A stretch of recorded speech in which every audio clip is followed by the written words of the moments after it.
Oh, one more thing. Okay. Evolve your journey in the first ever Santa Fe plug-in hybrid EV. What do I care how much it makes no more?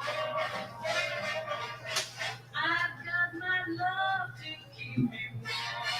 You ever work this winter at Olive Garden? My children astrology gets into a business. Consulting will require getting some help on my taxes. I love that. I knew you were going to say that. You do your thing. Okay. Alrighty then.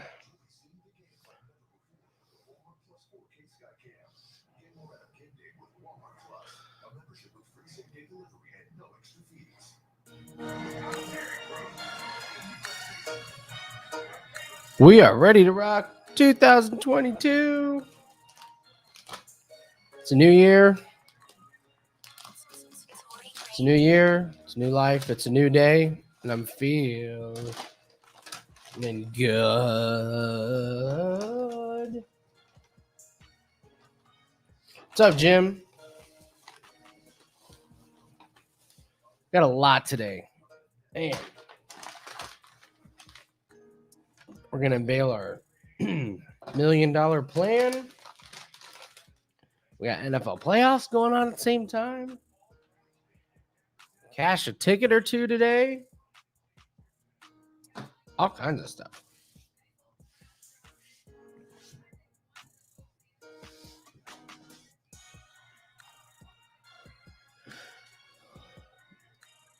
I have golf going on. Not sure if anybody else cares about the Sony Open today. Most likely not.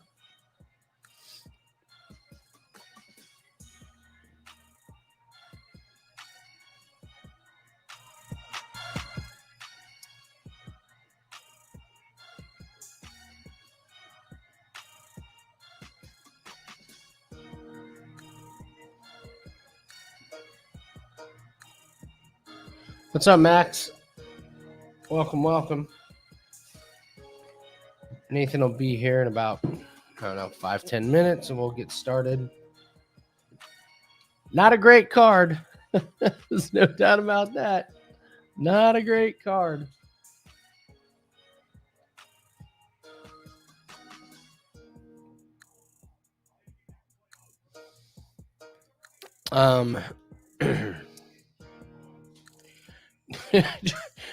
Trying to make over 50 bets today. All right, Chance. I love it.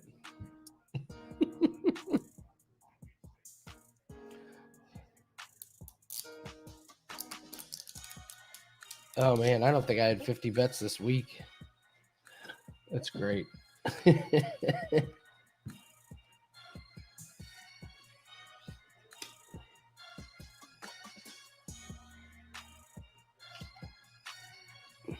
Need mode screens.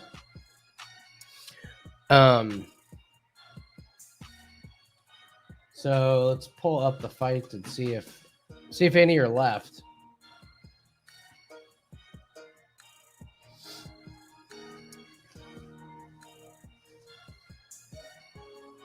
Yes, there are a few fights left. Awesome. TJ Brown, Charles Rosa getting his kick started. Brian Kelleher and Kevin Croom stepping in. Yeah, Chance. We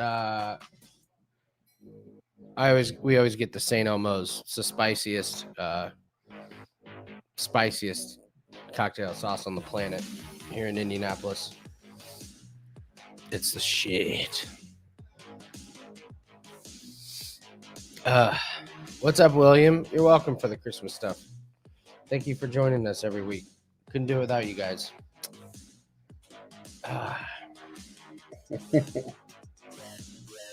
Took me a while to catch that one, Max. Well played. What we got here? Raiders with the ball.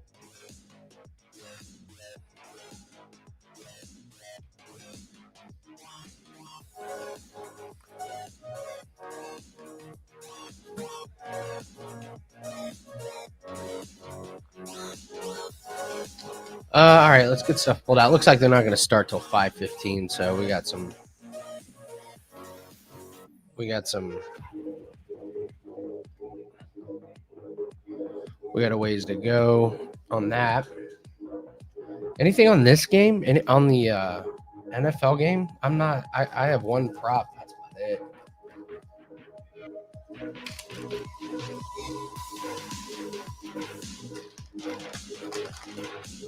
Got 2 for next game. Like the games tomorrow.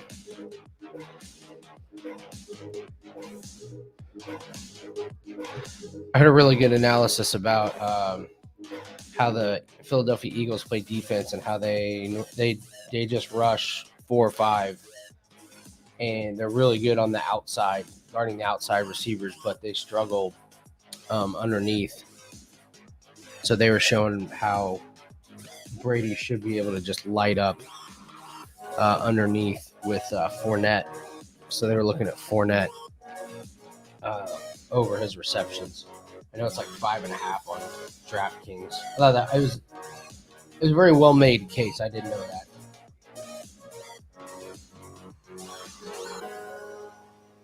So it might be. Woo.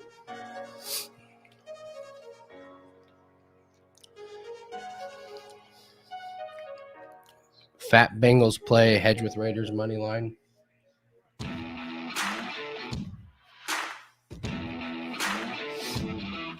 Oh, that first bite got me. Oh.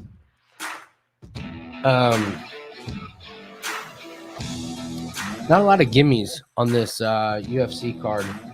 So we'll get to the one that we like. The one. There's only one I really like. My biggest, I guess I would say, be careful about putting Katlyn Chookagian in lineups, in parlays. I think Jennifer Maia beats her tonight.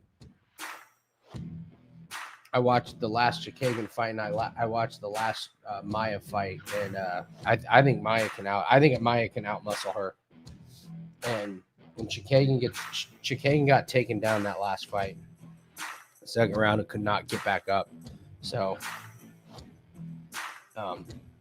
she won 2 rounds to 1, but the 1 round she lost, she got taken down. So Jennifer Maia is just going to want to push forward. And if she can get Maia down in 2 rounds, she could take 2 rounds. So nice chance.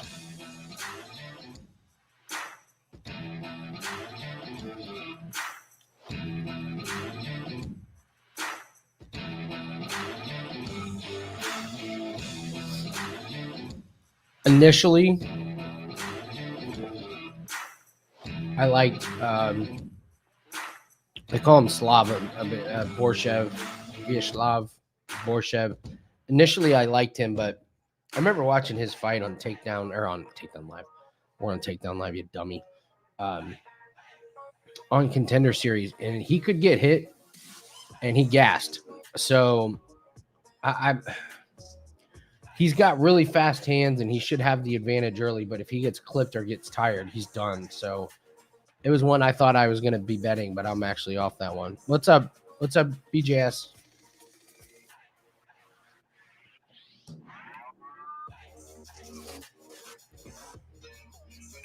Maia by decision at plus 300 is fantastic. I'll be interested to see how that fight starts out. Several fights that I think we could have some really, really good value on live betting. So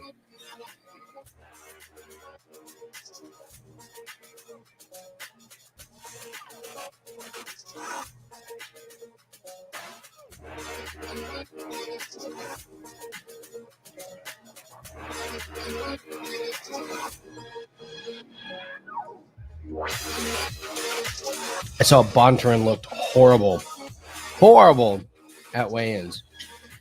My man looked like he spent a week in a sauna trying to make weight. Well, Neil, it's a great question, but this is the first time that we've all been together at Takedown Live in the new year. So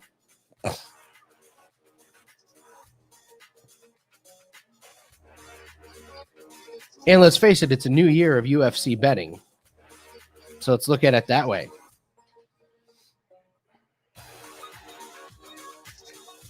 So it's just like a happy new year of betting UFC, everybody. Thank you, VJS.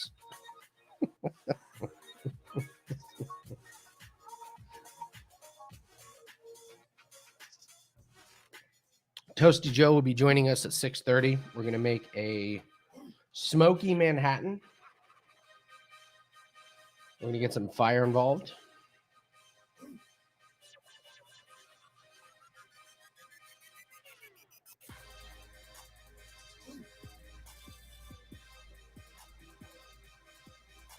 That dude has been, Daniel Carlson's made a field goal. That guy has been just straight money.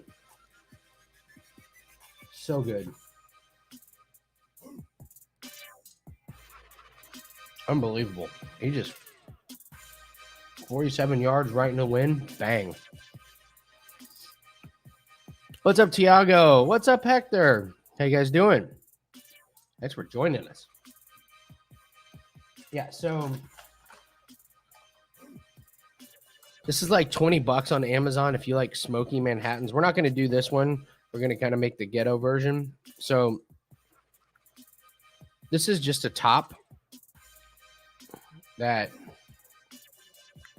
you put on top of your glass. So here I got like my water glass here. So you put on top like that.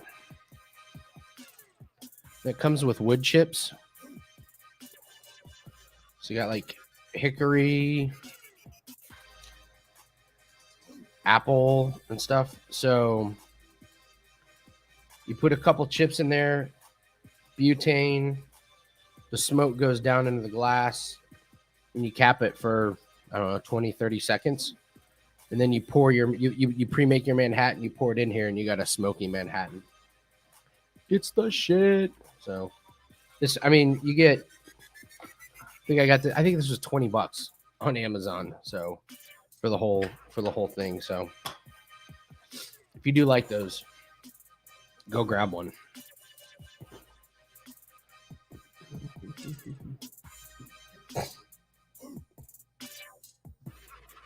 You really can't do much with betting that Buccaneers-Eagles game until it's kickoff time. I mean, with the weather, you don't know what it's going to be.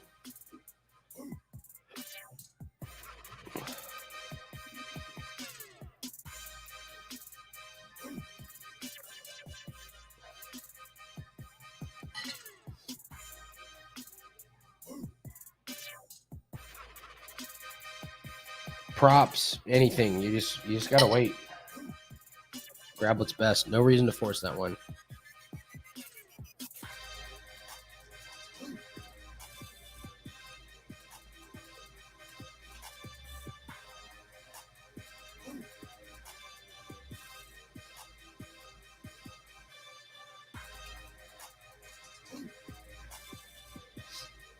The other thing about that Buccaneers game is, let me pull it up now.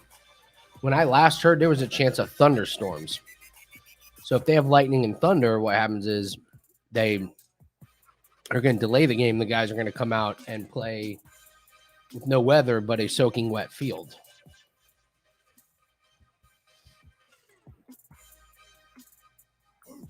All right, Sunday.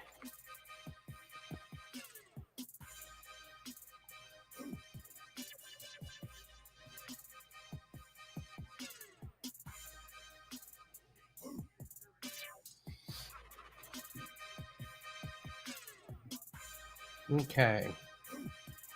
Sunday. Windy, showers and thunderstorms in the morning. Skies turning partly cloudy late. Storms making 10 strong gusty winds.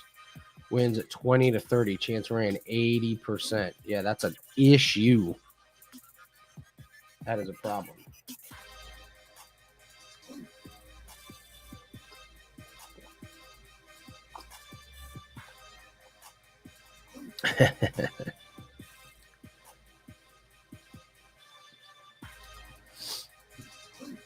Well, high winds is going to help you guys. In your opinion, what would you consider the hardest?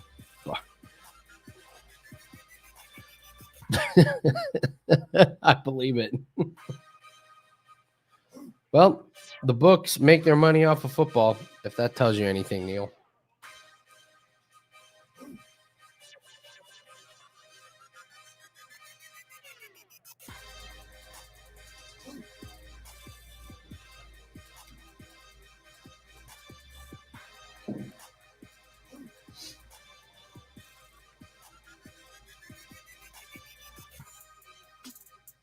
I do best at UFC, golf, NASCAR, crushing NBA. Right now, NBA is a long-term cash cow. Major League Baseball, me and Steve crushed Major League Baseball the second half of the year. It was when we started working together. But football just is always a struggle. It just always is. Snooker and table tennis, very difficult to handicap.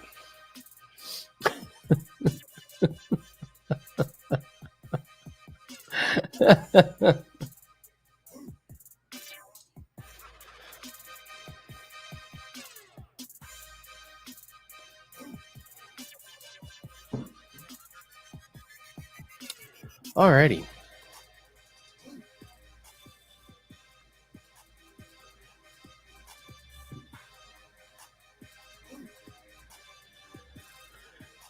Marble racing. Marble racing had its time.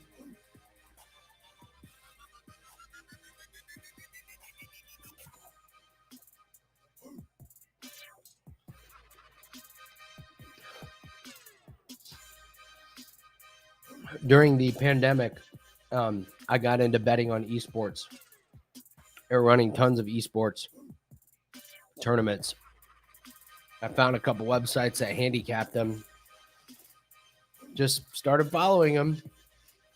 Stayed up and watched them because, there's nothing else to do.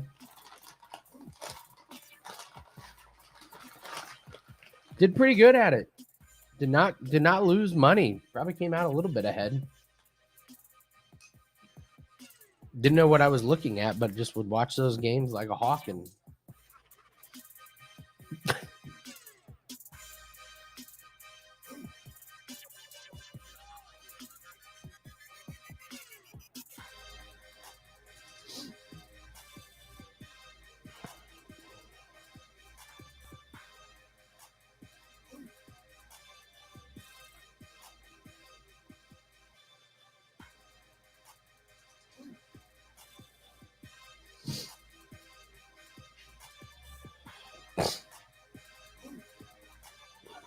yeah. Madden Sims.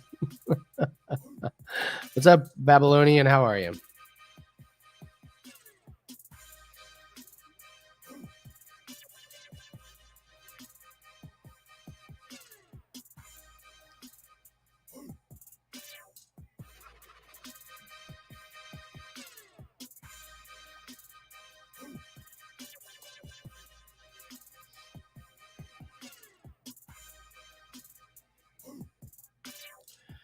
Boom. How about that player prop? Joe Mixon, over 20 and a half yards. Just caught a 21-yard pass.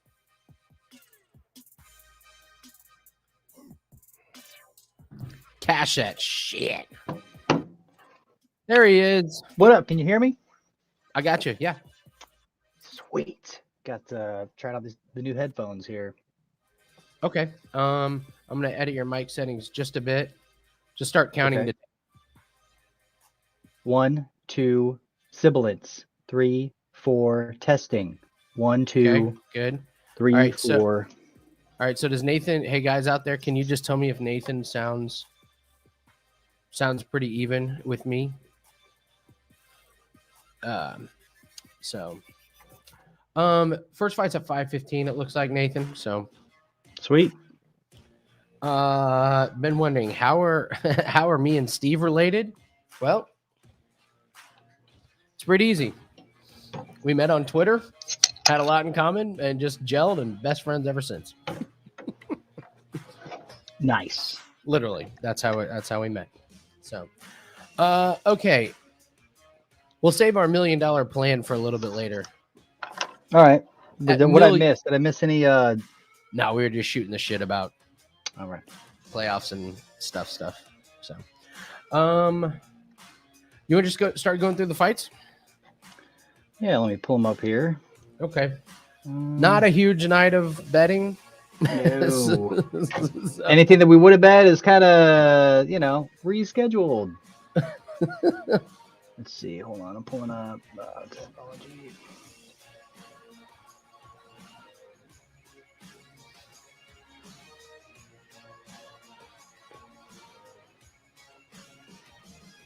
All right. I'm ready when you are. All right, let's start with TJ Brown. He gets Charles Rosa, who, interestingly, I do not believe in this stuff, but I can see the case you can make for it.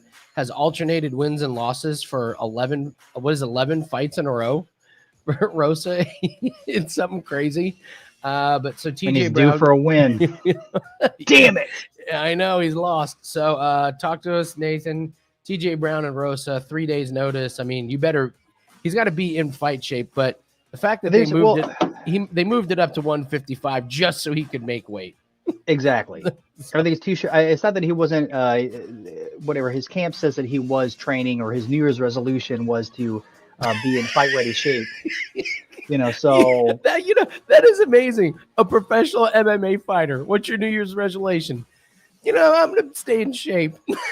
be fight ready shape. So, I just think that, my opinion. I like TJ Brown before the change up. I think that TJ is going to have the advantage on the feet. I think that the only problem he might have is Charles versus submission game, which is not that great.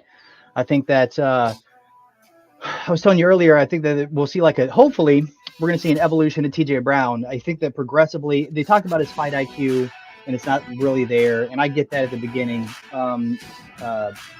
Even his last fight when he should have wrestled and he decided that he was going to stay and stand with the guy. But his boxing and his striking looks so much better his last fight out. And just keeps making these slight improvements that I think that this is going to be a situation in which he's really going to kind of showcase those improvements, especially against Charlotte, upper weight class, short minute replacement. I did crunch the numbers on last minute replacements, and the vast majority of anything between 5 and 3 days is a loss. Just statistically, you have to, if it's a short-term replacement, you want to give him at least a week and a half, 7 to 9 days, something like that. And then then you're looking at the upset, but on a 3 days notice, I don't see it happening. Okay. Next one, we get another one. Brian Kelleher takes on Kevin Croom from the ashes. Kevin Croom out of nowhere. Kelleher's minus 350. I'm guessing they're just that this is such a huge line because Kelleher should have the grappling advantage. Croom though does have big reach and all that stuff, but I don't know. Kelleher at minus 350. I'm guessing Croom is not in shape and not ready for this, and this is probably a nice little payday for him. I don't know, Nathan. Minus 350 though. No, you don't want to lay the. If anything, you say the fight goes the distance or Kelleher by decision. I think that the only problem that I have is that Croom is such a height and reach. He's got 10 inches on the man, and he's got I think 5 or 6 in height. So, but what happened, I think, is what's going to happen with this one. Hopefully, is what's going to happen with Brian's last fight, in which he the Domingo Pilarde fight, which he was still. He was same thing. I think it was an 8-inch reach disadvantage and a significant height, and it was boring as shit. He just got him up to the cage, got him down, controlled the top for the entire fight, and I think that's going to be. That could be the strategy going in because it's a similar opponent in regards to the reach and size disadvantage that he's going to be at.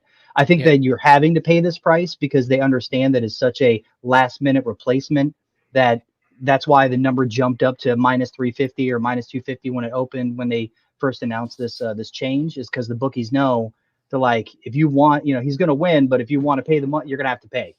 So I do think that it's Kelleher's fight to lose. Court McGee versus Ramiz Brahimaj. I got to be honest with this one, Nathan. I cannot believe Court McGee is still around and still fighting. I think Brahimaj wins. It's just Court McGee is just not athletic enough to keep up with some of these guys. I get his ground game and everything, but at some point you're just too old. And the only thing that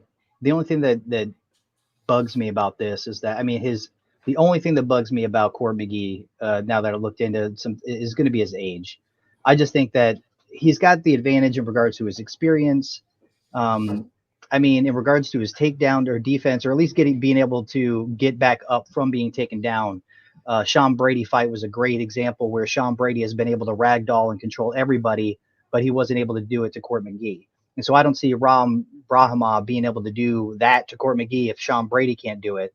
And I think it's basically it's a round one or bust. I think it's a good live bet. I think that that now, I mean, honestly, that now you're going to be able to get wherever the lines are now. I know that Court McGee started out as a favorite, and I think he's dropped to the underdog. He's a little bit of an underdog. Yeah. So I think the Ramiz Brahimaj he's got power in his hands. You know, he's a great grappler. But I think that once it goes past the first round, you might be able to see the experience take over. And it could be a boring, I mean, honestly, just a really grinding, boring ass fight where Court McGee just uses his wherewithal to eke out the win. I don't like it. I hate the fight. I mean, it's a terrible fight. It is a terrible fight. It's a terrible fight. All right. Jamie Pickett versus Joseph Holmes. This is the one fight on the card that I think that you and I really kind of came to a consensus on here. Let me put up the banner. Just go ahead. I'm going to put up the banner. Go ahead and just start talking about what we like in this one. Yeah, I'll read whatever I had written down in regards to the fight.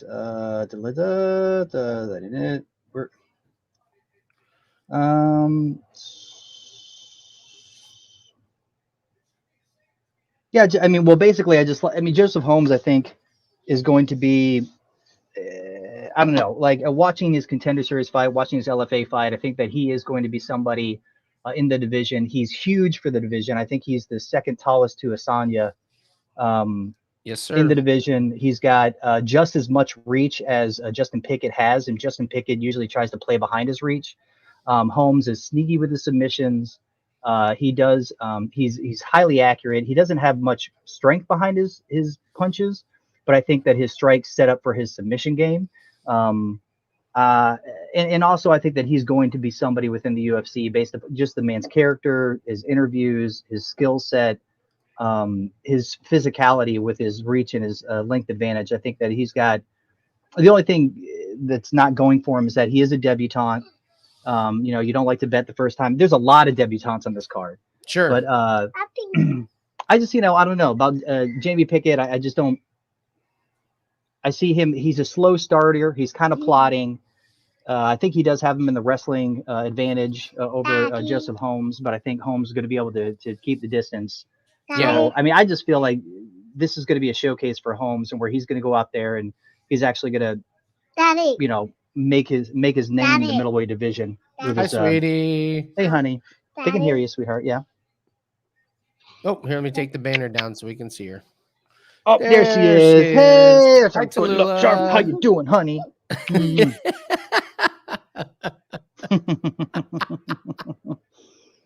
All right, honey.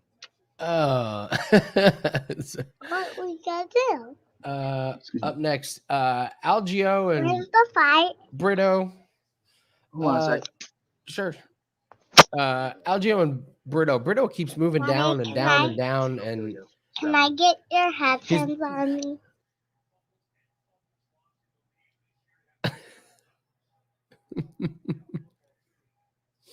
I can't hear you.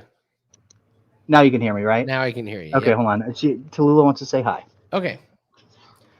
Hi. Hi, Tallulah. How was your day? Good. Yeah? Say go Holmes. Go home. Go Holmes. Absolutely. There you are, sweetheart. Okay. Sorry, where were we? Algeo and Brito. I don't know if it's Brito or Brito, but like Brito probably needs to win in the first round. He's probably going to gas him. He's going to gas himself if he doesn't. Yeah. And then it's Algeo. We have a lot of live bets potentially today, and this is one I have circled in that I'd really love to see Brito. Sounds like I'm saying burrito. I'd love to see him have a really good first round, but not get to finish. And then like start to like get a little tired. Then Algeo takes over because he is a cardio machine. Yeah. I mean, I agree with you in regards to the live bet. I wasn't really strong with either. I think Bill might be able to, or Algeo might be able to eke out the decision. Yeah. Especially if he goes past the first round. But this is one that I was just kind of like, I'm going to pass on this. Dakota Borshchev. I got to say, the more and more the odds move towards Borshchev, the less and less I like it. That's the thing. I don't like that either. I've been on. I mean, we talked earlier in the week. It was one of my like pretty confident picks was going to be Borshchev over Dakota Bush, unless Dakota Bush likes to implement a wrestling game, which in his past few fights he hasn't shown that he wants to do. He wants to showcase his striking. He likes it. I mean, he'll throw like a hammer fist, like weird spinning back kicks out of nowhere. I just think if he shows his fight IQ, which isn't that great. And he tries to stand with Borshchev's going to piece him apart. He's going to beat. Absolutely. I think he knocks him out in the second round. I think he gets past the first, and I think Borshchev knocks him out in the second. The only thing I'm wary of is Dakota Bush decides to get smart and implement some sort of grappling ground game. However, Borshchev's been training with America Top Team or Team Alpha. Yeah, Team Alpha. And been doing nothing but working on his he's got the striking down. He's got over 200 kickboxing matches. The man's, like born and raised Russian hard. He literally does that Russian like leg dance. Oh yeah. Like, I watched him. I worry about him gassing, and I worry about him getting clipped because he can. In that fight he won in the Contender Series, he absolutely got clipped several times. So yeah, I think that he's even said in past interviews before that even when he does get clipped or when he might be in trouble through a submission, he always kind of like tries to stay level-headed and stay within the game. Like he likes to play around and he knows he can get clocked, but he's almost like somebody coming up, who Brandon Royval, who I love. Yeah. Who likes to, which is going to be interesting, who likes to play that dangerous game, will get clipped, will like drop to his knees, forcing his opponent to the ground game, and then a scramble happens and Brandon Royval ends up, subbing the guy or gets up and winning and knocking him out. Yeah. So even though he does get rocked, he comes back like almost instantaneously. I think Borshchev has that same ability. So I'm still loving him over Dakota Bush. I mean, it's just, I don't really, there's nothing about Dakota Bush that I've seen from his previous fights that I think that he's anything of merit. Yeah. And I do think that Borshchev is going to be a dark, like a sleeper in the division. Like he's going to not going to want to fight him. Yeah. People aren't going to want to fight him. My bold call, I think Jennifer Maia beats Katlyn Chookagian. I think looking back at fights that happened in 2019 are ridiculous. She beat her last time. I don't know if you've noticed, Nathan, a lot has happened since 2019 in the world. So I immediately I was like, oh, take Chookagian. And then I put up Chookagian and Maia's last fights and I played them next to each other. And I was like, Jennifer Maia is like can keep up with Chookagian. Chookagian looked sloppy. She used her reach against a lesser opponent, but in round two, Chookagian got taken down and was like a turtle, was just stuck there. I mean, just stuck. Oh, and so like if Jennifer Maia gets her down gets her on the ground in one of the rounds, that round is probably going to be Jennifer Maia's. Like, if she does it twice, that's 2 rounds for Maia. And I thought Chookagian, she used her reach, but Maia in her last fight was able to move forward, and I think she does it against Chookagian. She's fine with eating some of those jabs and shots, but if she wants to get her up against the cage and make it a wrestling game, she can. She'll have to eat those, but I would definitely not put Chookagian in a parlay. I think -200 is a big mistake. +170 is a really juicy price. That's my big I'm take with you away there. I from think that one. as long as Maia's going to be able, as long as she can close the distance, get it to the ground, or at least get it up against the cage, I think it's her fight. I think if Chooch does her thing where she just, Yep. point fights her way and is able to slip and move out of Maia's onslaught, then it's gonna be a boring ass fight. But I do think that Maia now with her improvements will have the chance to close the distance and make it that sort of fight that we want. So Royval and Bontorin. Bontorin gets the award for who looked the shittiest at weigh-ins, I believe. yeah. Yes. My man looked rough. Dude. Well, look at his record or whatever. The last fight that he won was up a weight class. Like that's, it's like not great. No. And so you obviously like Royval in this one, right? I like Royval. I was listening to James Lynch had an interview with him, and I like what he had to say in regards to he's got doing nothing but study the tape on Bontorin. He also just to hear Royval and how he's kind of switched some things up, how he watches his own tape to understand his mistakes. He was forthcoming in regards to his style, which is like that chaotic, in the center of the storm, whatever happens, happens. So they've been doing nothing but really working on breaking those bad habits. Because he's like, if I want to be somebody in the division, I'm going to have to stop doing those things, which is just putting myself in these, chaotic situations where he ends up getting caught and choked out like he did in the past to a woman, the soldier injury, and then going up against Polyneb, whatever the hell is the dude that's basically the next contender. Yeah, I know. I can't think of his name. So, I mean, I'm excited I think that the size and the reach advantage is going to be significant. I think that the shitty weigh-in that Bontorin had is going to play key after the first round. I think that Brandon Royval will just, keep the pace. Hopefully, keep his head about him and gas Bontorin out and then take over in the second and probably finish it in the third. So, yeah. I think that, and just the level of competition too, that he's fought. I mean, yeah, he's lost his last two, but who's he lost? Brandon Moreno, the champ, and Kattar, France, Pantoja, who's going to fight next, probably. I mean, I don't know, after this next rematch. Yeah. And then, he won against Tim Elliott, won against Nate Williams, won against Kaikar France, I mean, that's a huge win now because Kaikar France is knocking the shit out of everybody. I just think he just made those slight improvements. I think it's a step down in competition for Royval. Makes sense. I think that, he's gonna prove it. So TJ Brown and Charles Rosa getting ready. Jake Collier, Chase Sherman. I really didn't think much of it. And the line has moved towards Collier. And then I read something that this is the first fighter Chase Sherman will fight that will go after legs, like leg kicks. And someone was saying, Chase Sherman's going to get his legs chopped in the first round, probably in the first couple minutes. Yeah, which I thought was interesting. It's a trash fight. It's an absolute steer clear of this damn fight. It's a trash fight.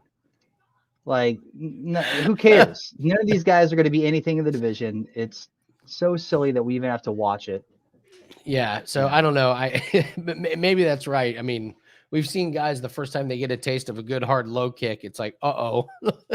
Well, yeah, but I mean, you've also had it where who is it? Dolly, just come down here and start itching yourself. Yeah, I don't know. Let's move on. All right. Last one's Giga and Kattar. Not betting anything on this. But no, I think as much as I hate Giga, here's the thing. You don't know we don't know over 2.5. It's over 2.5. That's it. That's all I would say about this fight. Calvin Kattar hasn't fought in a year. You don't know what type of Calvin Kattar we're going to get. It's been over a year. He got his ass handed to him against Holloway. Life-changing. But, I mean, if he's made any sort of improvements, if he implements any sort of wrestling against Giga, who Giga has never had. No one's ever gone, they never put him against anybody that has any sort of grappling wrestling skill. So I still like Giga, in regards to the striking. If he's able to stay on the outside, keep the distance, he's got the reach, he's got the kicks. Calvin Kattar is mainly a boxer. I think he wins. I think that depending upon the type of Kattar that we get, if he implements you don't know. So my best bet is say over 2.5. Got it. I've hated Giga from I hate his attitude. I hate his big baby head. I hated him when he came in toting himself as like the best, baddest dude in the world. And then his first 2 fights against absolute cans went to decision against like little midget men. And it was just like, I just don't like him. I just don't like his attitude. And they just totally, have been giving him nothing but striker on striker on striker. All right. Let's see about TJ Brown here. Pull up our live lines.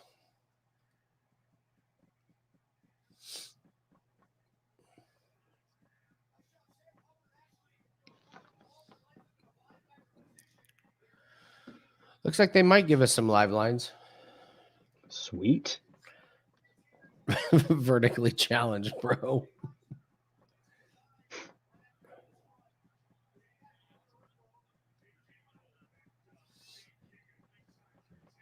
A nice body.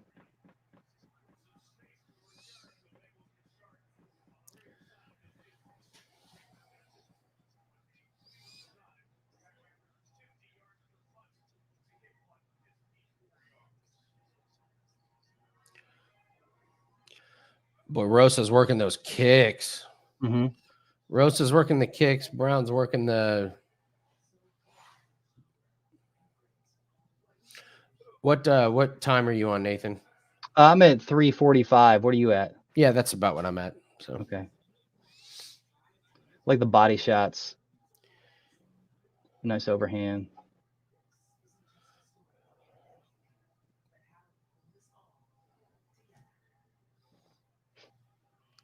Dude, he's destroying that leg. Mm-hmm. There you go.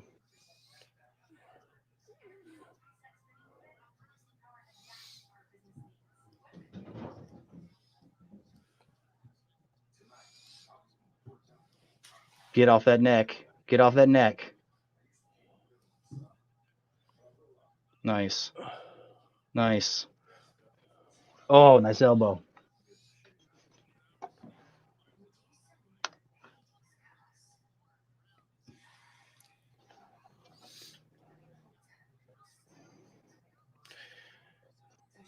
Let's see.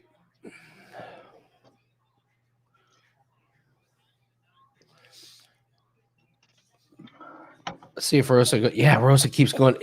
Every time he goes to right, there Brown switches right back. He's not going to be able to. He's not going to be able to go with his left lead. His left leg is lead too much longer. Rosa's just crushing it.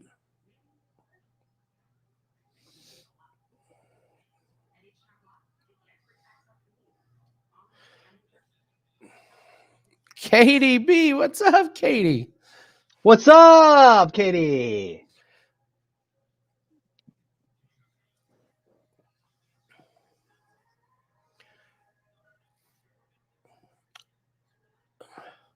I think Rosa's compromised Brown. I don't know if it's enough to make him.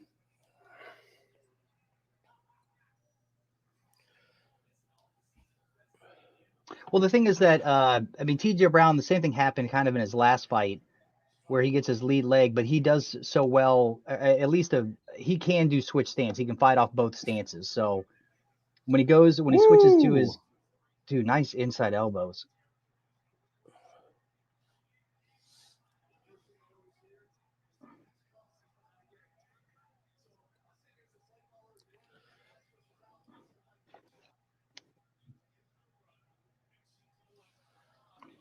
Let's pull the legs.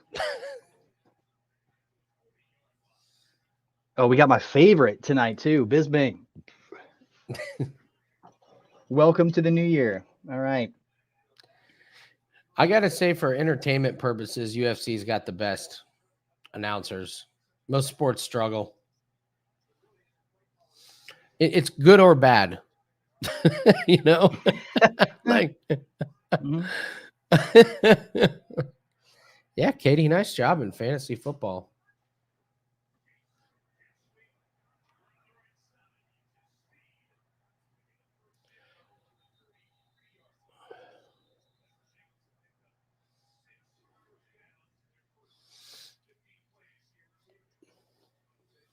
I don't watch enough tennis. Well, I'm getting ready to. Why is that, Noah? Oh, the announcing is off the charts. Well, I can't wait for Australian Open. That starts Corbin's Australian Open packs up on Wager Talk.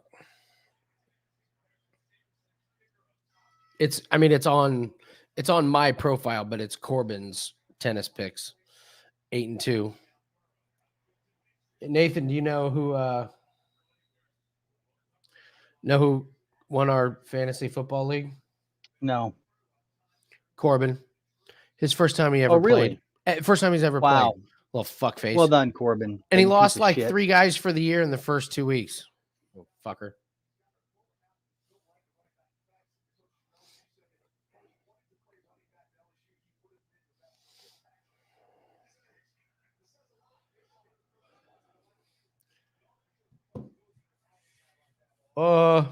Not much I'm doing with this. TJ Brown's minus 500. Yikes.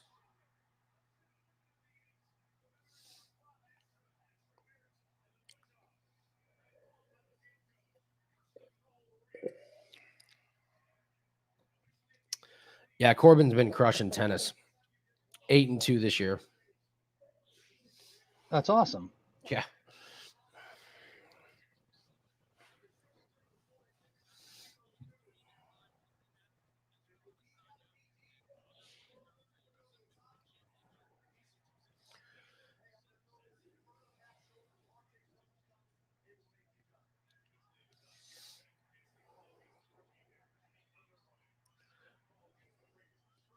Were there any NFL bets, Andy? I don't with playoffs. I don't have anything. I mean, I just some props, but nothing insane. You know, no Yeah. huge ones. Dude, wasn't that so disappointing? Colts. Oh yeah.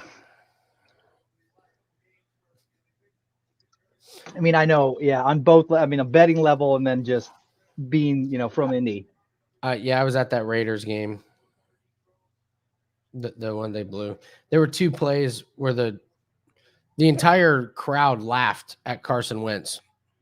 His throw was so bad, they just they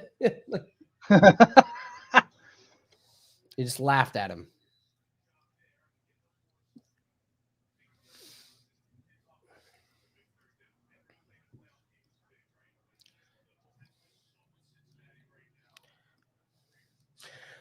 We got to pay attention to that stat you gave out earlier about the 3-day replacements. Yeah, I was looking. I can't remember. It was on like what MMA bet or MMA bets or something, and they have got like this weird breakdown. And I went through just of all last year. I just started and went through, and there was one card where it was like everybody lost their ass because it was, what date was it? There was like 4 short-term replacements, and they all won. Like last-minute replacements or whatever, and they all, like on one card there was 4 of them, and they all won, and probably just. I was going for the arm. Oh, good.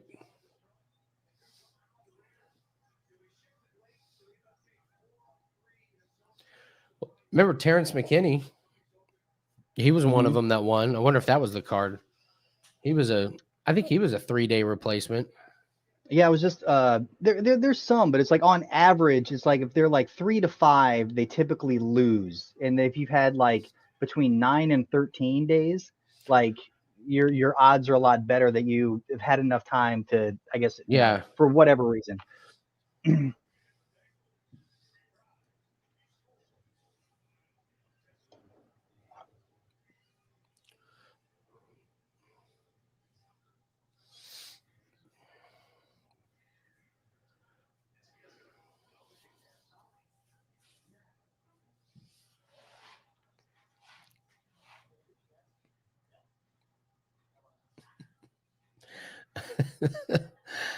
I know, Katie. I know. I don't think we let Wentz do it. I think he just kind of does stuff on his own.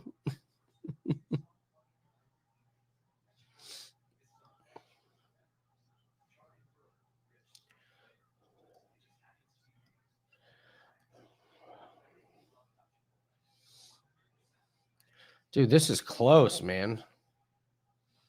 Brown's got the edge. No, I think Brown's. I mean, he's just controlling the shit out of him. He's definitely. Yeah.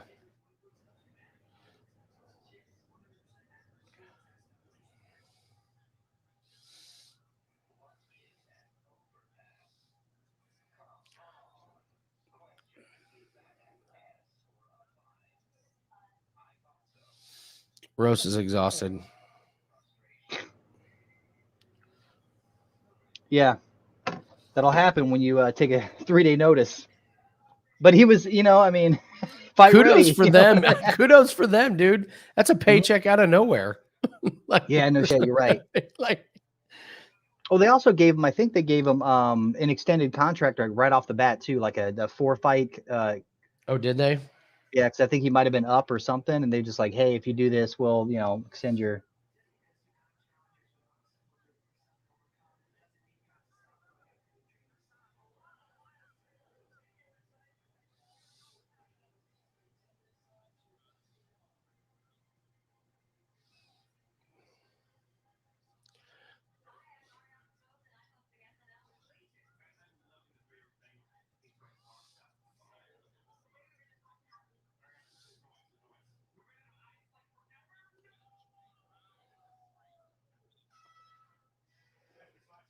They're both tired.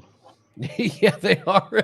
I don't like. The only thing I did not like is how TJ Brown kept going for that choke and like looking like he was like gassing his arms out trying to go for that squeeze. Yeah.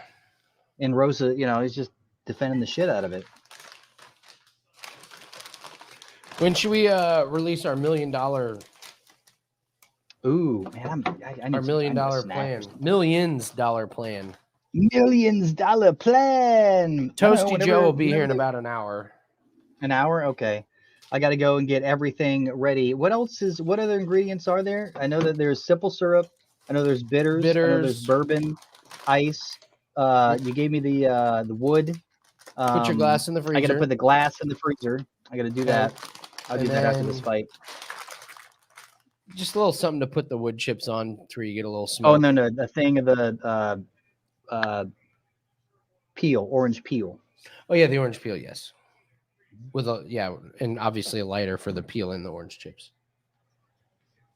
What is it? I don't need any other juices, do I? Nope. Okay.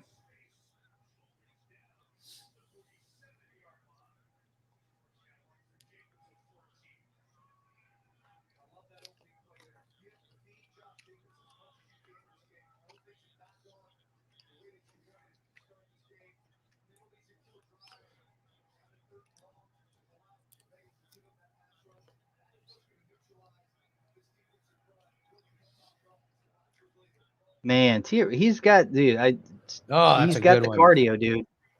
He's got the cardio.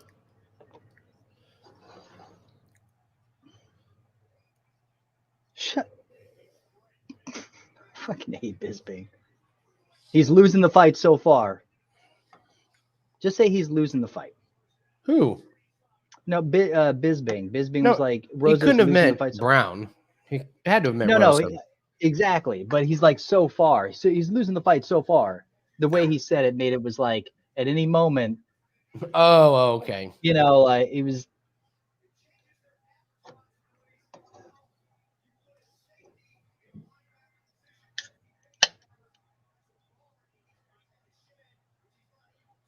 That's an accurate statement. He is winning so far. Yeah. Uh-oh. Oh, thank God. Uh-oh.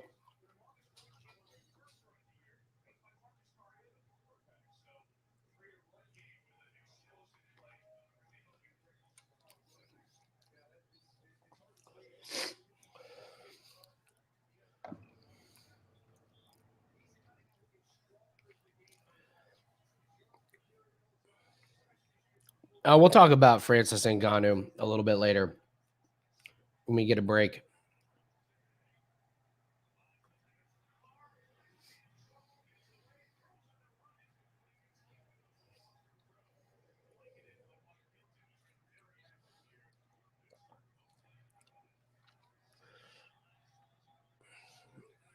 Oh, that was awesome.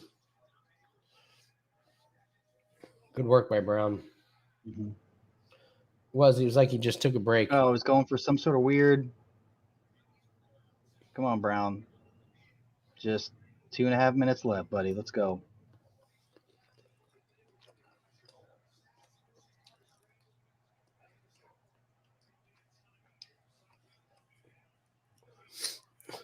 I have several nice things to say about Dana White. I'll go through a few of them Dana after White's this fight. the best.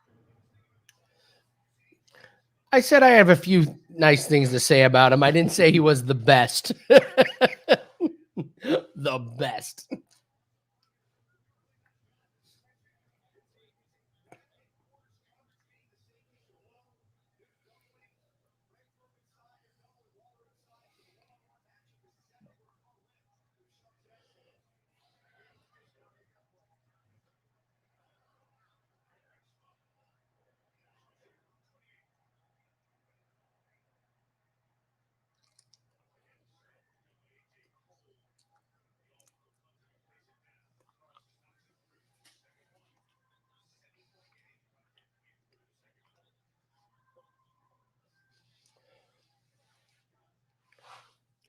I will agree with Bisbing on that. Rosa looks good. I mean, like for a three-day notice.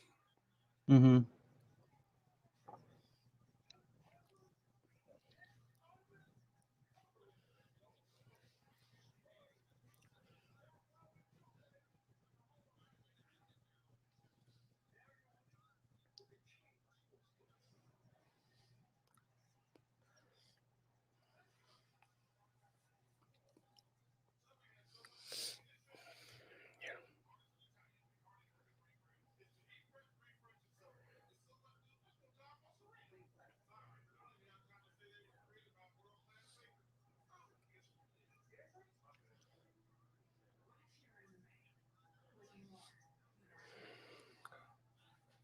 Nice. Nice.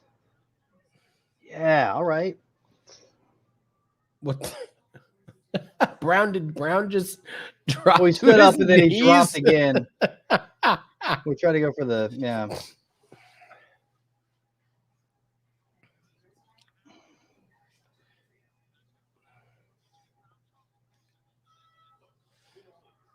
Okay. Oh, it's got to be Brown. I mean, come on. You can't just do that for the last fucking. I can make the case that you could have given the first round to Rosa. Then you give the second round. And then you get a shaky judge that says, how could you not beat this guy handily when he had 3 days notice? I guess I'm just saying we've seen bizarre. I don't count it. Andy, I don't. Andy, I know. I know. Andy, you're right. You're right.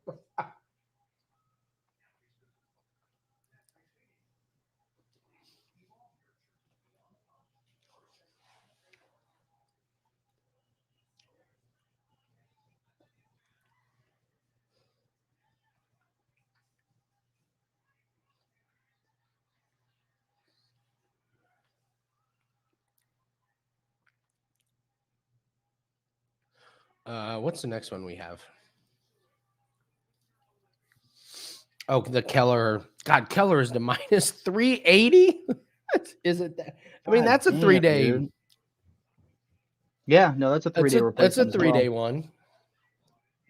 And that's what they're saying. They're being like, you're gonna have to pay for it, like. Yeah.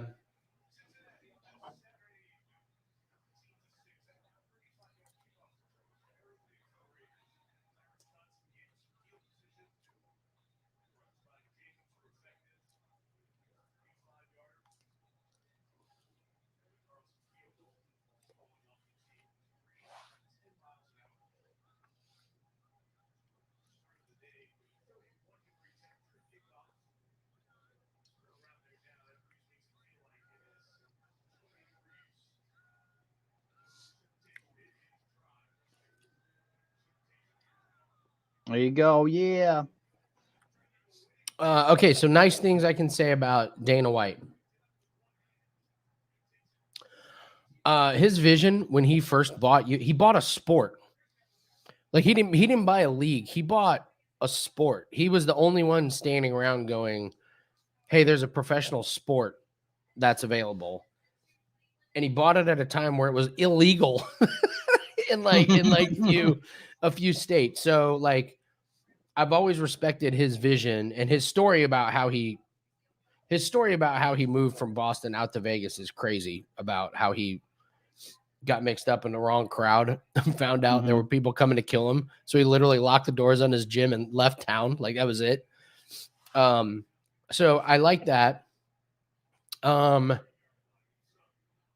I worked at the hotel, Nathan, I always paid attention to how celebrities and everybody treated like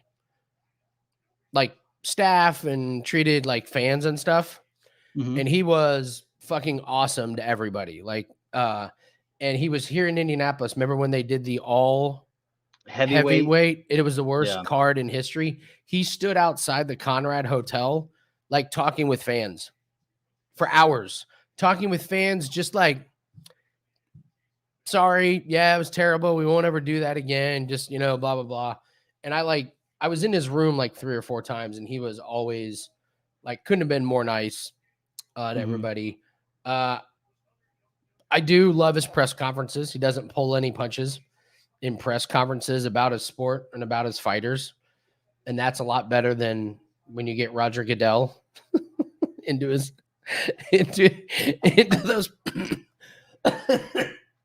when he goes on the Manning broadcast and it's just, completely cringeworthy and stuff.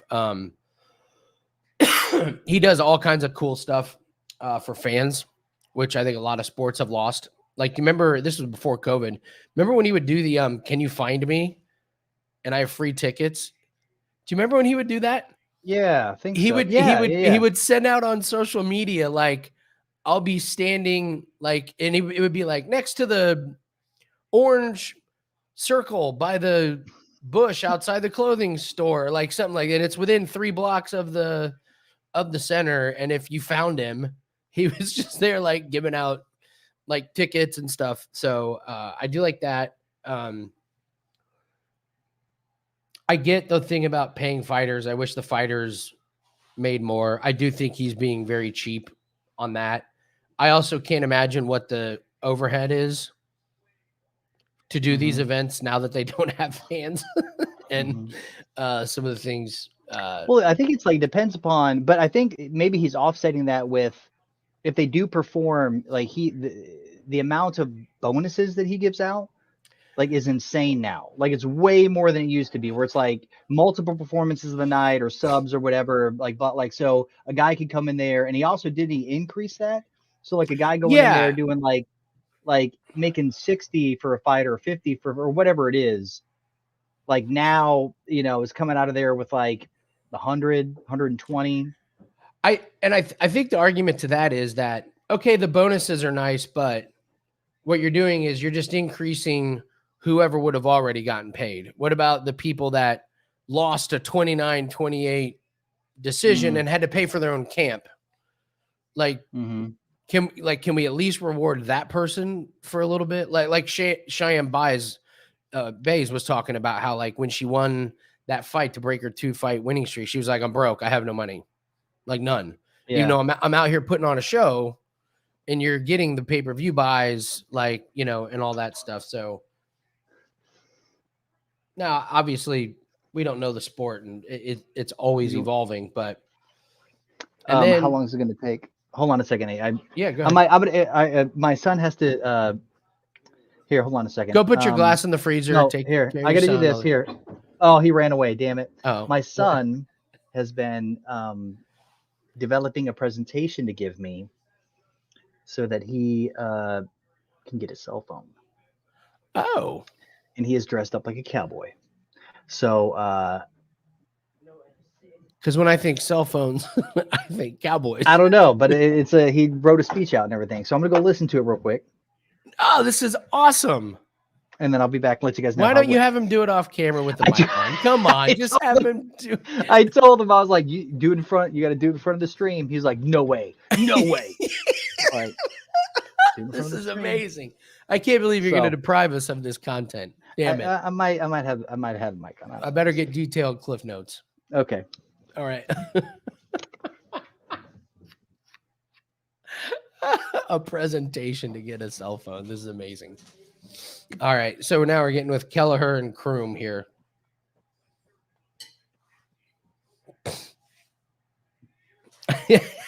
See a PowerPoint.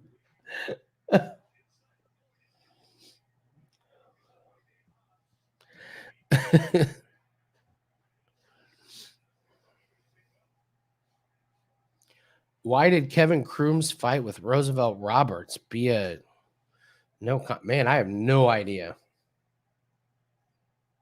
I have no clue. I really don't.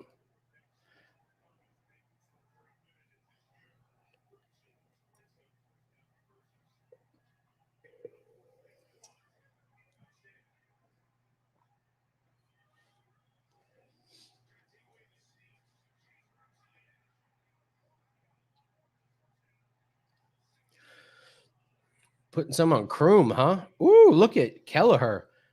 Dude, he's got that beard trimmed up. That head is freshly shaved. Damn. He looks good. That's the opposite of a bad haircut theory.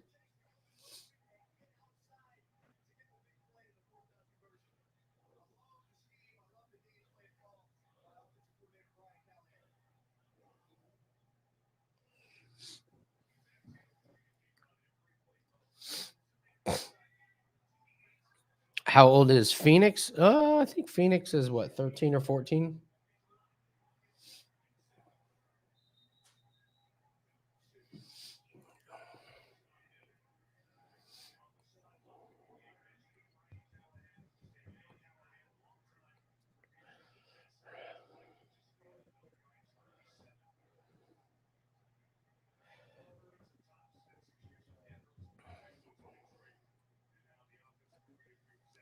All right, so after here, I'll tell you guys what. We will debut our $1 million plan. Oh wow, it's over already? That was it? Can you hear me? That was it? No. So I thought he was going to give me a speech, but he did a presentation. Oh, Katie said, does he have a PowerPoint? He has a PowerPoint. Well, I want a phone, and so I'm going to read it to you guys. Okay. All right. Yeah. So this is amazing. Why I Want a Phone by Phoenix Smith. Communication. The first reason is that I want to be able to easier communicate with you and friends. I want to be able to contact you on different reasons wherever I am. Mainly like practices for pickup or when I'm hanging out with friends at a place and so much more. I also want this so I will be able to contact you in case of emergency. And I know I can't do that with an iPad. But imagine I'm in the middle of the woods and the wolves are chasing me down. I wouldn't be able to do that with an iPad while running. I mean, my iPad is big and bulky, and I love it, but it is best for art and videos rather than quick communication.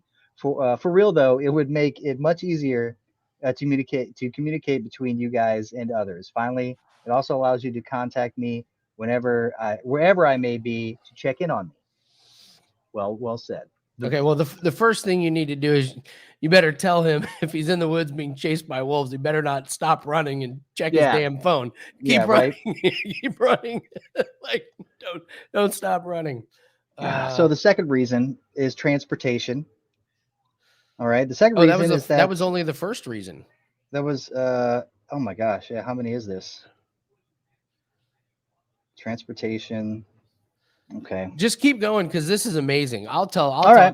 Yeah, we'll go over all the right, fight. So transportation, this should be a boring the second fight. Reason. So The second reason is that with an iPad, I am not able to carry it around where I go. It also definitely doesn't fit in my pocket. I have tried. For a phone, I would be able to take it places. And this allows the use for better communication. When I was going to the football games, it's hard without a phone. It felt more of a hassle than it had to be. But having to guess the time the game ends rather than just me texting you. Also, with this transportation allows for more memories with pictures wherever I go with friends, etc. The third reason is responsibility. That's a big one. All right, I'm going to cut you off there here real quick. As Croom is starting off pretty fast. A lot of good shots, a lot of good punches. He's got Kelleher against the cage. I would guess Kelleher is going to just weather this storm. Yeah, probably. All right. Wait, yep. Oh, third reason, Okay. responsibility is that I will take full responsibility over it. I will buy it and get a protective and safe case to make sure it's protected. I will also use my phone, whoever you guys want me to do on limits for the phone, whatever, etc. Also, I know I'll be able to take care of it like I do for my iPad, my contacts. Oh, Kelleher just rocked Croom. Etc. Kelleher just rocked Croom. I saw, yeah. Croom is a little wobbly. He's still throwing. Oop. Oh, social. Oh, All right. First drop of the night. So I'll get through this. Yeah, keep going. Even with the previous phone I had when I was 7, it was always protected. The next reason, the fourth reason, is limits. The fourth reason is that I will place limits on when I am spending too much time on it and check myself. That's bullshit. Adults don't really do that. I mean, we're calling bullshit. Well, and it's not his fault. It's a noble goal to have, but it's not realistic. I could do this through doing other activities like going outside and being active, also even helping around the house. Then whenever I have taken a break to spend time on my phone, I can also share this because I already have many sports at school and work, which is true. Plan. Now for the plan of the phone, if you say yes, I think we can make a compromise for paying for it. I will do chores or pay a certain amount for the plan a month, or do whatever you guys think is best ideas for this. Regardless, whatever works for you works for me.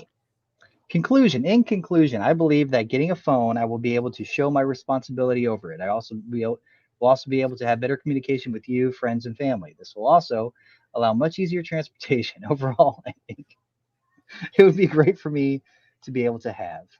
Thanks for reading. Thanks a bunch. Oh, that was good. Well done, son. Good job. Well done. There's also like social media and stuff. Yeah, social media is off limits. So if it's for communication and texting, and no, Nora, not his girlfriend. He's like, Nora. I'm like, oh, great. It was a joke. But I'm not opposed. We can talk about the phone and the plan, but definitely about the social media stuff. You know how I feel about that. So, I was gonna save up more money. hey, good job, man. Here, you got to show everybody your outfit. Yeah. Show everybody your outfit. Yeah, Take the we hat. all- Put the hat on. Tell We're cheering them for we it. all loved it. Tell them we all We're cheering like, for it. We're all we- clapping.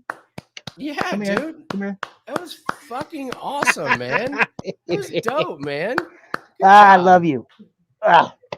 Good job. That was awesome. Good job. Yeah, it was awesome. He's the best kid. Good job, cowboy. That's what they're saying. Yeah, All Phoenix, right, well- Phoenix will not have trouble with the ladies in his life. Not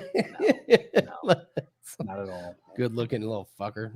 I'm so Mhm. jealous when I see like good looking, like, because I developed way late. Some say I haven't. You're still I'm developing. still on the man. way, You're still- but Mhm. always jealous when I see that. So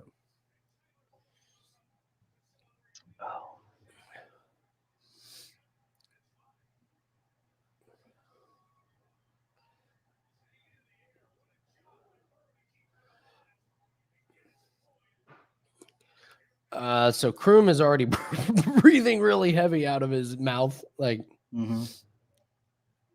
I mean, he's landing really, really good shots. Kelleher's like blocking them.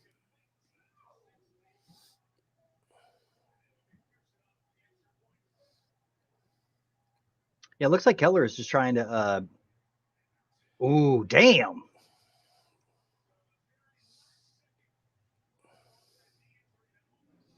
Oh, dude, that is a nice flurry at the end of the round, man. That Mhm. like That might have saved it for him because yeah, it wasn't, just Just crush the kid's dreams. Like, all right, I decided you can have a phone. It might be. He knows that it's not going to be like that. It is for communications, and because he's got the iPad, he's got when he's here, that's what he uses. But it's mainly for like when he is at a friend's house or at a game Sure. How old is he? He's 13.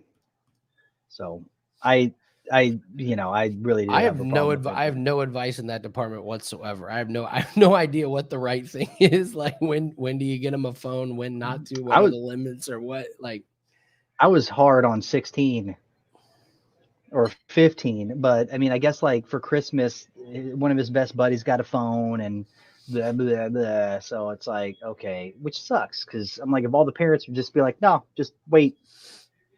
It wouldn't be that big of a deal. But now the pressure from, all of his buddies having one. Yeah, today when all of seventh his grade is 12. Wow. Yeah, 8th grade is 13. Okay. Yeah, it's tough when you're the one kid out of the group that doesn't have the phone. Like you're like, oh, that one just stings. But as long as if I no apps and stuff like that, just kind of keep it, then I will be happy. Then I'll have a peace of mind, and that stuff's so addictive you don't even know it. Like for his little, Oh, as adults we know it. Yeah, I mean, some dude creates a website called Wordle for his employee for his friend at the office, and now it's a world phenomenon because adults are no better than kids. we should do that to ourselves. Nathan, I know, right? Nathan, Just can I get a new phone? Here's your flip phone, Andy. What are you going to use it for? Fuck. like probably a bunch of garbage. I seriously could probably turn my phone on for 3 hours and only use it for like necessities, and I would be just fine. Yeah.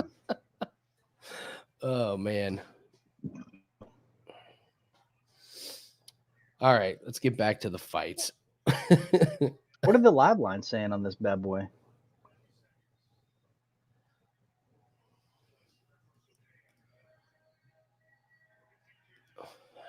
Let's see.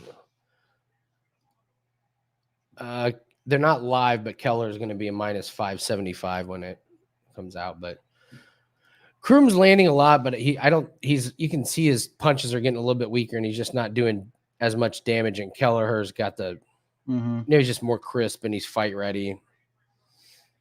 And I mean, when you see Croom throw those, like Kelleher's blocking all of them. You know what I mean? Yeah.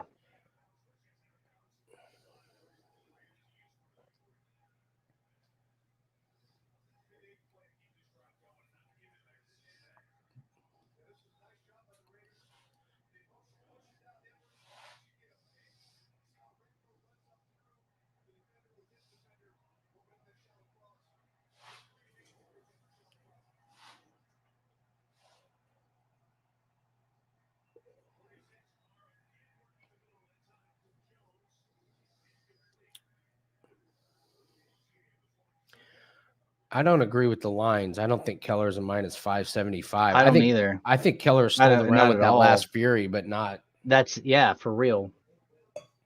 And they were right. They're saying, just based upon the numbers, and if this happens, it was just going to get him up against the cage.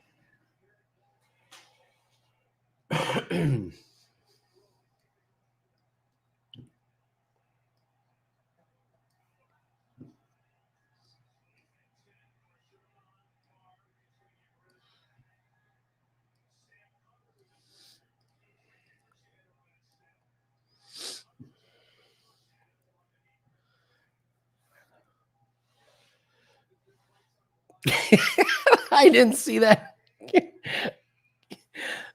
Peppo asked if we can see a fight. And Hector says sometimes Nate and Andy fight. Yeah, cheers, well done. yeah. And Peppo, no, I'm sorry, I didn't see your no, we don't show the fights here.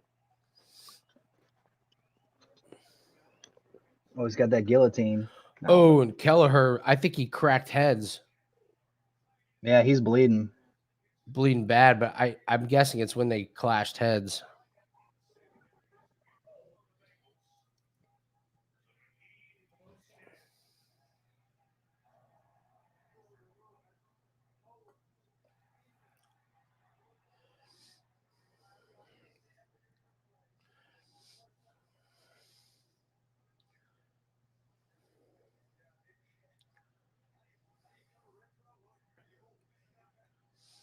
Damn. Wow.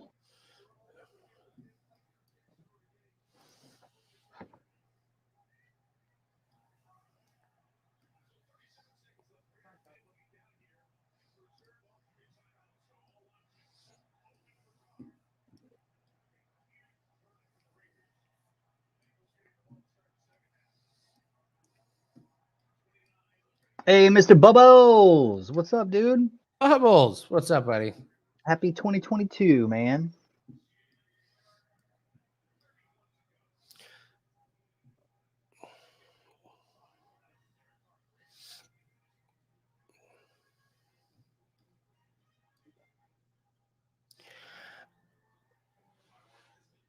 Minus 15. Hmm.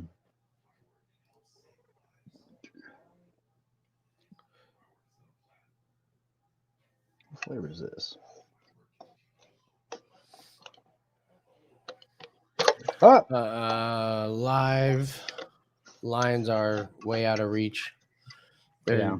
They're showing that Kelleher, I can't disagree. Kelleher probably won rounds 1 and 2. Just looked more in control.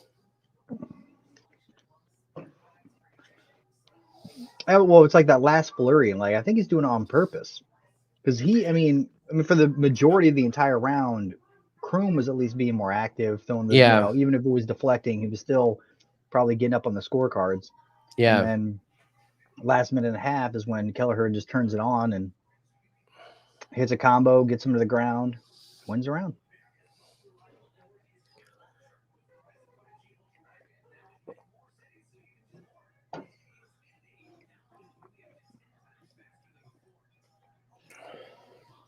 Kelleher's got some crazy tats, man. Was that Jesus on his chest? Jesus. Oh, it was an elbow.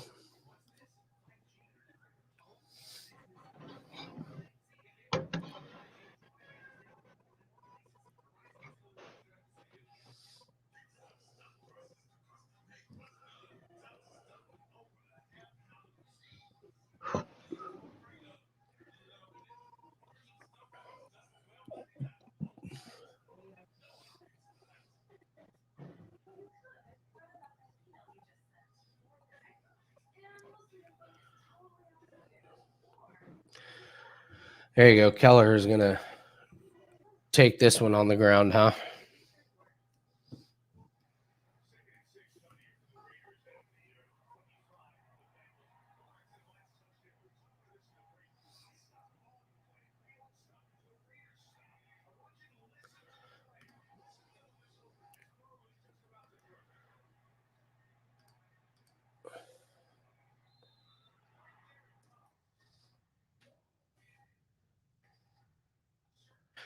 It's crazy. How are these guys in the same division?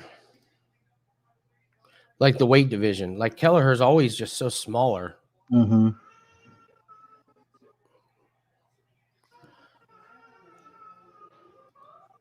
Thoughts on the next fight?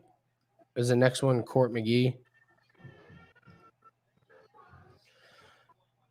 I like the young guy. I think Court McGee is just way too. It's just he's just been around so long and so much damage, and he's just getting slower each and every fight. I'll go with Brahimaj.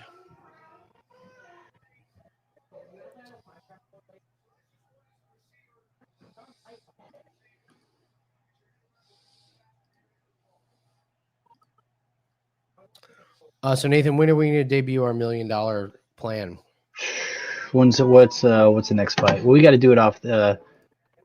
Let's see. You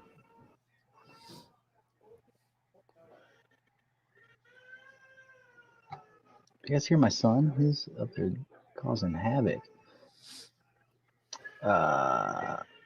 You know what? Let's do it into the main card after the Joseph Holmes fight. Okay. Is when we'll do it. Okay. Well, we got Toasty Joe at 6:30. Okay.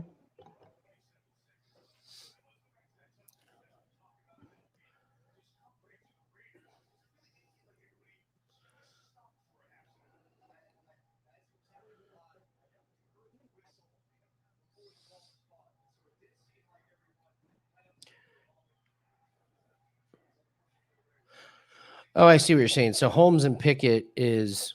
The last of the prelims, and then we I can gotcha. do. Yeah, You're right. that's what I'm saying. So like Okay. after that, when they transition to the main card, that's when we'll talk about it. Okay.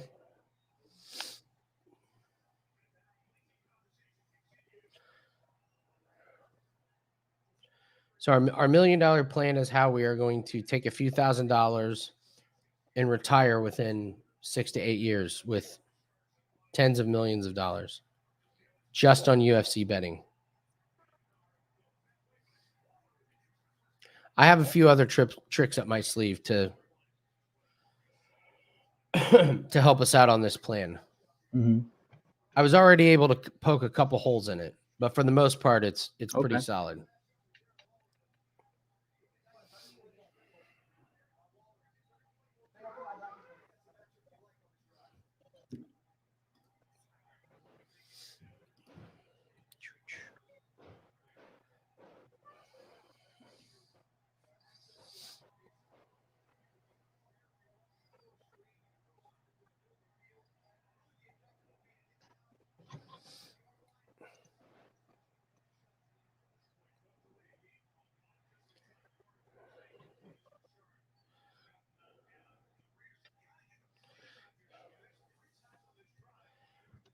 That's a good win by Kelleher. Damn it, Nathan. We should have parlayed Kelleher and TJ Brown. The should have done the last second it's replacement true. fighters. Mm-hmm.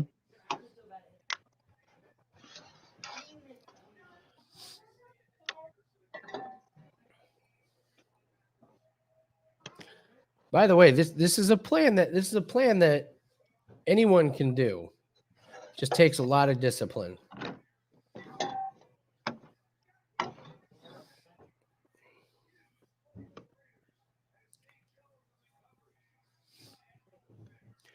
Dude, Croom and Rosa putting on a good performance. Yeah, hey, honey.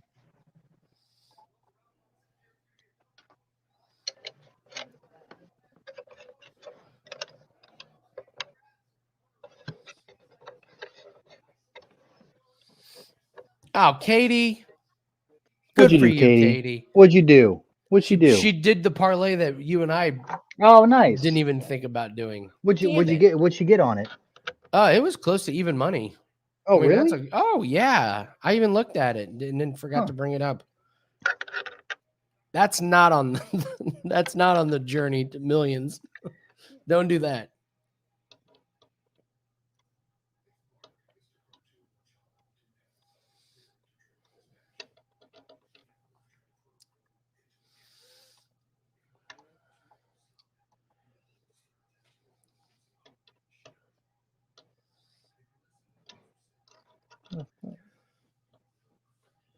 What are we looking at? Halftime here? Football's on too, right? Oh yeah, they got Bills and Patriots after this. Minus 103. Good job, Katie. Fuck. It's one of those where I'm really happy for you and I'm just like super fucking mad Well, you know. that I didn't get a chance to join in, even though I thought about it. You dunce.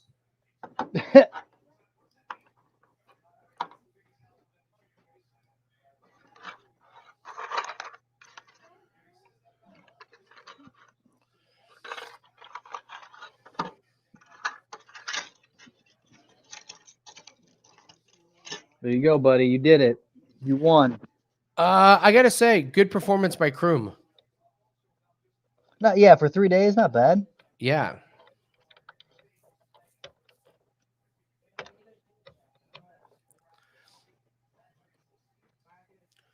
Kelleher by decision. That was a good one. Yep, for sure.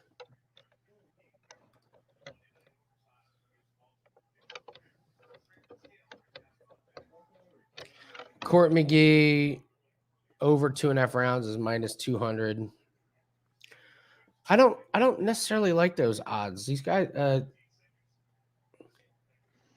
mean, if you think Court, I'd say like Court by decision. yes, if you It's a like pretty Court, safe. If you're you going like to play him Court, by just decision. get better odds by just playing by decision. But if you like, um, but Ramiz can submit. yes.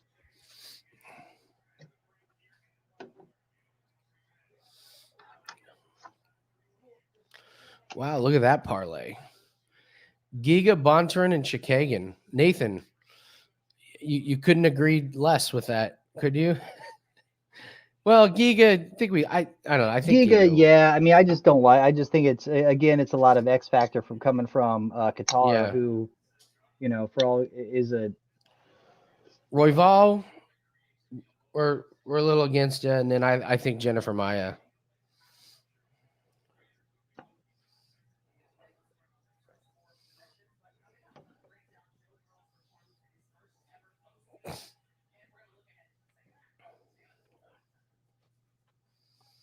Here's the thing: Court McGee has never lost by submission, Mm-hmm. ever. I know. So everyone's putting a lot in the Ramiz, like being the up and coming against. I understand he's 37, and there's going to be that fall off fight, but I mean, it's going to happen level at some point. It is going to happen at some point, but does it happen against the guy who only wins by submission against the guy who's never lost by submission? I don't know, man.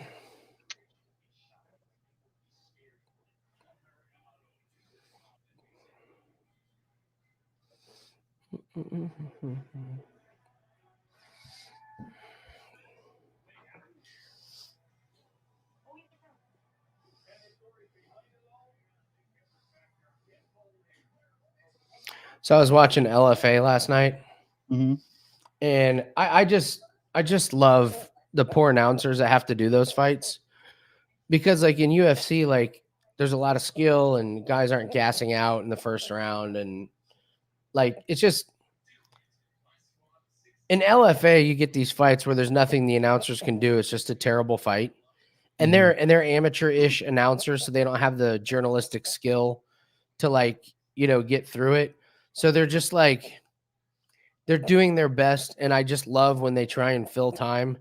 And there was a fight last night, and the guy was like, it was a mismatch. One guy was a favorite, and he was just laying on top of him and not really doing much. And but he was just, he was winning. He was kicking the shit out of him. And so the announcer is like, man, John's just, looks so much bigger than his opponent.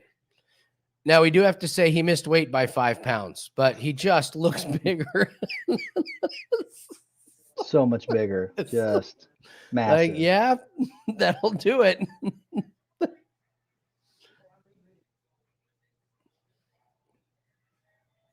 They had a big upset in LFA last night. I turned it on, and some redhead named Michael Sear, who I mean, he looked like he just rolled out of a I don't know, a hillbilly fucking like dumpster or whatever, like was fighting, and like I was like, this guy's gonna get his fucking ass kicked. And then like halfway through the first round, I was like, oh, this guy's like hiding something. Like he's got a red hair like mullet that looks terrible, and he's got the stupid facial hair. But I was like, he's like smarter than this. And sure enough, he choked the guy out in the third round. And they interview him, and I'm like, this is gonna be great. This guy's gonna be like the most hyped redneck like ever.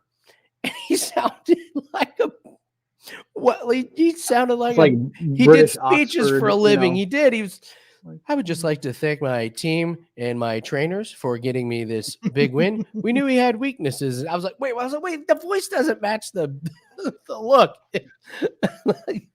I've seen enough of these like LFAs and lower tier fighting rings where you pretty much know what you're getting when you hand the guy the mic. But all right, here we go.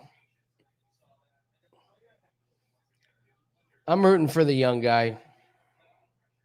Yeah, I think that it's just a very close fight. I mean, I originally said I had Ramiz by decision, but This could be a good live bet. I mean, it's evens right now pretty much. So, but it could be. I mean, just to see how it goes. Like if Court is literally able to just I'll be to stop interested Ramiz, if he's able to stuff Ramiz from the takedowns and the control time, then it's like, I would throw some money on Court.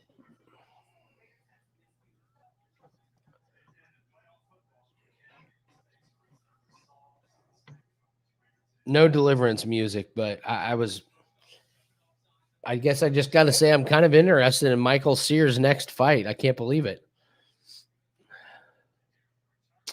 Cool. I hope that'd be all. I mean, that'd be nice to be like so crazy to hear him call up. It was so crazy to hear him talk. But that was a mistake on my end. The edible had kicked in, but like, but just seeing how he fought, it was obvious he was smart. Like it was very, very obvious.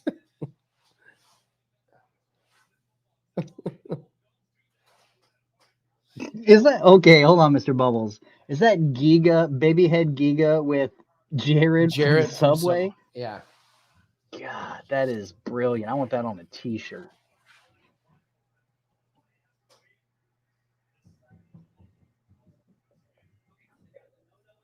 Ramiz round one finish is plus 500. I mean, yeah, that's. I don't handicap college basketball. I don't know shit about it. The only thing I know is one of the things on my bucket list is to do the to do March Madness in Vegas. I've not been, and I've heard it's just incredible. It's just like it's a gigantic pain in the ass, like to like if you want to put a bet in, but like just being in the sports books, like while there's a million games going on and having people going nuts like the whole time, and then the parties.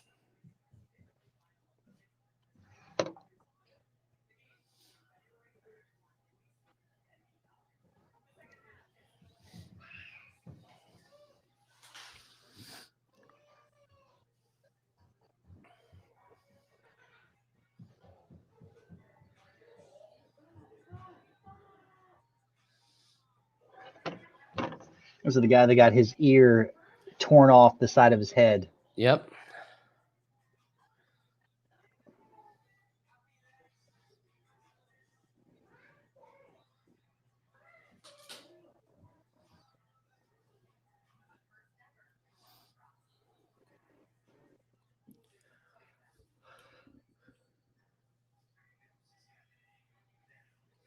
Let's go, old man McGee. Let's see a little creak. See some creaks in those bones.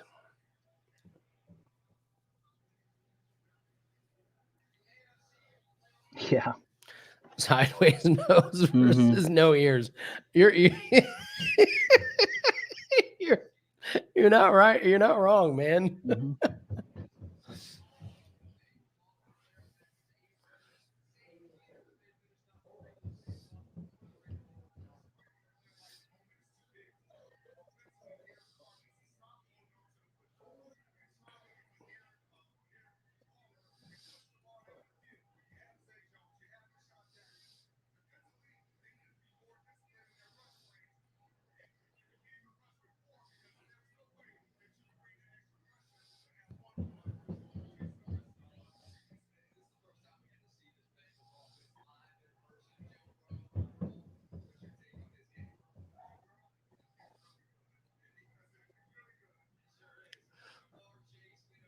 Cracked him good there. Mm-hmm.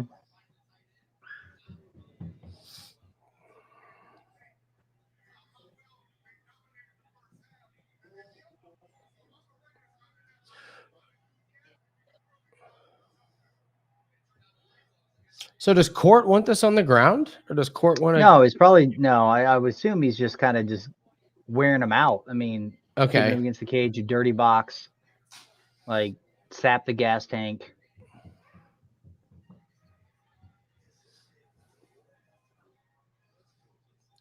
Oh, that wasn't a groin shot, or was it? Maybe it was just a grab. I thought it was an inner. I thought it was like inner thigh, like a nice inner thigh shot. Oh.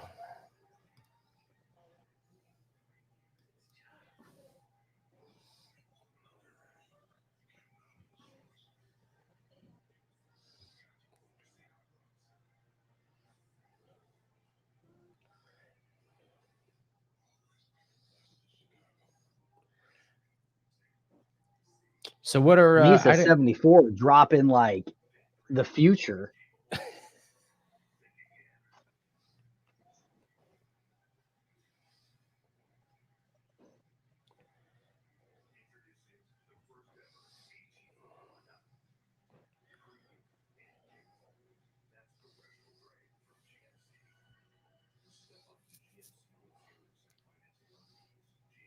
Yeah, but I think Court McGee is just using his experience to be like, all right, young guy.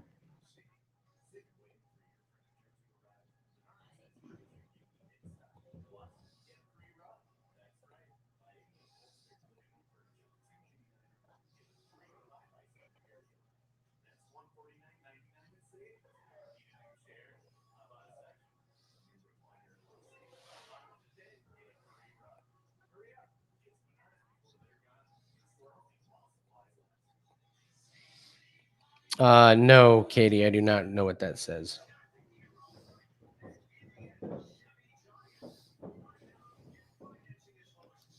Daddy, No, honey. Yes, honey.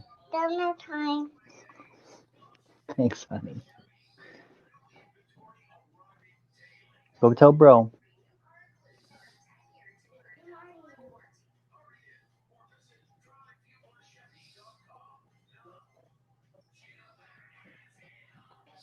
We'll do Toasty Joe after this fight. All right.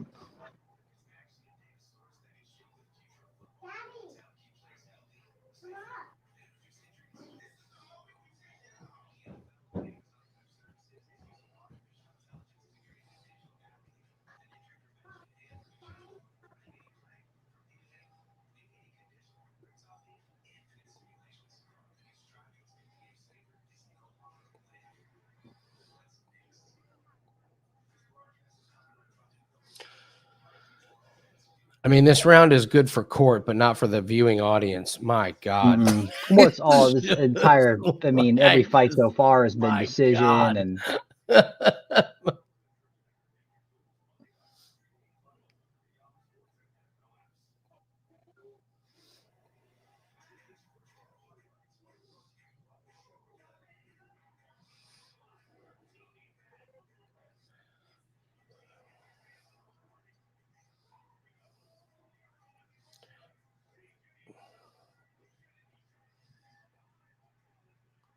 Is McGee getting tired, Nathan? yeah.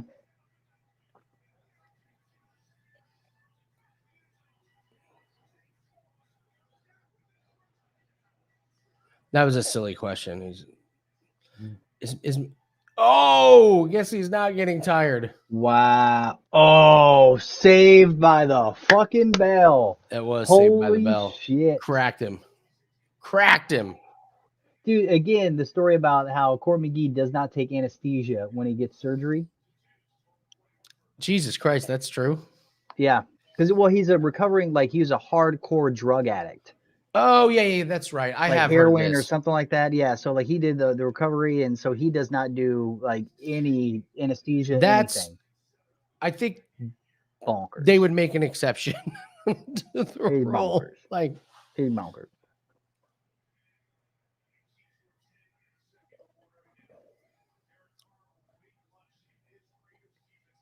Nice, Jim. Go for it. Old man's looks like he's gonna, He use that could. experience to just put Ramiz to put him out. I mean, he definitely had round one. you're just saying that because it controlled the entire fight, took him down twice, and then cracked him in the head and knocked him down. That's the Yeah. only reason you're saying That's that, the Nathan. only reason. I mean, my God, I'm sorry. I know, but man, Oh, it was right on this. It was right above the. It was like right his in busted ear. the He side hit of him in the. his busted ear. Is that what it was? His reconstructed ear.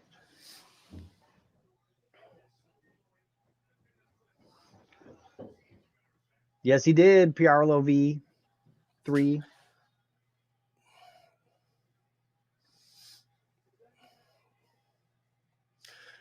All right, this will be interesting. Mm-hmm. But can't even keep Stays court up. down. Yeah, it's like if Sean Brady couldn't do it. Do you think this?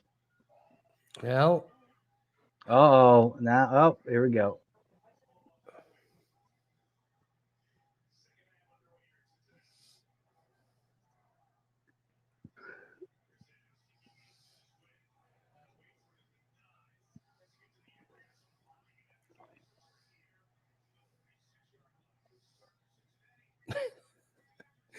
You get amped Man, up. it's a fucking mauling.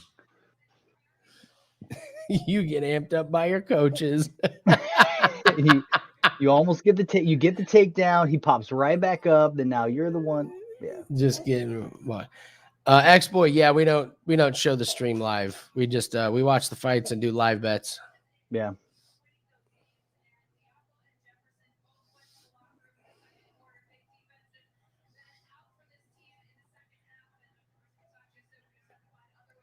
Oh, is his nose busted up too? I can't tell where the blood's coming from? yeah. Oh, that was awesome to see Court notice that he was going for the guillotine and he just kind of like he's like snaking his head out. Yeah. Yeah.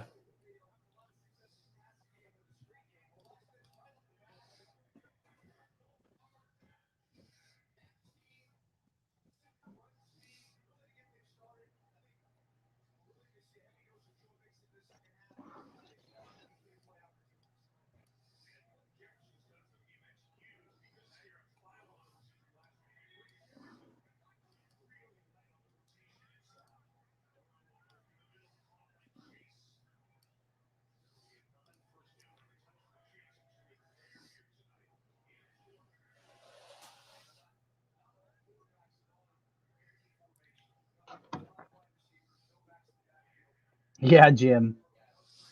Literally, like Dad strength. Yeah.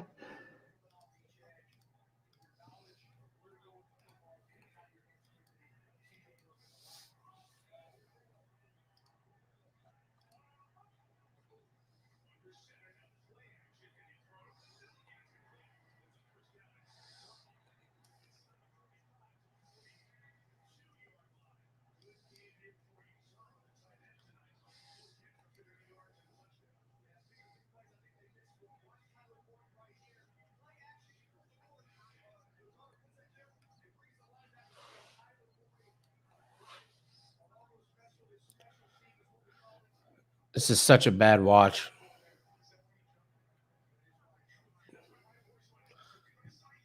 At some point, they got to give Court McGee someone that's just going to end this futility.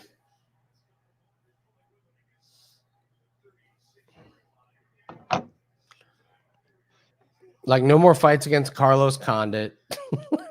Mhm. You know, like.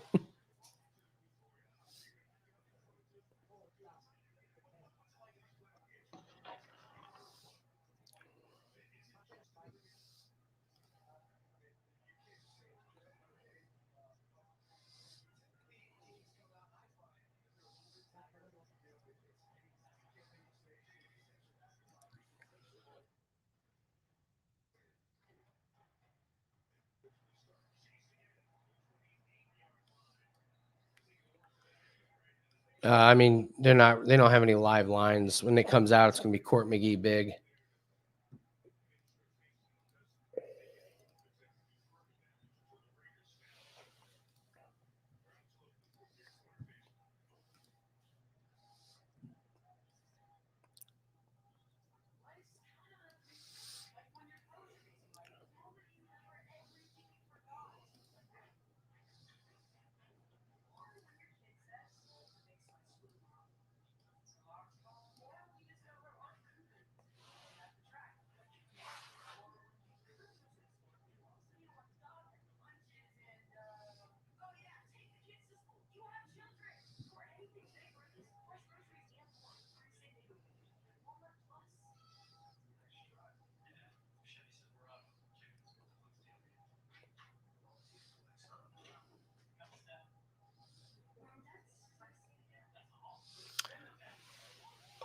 Nothing doing here, but I will say, Nathan, Toasty Joe will be here soon. So, All right. Well, do you want to go first? You go grab all your stuff. yeah. I'll be right Okay. All right. Toasty Joe is going to show us how to make a smoky Manhattan.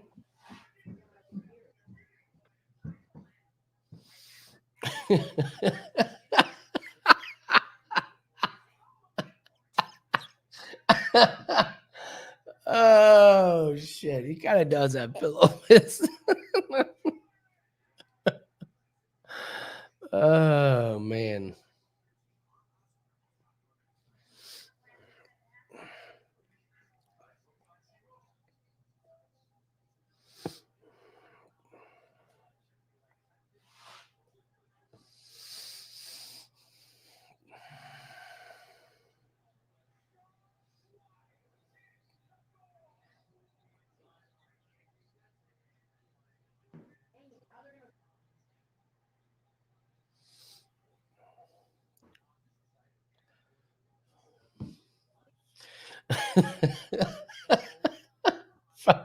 Top 3 fight of the year. My God.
Not much else to say here.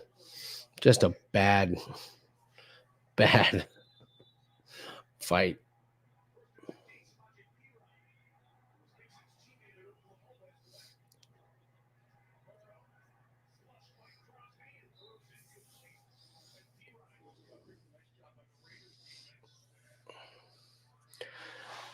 Yeah, I will tell you, I already got that. I got that play locked in, and I will throw that up on Wager Talk. The Stafford to throw an interception. Chance, yeah, there's a good parlay. Stafford and Roethlisberger to each throw an interception.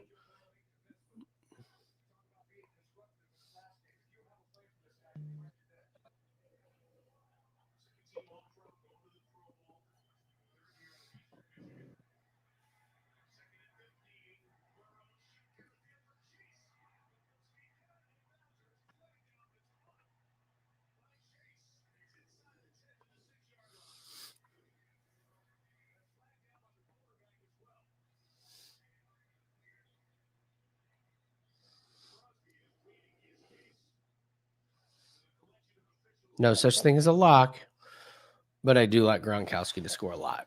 Absolutely.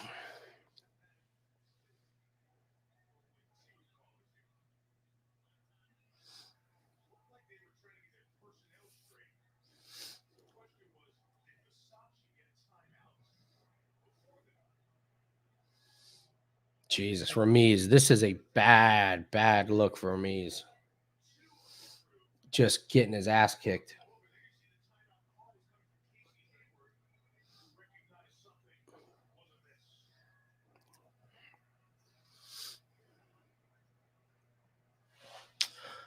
Peppo live stream is on ESPN Plus or somewhere else. We just watched the fights and bet on them. And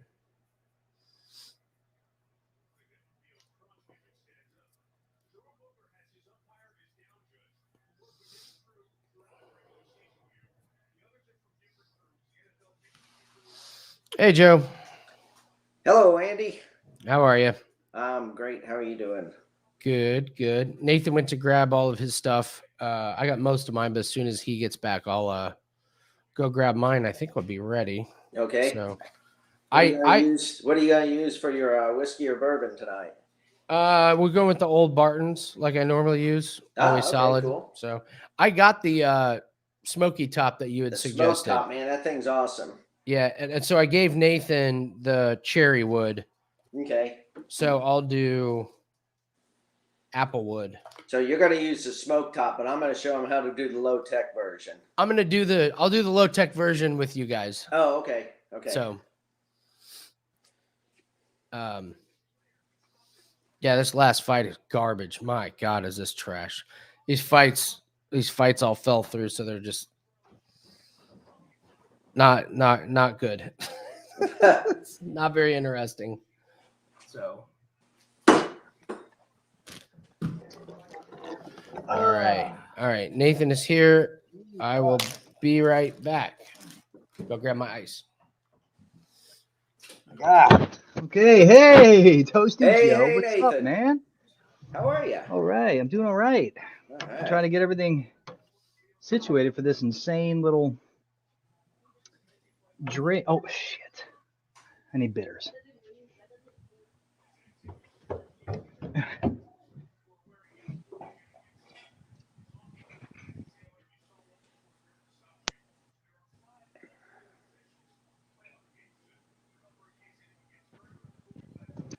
Go.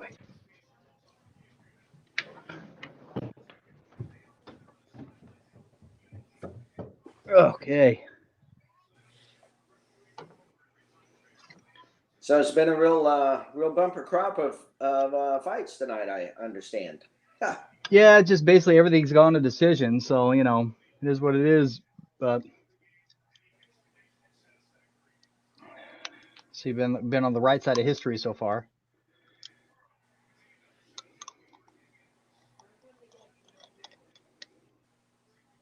I think these were supposed to be on Apple Plus tonight. The main one's on ESPN. What is what? The fight. Mm. Yeah. I can't find it. I was watching the football game anyway. Oh, okay. Ugh. Good holidays, Nathan? Yeah, not too bad. Yeah, it's been forever since these fights. But yeah, Christmas was good. Went down to Kentucky. So that was really nice. And then New Year's, just my mom flew in from California. So her and her husband, they live out in Los Angeles, and they were here for about a week, Nice. week and a half. So it was good. It was good. It was nice. Good. All right. Yourself? Yeah. So Andy, I also have a special guest on for tonight. Oh yeah. Come on over.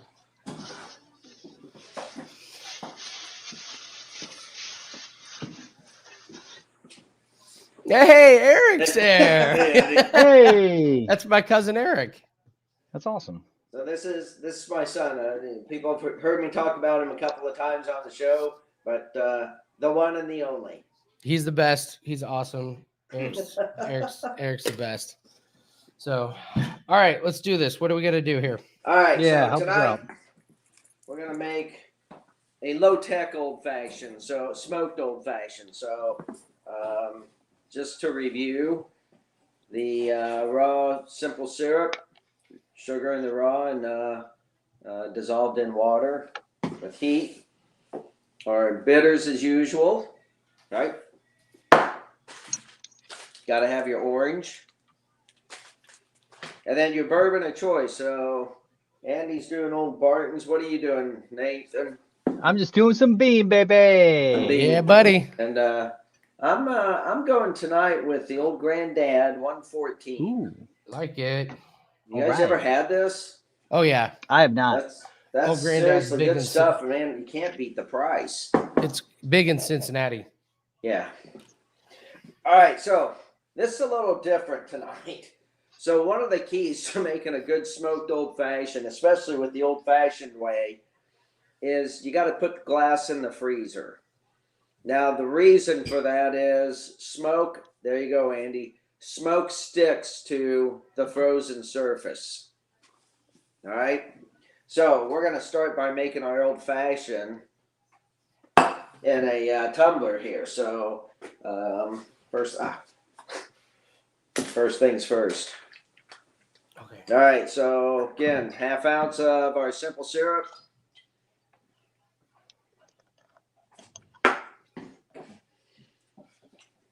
Three shakes of our bitters.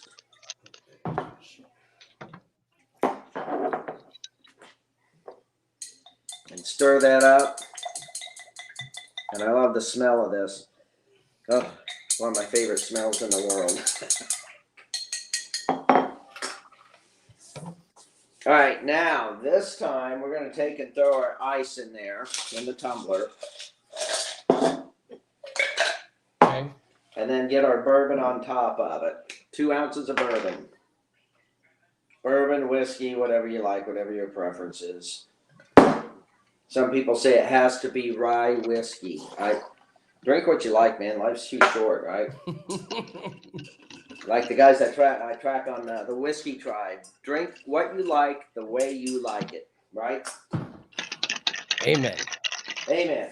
All right. Now, the old-fashioned way. Now, you got to have some place. I've got a little piece of this is a little piece of mesquite. You got to have a place to set this, basically torch this up. Guess what works really, really well? The top of your tumbler, because it's raised and it's stainless steel. Shit, I like it. So I'm gonna pull out my frozen glass. Okay. I'm gonna light this baby on fire. So Okay. get it. We're using just wood chips. And wood chips works fine. Just get them burning or get them a little toasty on all the sides. Okay. And then just put your glass right over the top. Oh, yes. Oh, look at all that smoke. Okay. Glass goes right over the top. My God, it smells so good. Right over the top. It'll smother out the flame and fill the bottom of it with smoke.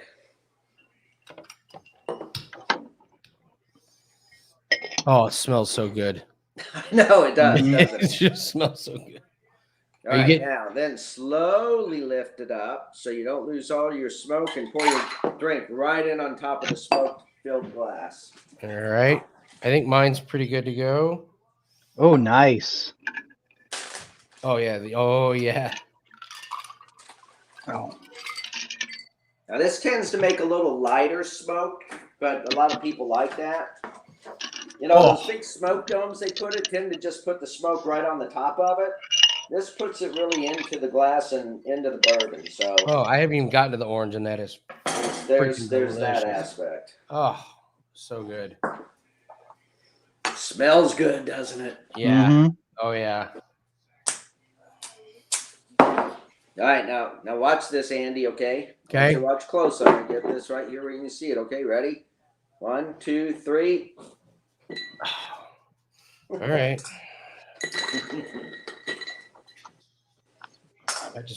I can't do it with a butane lighter, can I? Oh, you can, but some people say you get the butane flavor in it. I just got wood matches, but yeah, you can do It's it. fine. I got it torched a little bit. I'll do a match next time, but I get the gist. Oh, And then you have your smoked old fashioned. Dude, that is delicious. That's delicious. That's the best I've ever done.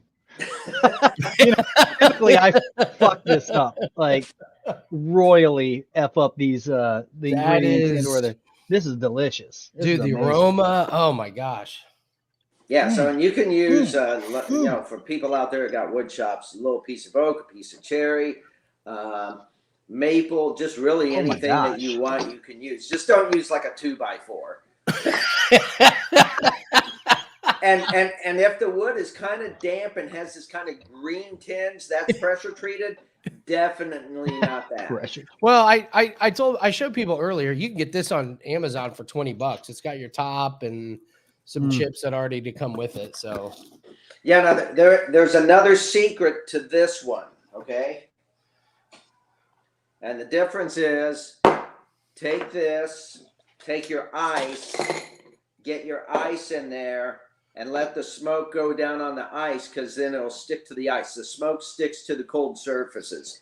So that's why in the low-tech way, you freeze your glass, bring it out of the freezer. But on this one, matter of fact, Eric needs an old-fashioned, doesn't he? I can drink one. Eric can drink one. So we'll do a quick demo on this baby. There we go. I can't describe how good and fresh the smoky flavor is on this one. It's way better than using liquid smoke for it. Oh my God. Oh, Liquid smoke. so good. But yeah, those smoke domes are really cool, and they put a big thing of smoke on it, but it's really just on the top. I like the smoky flavor inside the drink. My personal opinion. All right, so same thing. Now we put your ice in there on top of it, and then take your smoke top. These things are really pretty cool. I actually have a little cherry here, so I'm just going to throw some of that in there. I'm going to see if I can get close enough to the camera where people can see the smoke drop down, because you can kind of see it stick to the ice.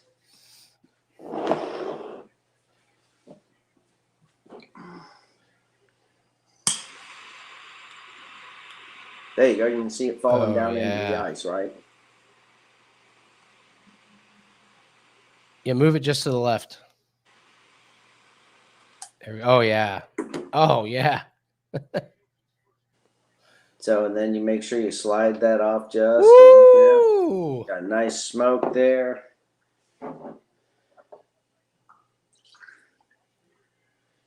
Bourbon all around it. Trouble, toil, and whatever it Nathan, is. you're muted. That looks amazing. It doesn't look awesome. I mean, that's some cauldron shit for sure. Like poltergeist.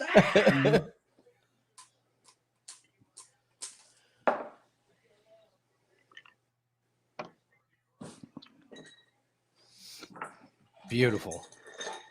Damn. Eric, sir, your drink is served. So cool. So there you go. You can use the high-tech smoke top, but if you don't have that, you just need a piece of wood and the top of your tumbler, and you can toast yourself up some wood and put your glass over the top of it and smoke your own old-fashioned. And I really like the flavor of smoked old-fashions. These are top notch. This is one of the best ones you've done for us. Yeah.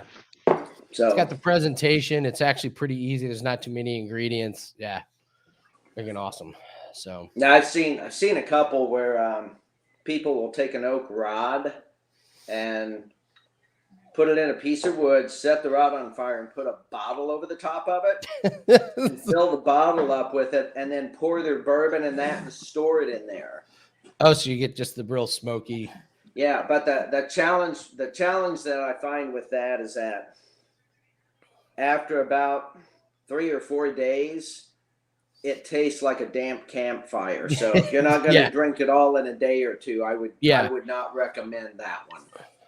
So Nice. Well, Joe, that's awesome. We got Holmes versus Pickett fighting right now.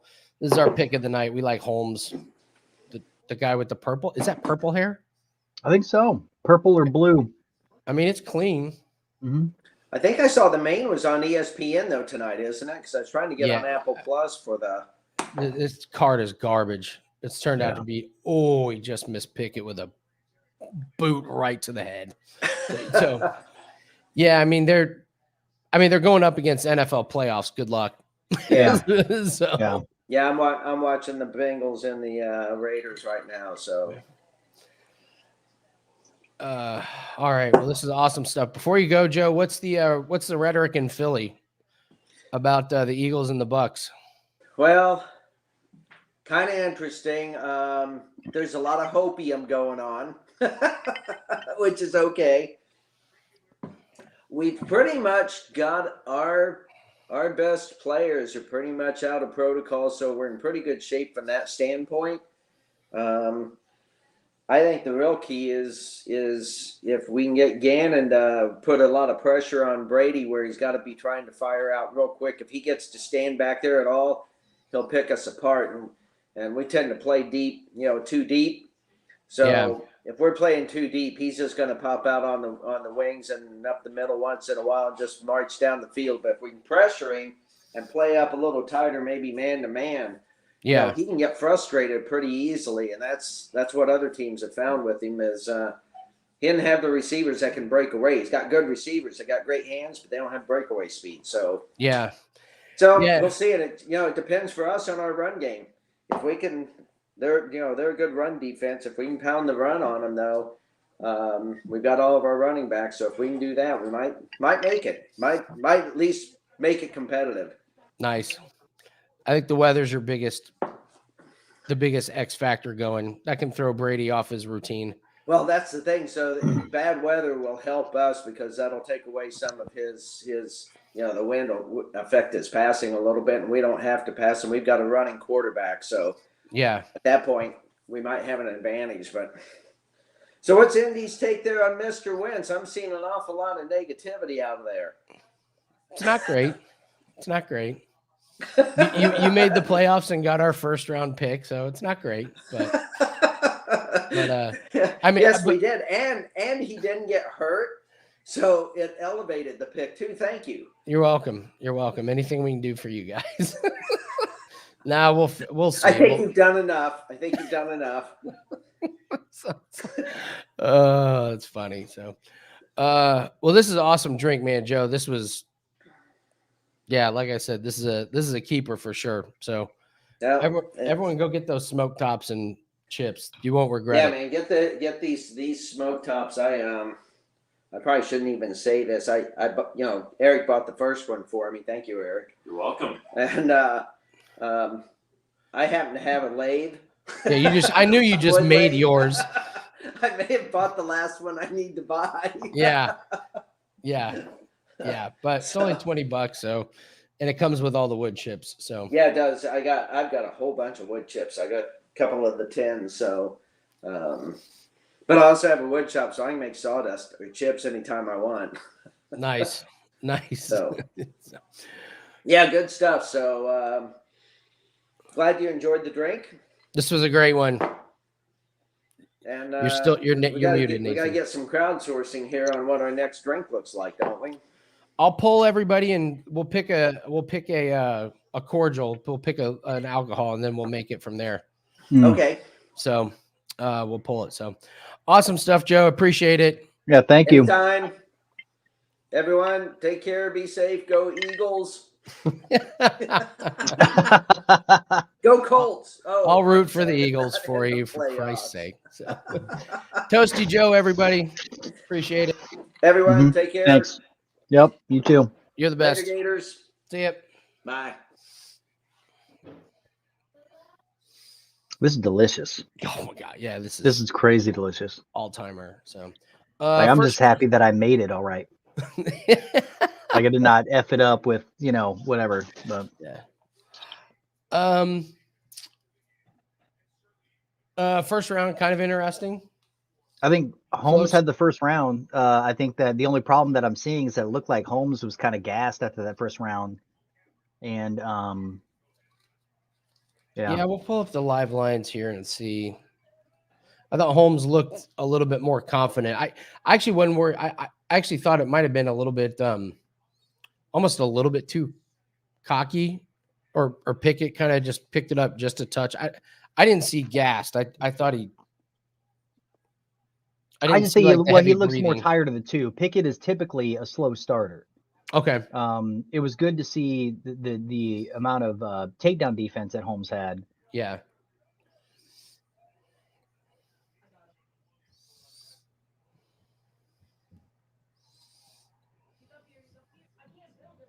Lonely Octopus, what's up? What's up, Lonely?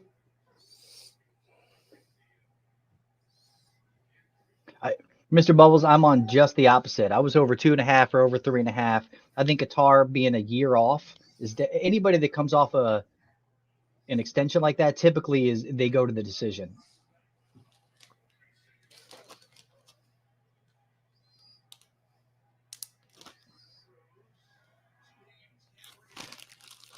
Holmes is getting pieced. Oh, Holmes is fucked. Real. Holmes is real fucked. Yeah, he is.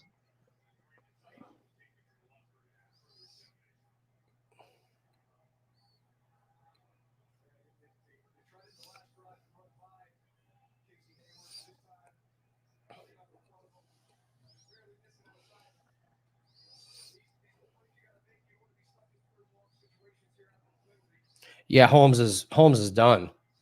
I mean, he's going to have to get a flash knockout or get him on the ground or something. He can't play. He doesn't have the strength for the flash knockout. I mean, he's got to get the sub or.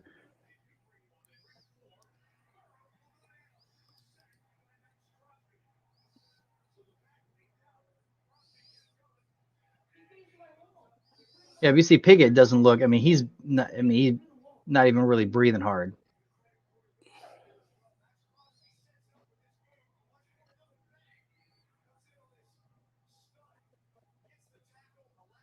Dude, he is so gassed. He's so tired. He is so gassed. I mean,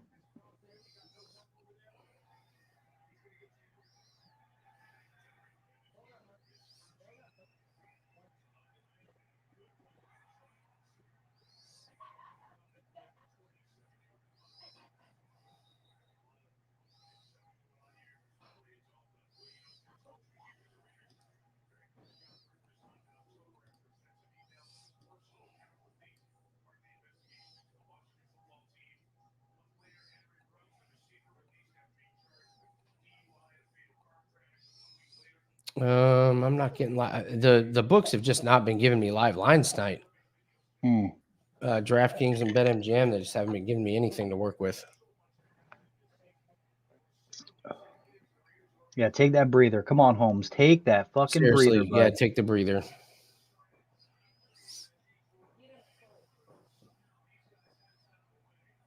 You're going to have to dig deep, buddy.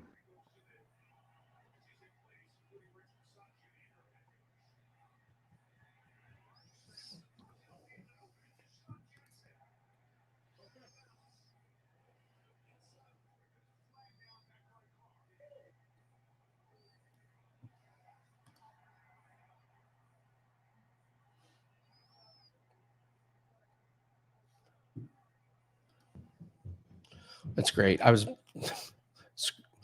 couldn't figure out why I couldn't hear the announcers very good, and the volume on my ESPN Plus is all the way down.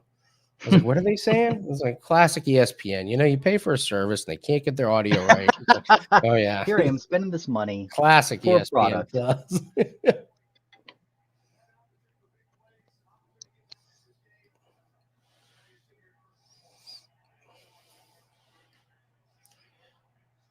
Oh, Jason Callie.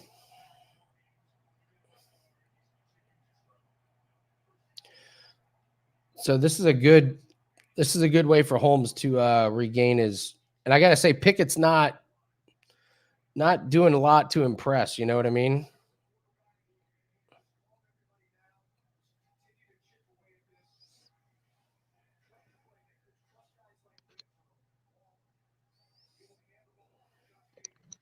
Yeah, I wasn't worried about like Pickett's talent. It's Holmes's gas tank that I'm scared.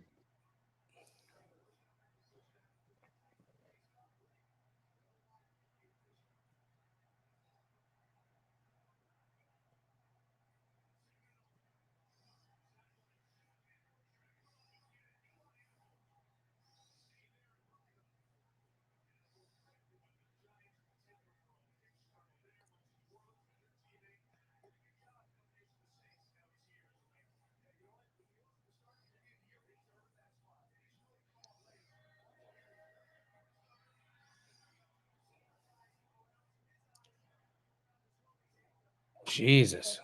I mean,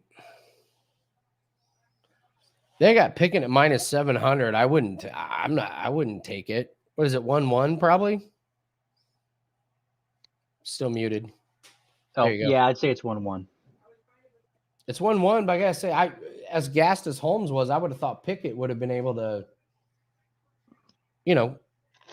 Well, that's what I'm saying. I was just like, I'm not worried about Pickett's skill. I'm just worried about Holmes's gas tank. Yeah, yeah. Like if he can hold on, if he can do what he did at the end there and just kind of like grind it. I mean, that's what I'm just terrified of is this fucking gas tank. I mean, that was pathetic.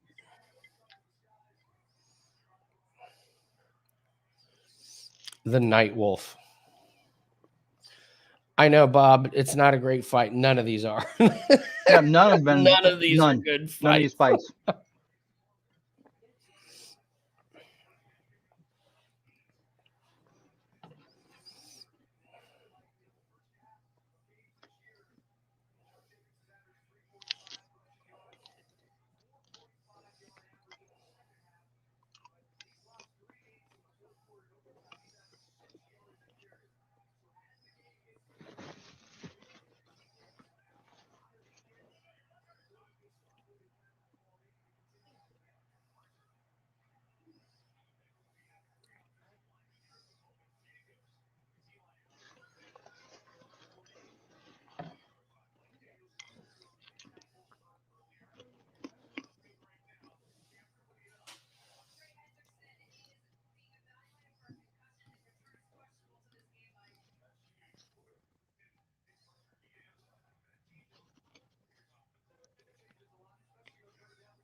Man, this is awful. Good Lord.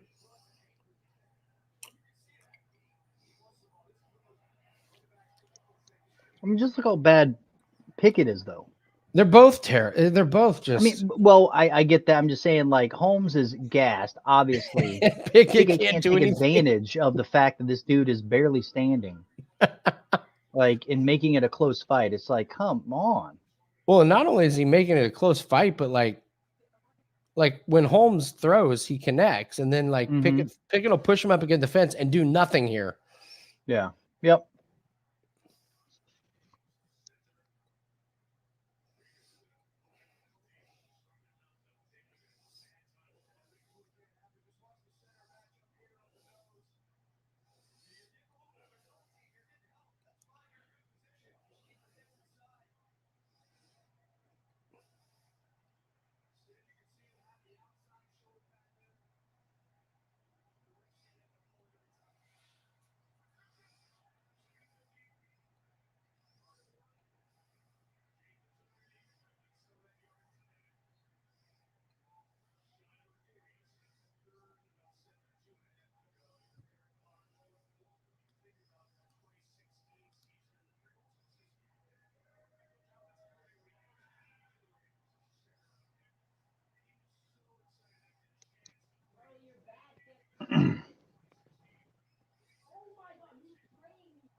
All right, Holmes, you got to do something, buddy.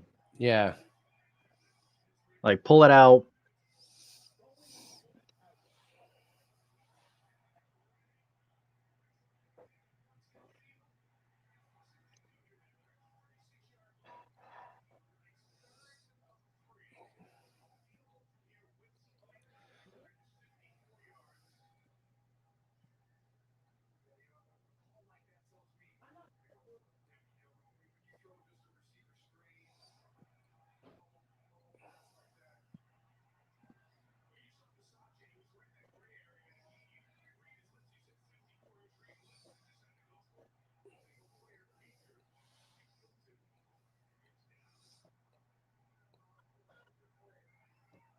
Oh, nice. Come on. Big shot by Holmes there.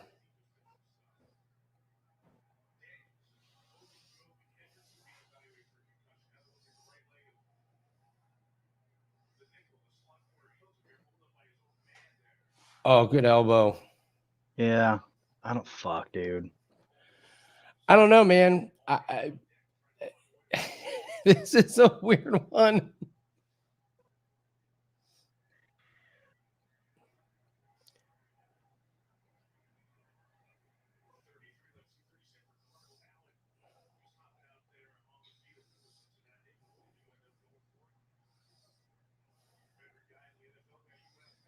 Really? I'll let him do some side kicks to you? 3 side kicks?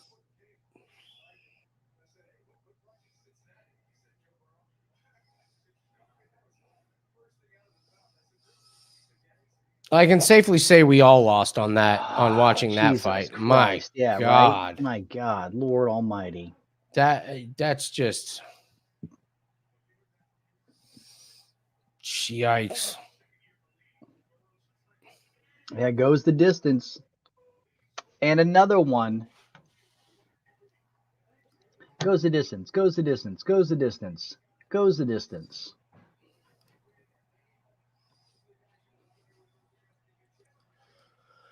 Oh, Man, I can't get enough of this drink. I know the drinks are way better than the fights, that's for sure. Did you refill yours, or are you just sipping? Just sipping. Oh, so I'm Just almost sipping. done with mine.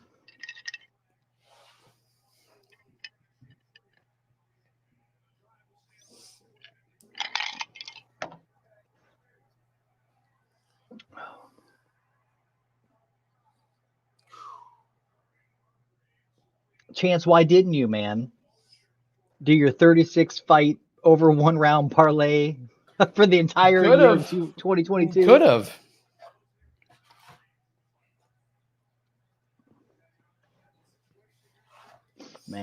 Man, what a bum city. Are you gonna make another one, Andy? Here a little bit later. Yeah, I'm gonna do one with the smoke top. Oh, nice. I want to make like Megan one of these, man. That was good. That was ridiculous.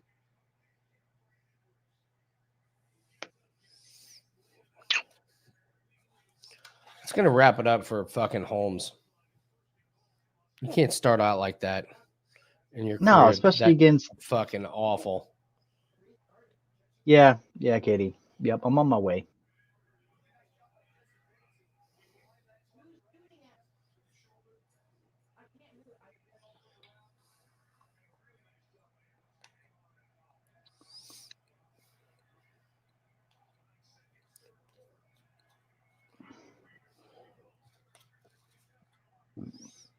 I mean,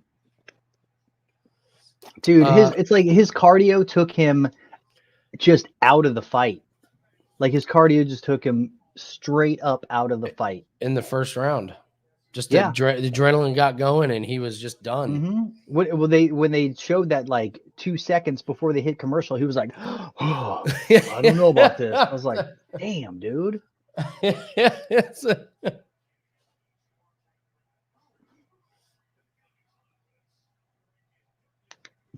I mean, even Pickett looked terrible. Yeah, no, Pickett is. That's the thing. Like, can we put Pickett on the bad list? He just won. Yes, of course. Pickett There is. you go. There you go. Pickett is on the bad list. All right, we got a little break, so this is a good time to refresh your snacks, drinks, whatever. Pee break. I'm gonna take a pee break. Man, that's disappointing. It's really bad. So it's all right. We got more. I'll be right back. All right, man.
I'm gonna keep on this streaming for watching. I'm not going over to ESPN. So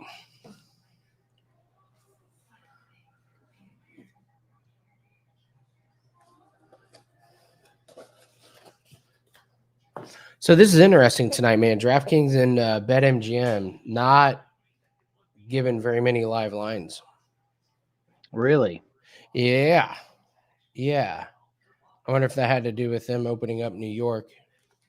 Maybe. And them going, we don't want this many people to have live lines right now. Or if they're just so concerned with football and all their New York stuff.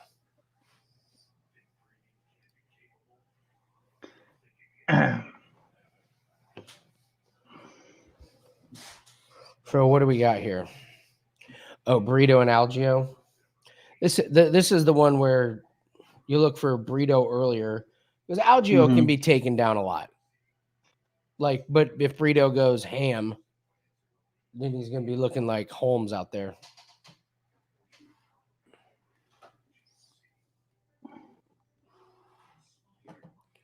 It's another debutante. It's so crazy. I mean, there's so many like first-time Slava's fighters coming on this up after, card. after it as well.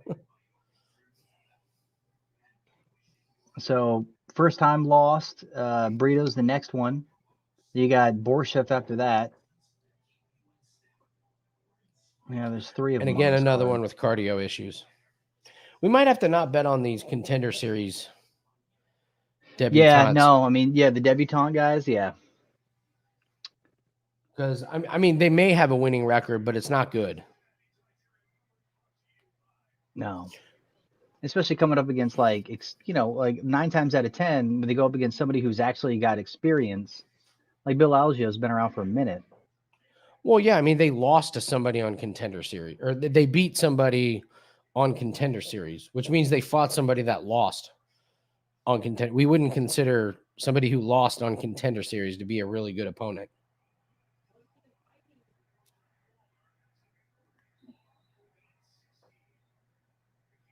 Yeah. I would say this is another one where the fight goes the distance. Oh, you think so? Yeah. I think it's another one that goes straight up. I mean,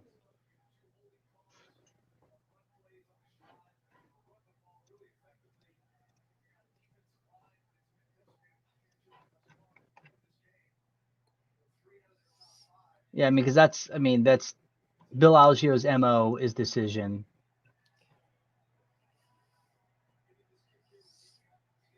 And you got contender series, the guy he won against Diego Lopez in a decision.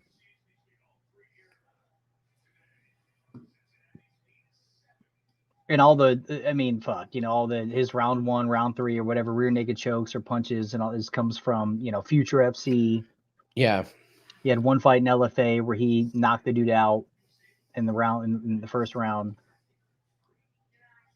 But they're also saying it's like if it's past the first round, then it's Algeo. Like if it goes past the first round, no, he's done a round 3.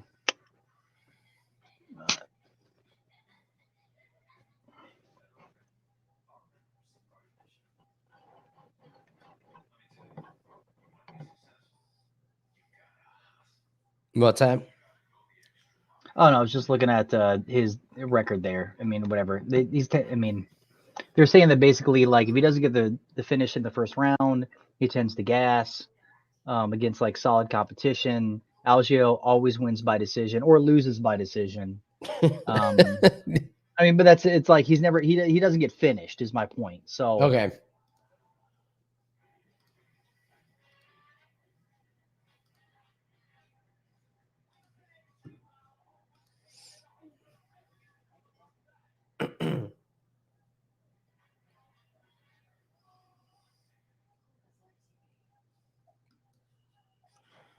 Come on.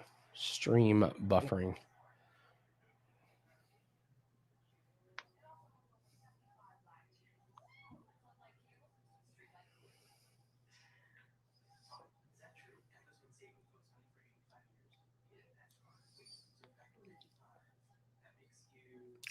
Did you see Fig's brother pulled out of his fight against Jake Hadley? And then Jake Hadley did exactly what he shouldn't do. Which is what? Well, so I believe it's Hadley who just like he just treats everyone really shitty, and Dana was the only one that wanted him in the UFC. Like everyone else was like, no, this dude's a troublemaker. Like he's fucking terrible. Like he's been cussing. He's like cussing out like UFC staff members and like, like basically a royal piece of shit. And so Dana picked him and gave him a contract. And the other guys, the other matchmakers were livid, like got up and like ran over and were like, what the fuck are you doing? And so, so Dana was like, don't make an asshole out of me. I'm giving you the shot, but you got to like do better and got to be more respectful of the sport and everything. So Fig pulled out and Jake Hadley goes on Twitter and he's like, I guess Fig's pussy hurt and pulled out of the match. It's just like, okay. Like, what did I just say? Just say.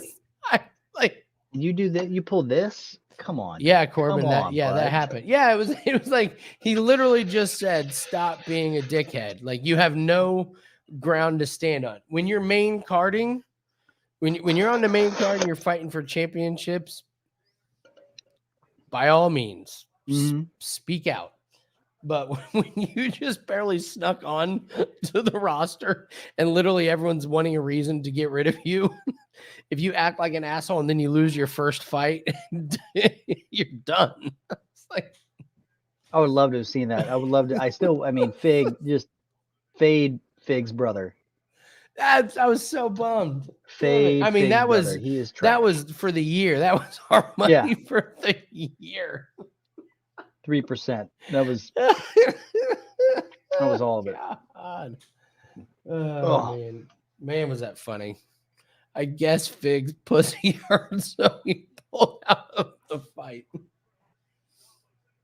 And then just the other thing is like, what happens if you have an injury in a year or so, bub? Like Hadley, you know, like now you're just setting yourself up for.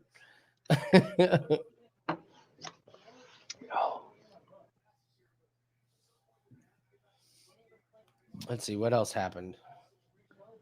I'm trying to think of anything else. Oh, Chance, what was going on? Like, so you no longer have action, like local action. You got to go to DraftKings. So it's going corporate. No more of these crazy ass funky bets, man. DraftKings has a lot of those since Chance has been telling us. Yeah, since Chance has been telling us about them, they have been adding them on there. I mean, NBA props and NFL props, what they were last year compared to what they are this year is just night and day. So I will give them credit. They update. The starts second round, like that just started. I mean, it's been around for a little bit, but that's a new, that was never around like 6 months ago. No, I'm looking at it right now. We can play all these fights to start round 2, to start round. Yeah. So.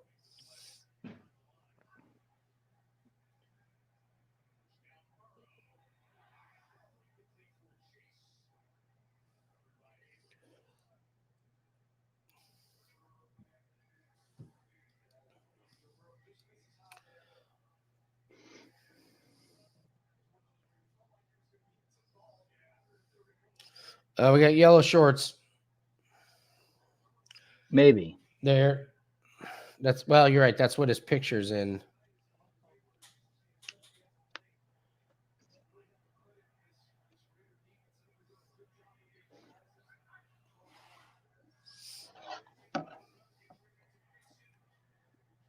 Yeah, he's got yellow shorts on. They're letting a contender series debutante wear the yellow shorts, bright yellow.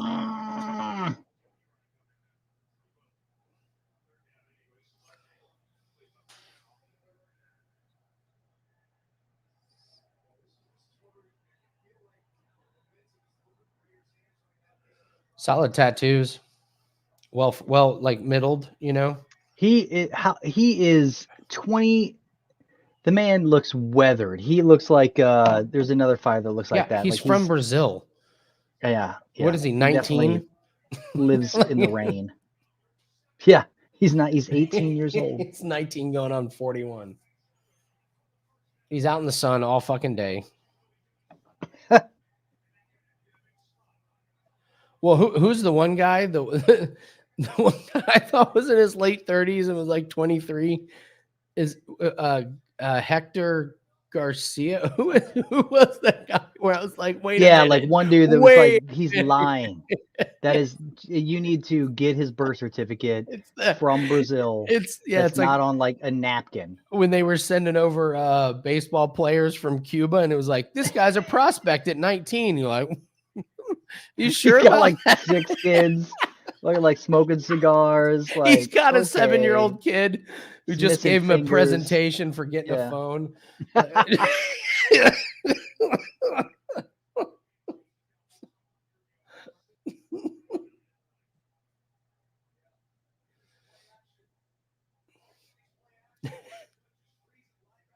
Ooh, that was ill intention.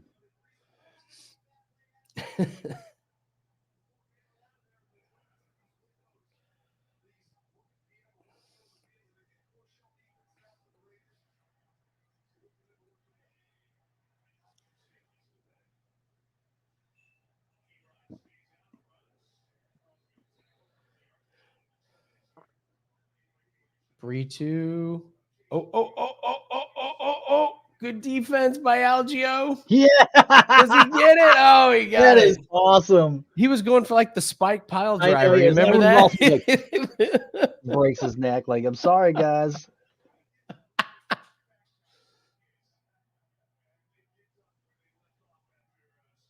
Dude, that's how lanky Algeo is. He can actually Do like a It's spike pile my driver. God.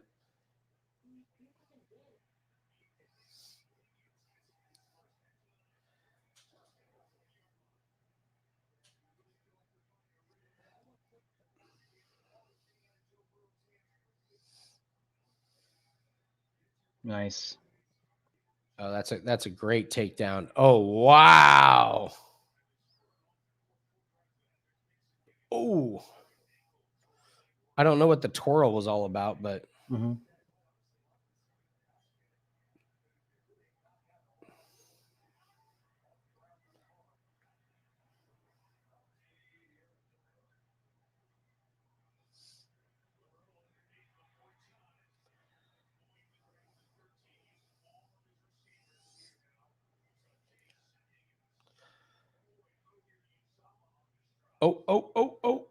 oh. He does have a body triangle. Algeo's trying to fight the arms. It's almost like if I'm the corner, I want to tell Brito to slow down a little bit. Like, just calm down.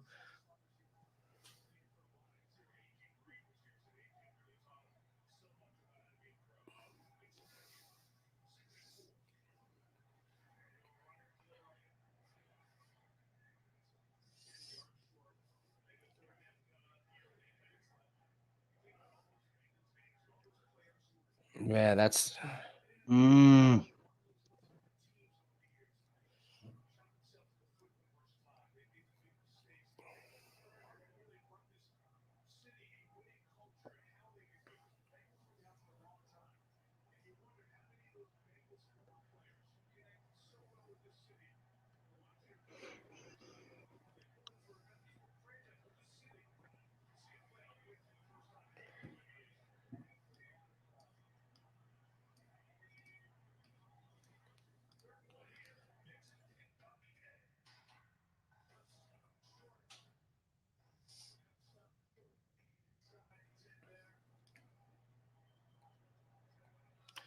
interesting way to judge this one. I mean, I think I'm on Algeo. I mean, I think that the longer this fight goes, the more. Well, I mean, just judging this round. Yeah, I'm just saying, like, yeah, the longer the fight goes, the more it's in favor of Algeo. I mean, it would be interesting. It'd be different if like these debutantes were going up against like somebody who was, yeah, I don't know, like less experienced. But yeah, they keep putting them against these guys that are.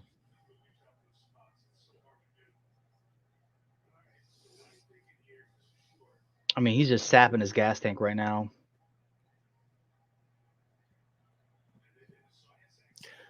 I'd have to agree with that. Nice knee.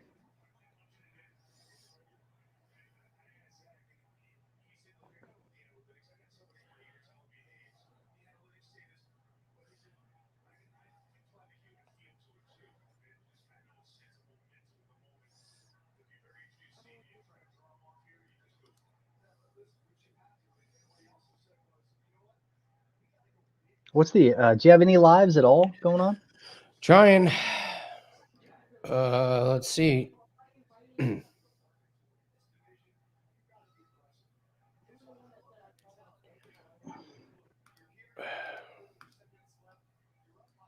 Oh, Peter Parker, come on, man. Shit. They found us. They always find us. I can't get. We got well done, Max. They won't. Well done, my man. That was great. All right, lesson learned. They are not giving us live lines. And there it is. Finally. I'm betting Yes, I mean, Algeo. I think Bill I'm looked betting great. I Algeo. think it's taking the stuff down or stuff of the takedowns, being able to defend the submission game in round one when Brito is fresh. And I mean, that's got to be like defeating. And then now it's going to be, I think, the Yeah. longer the fight goes, this is Algeo. I was surprised to see how well he did on the ground defense. Me He's too. definitely evident. Yeah, Go ahead. outside shot, but maybe Algeo you would give that round to since he finished the second half of the round. So I'm with you that Brito just went too hard, too fast, man. He's Mm-hmm.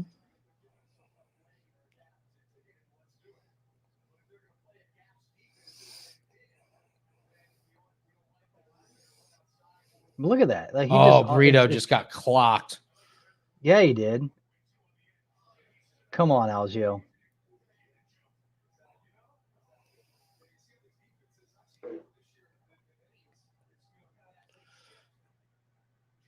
Oh, nice elbows. Yeah, and Brito can't get him down. It's just too tall. He's too.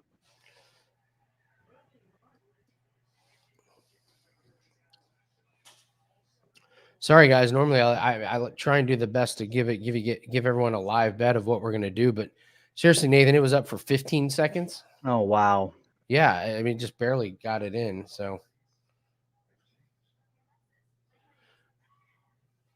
oh yeah, Burrito's just, dude. I love that hammer lock underneath his groin, man. That is really good. It's kind of like he's such a longer fighter than him that he can do that.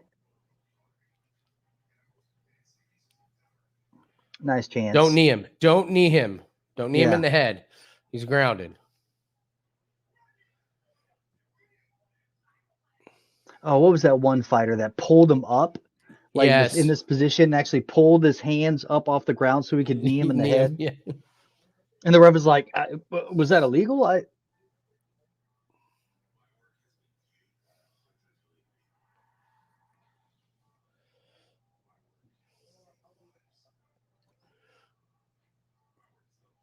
Look at Burrito's just wobbling. Mm-hmm. He's trying.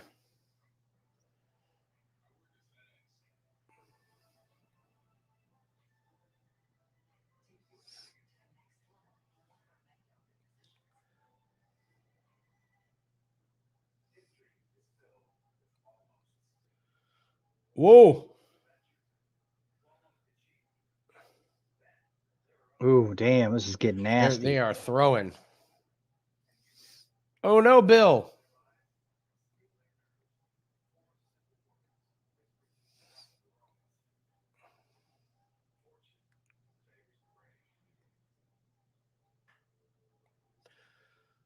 I'm really glad Brito went for the takedown. Yeah.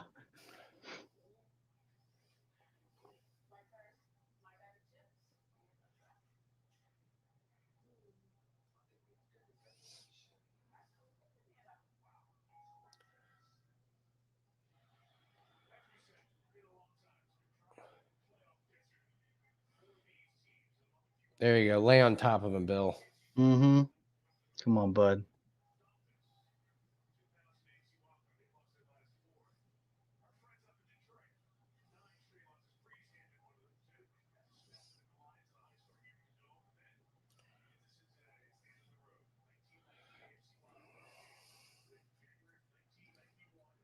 Come on.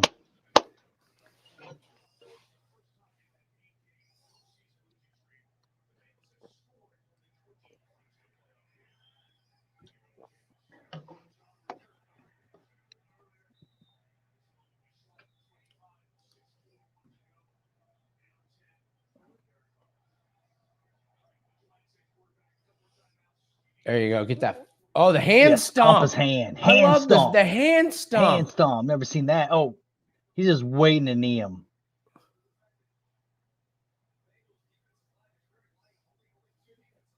That's brilliant. Mm-hmm.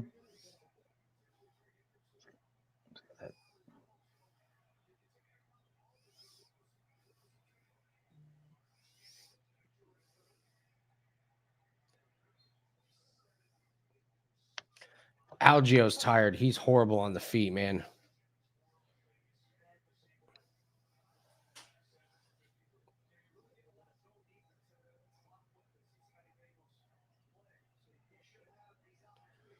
Oh, I just noticed that's a crazy. That's like a great white shark tattoo on Brito's back. Yeah.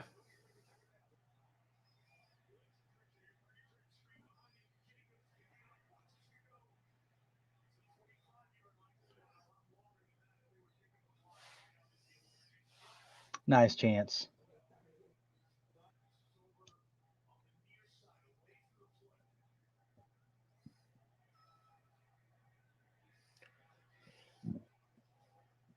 I don't like Brito standing there taking those shots though. Brito, Or Algeo. Algeo. I think Algeo's never been knocked out. I think when he was doing it, he was doing like more like rolling with the punches. Okay. Or maybe he's felt Brito's power and he's not impressed. So he's just kind of like, okay, all right. I'm picky. I don't like my punchers or my fighters getting punched in the face. It's just I get it. it's a me little either. strange. I just, the fact that all of his fights are either win or lost by decision, it's like, okay, well, he's got to have some sort of chin. What are we getting ready for after this? It is going to be Bush and Borshchev, baby. And money is just pouring in on Borshchev, which just terrifies me. Well, I mean, maybe because, what happened? Like, well, TJ Brown was favorite, so it won. Brian Keller's favorite, so it won. Ramiz, that's wise, because Ramiz was a favorite and lost to Court. Was Holmes the favorite? Yes. Holmes was the favorite, lost to Pickett. So we had 2 underdogs. Now we're going to have another underdog in Brito lose. Yeah, we'll see. If something doesn't happen in this last round. So that's probably why a bunch of that money is dropping.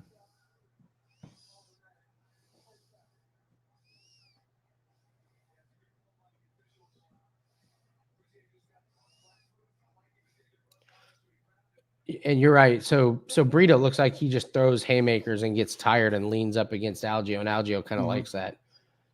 Well, yeah, and then he'll end up reversing it, end up like, see, like, okay, there you go. Slip the overhand. Little steep kick.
Oh, that was a great body shot. And then you got, good move by Algeo. Mm-hmm.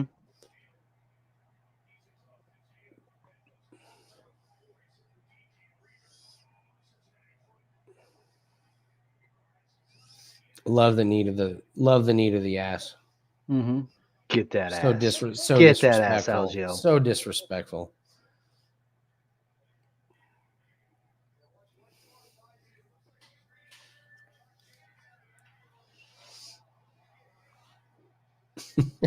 I saw that. I saw that chance. 8 million. 8 million check down passes. So. Nice.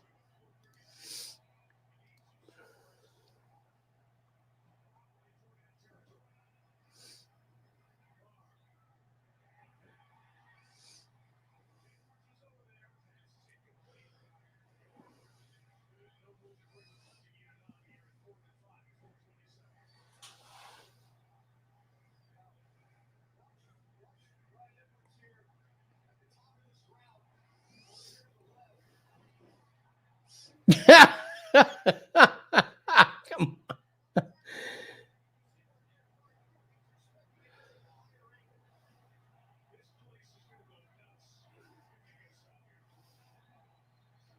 Does not count as an eye poke.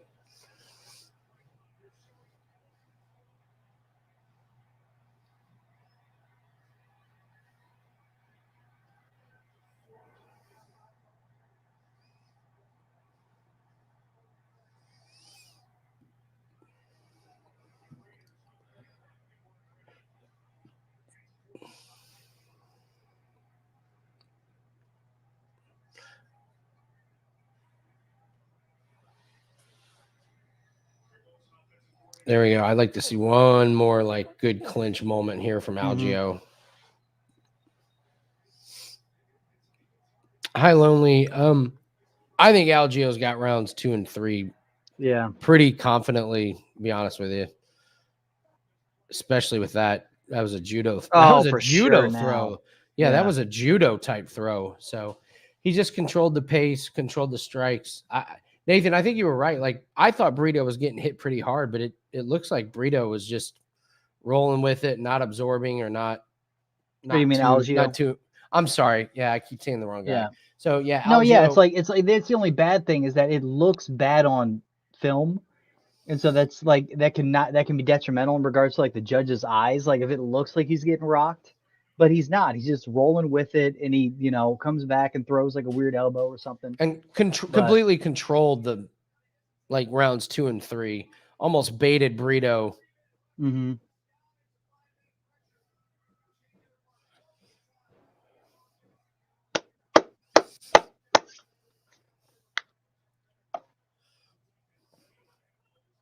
I'm liking Dakota Bush beating another debutante, Nathan. Hey, there's gonna have to be one debutante upset, like and so Brito it, lost, Joseph Holmes lost, and it will happen the very next fight night that takes place.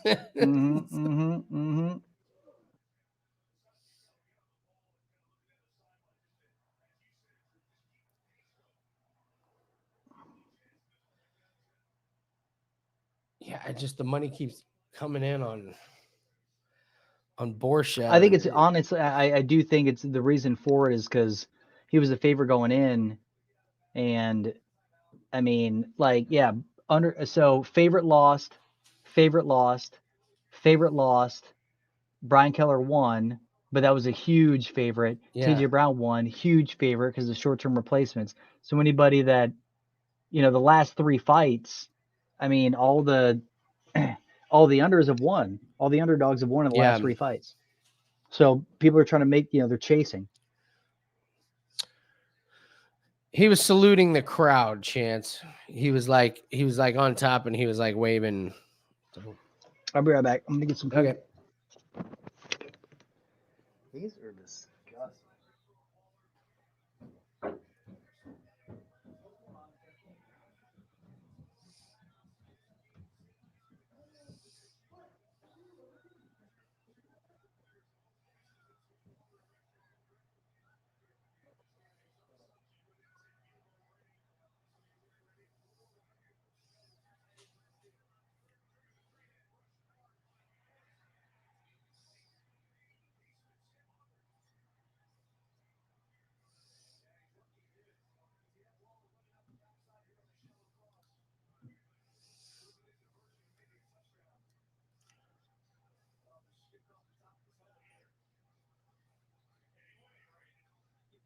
Wow.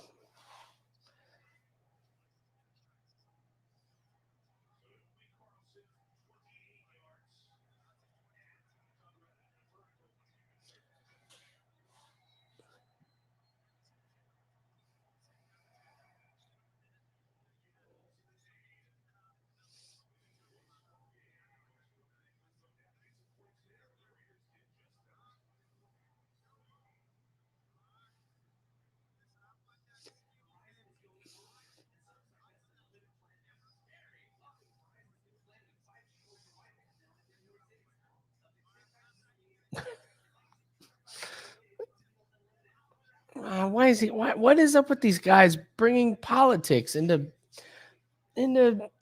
these fights? I don't get it. The new Colby Covington, because we had a lot of fun with that.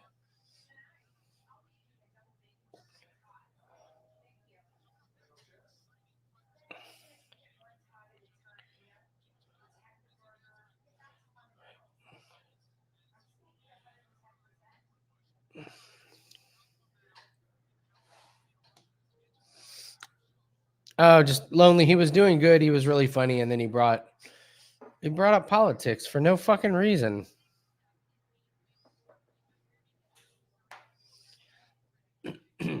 I vow to not have politics on this stream.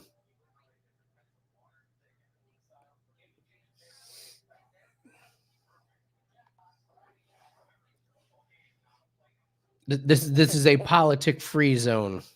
We get to break away from all that bullshit for hours and hours and hours and watch UFC and bet on UFC without talking about all that stuff. This is our free space. So it drives me nuts when athletes bring it up.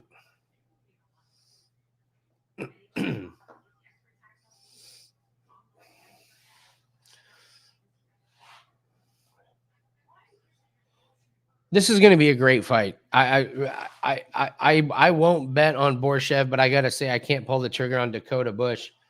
But I do think this is going to be a really entertaining fight.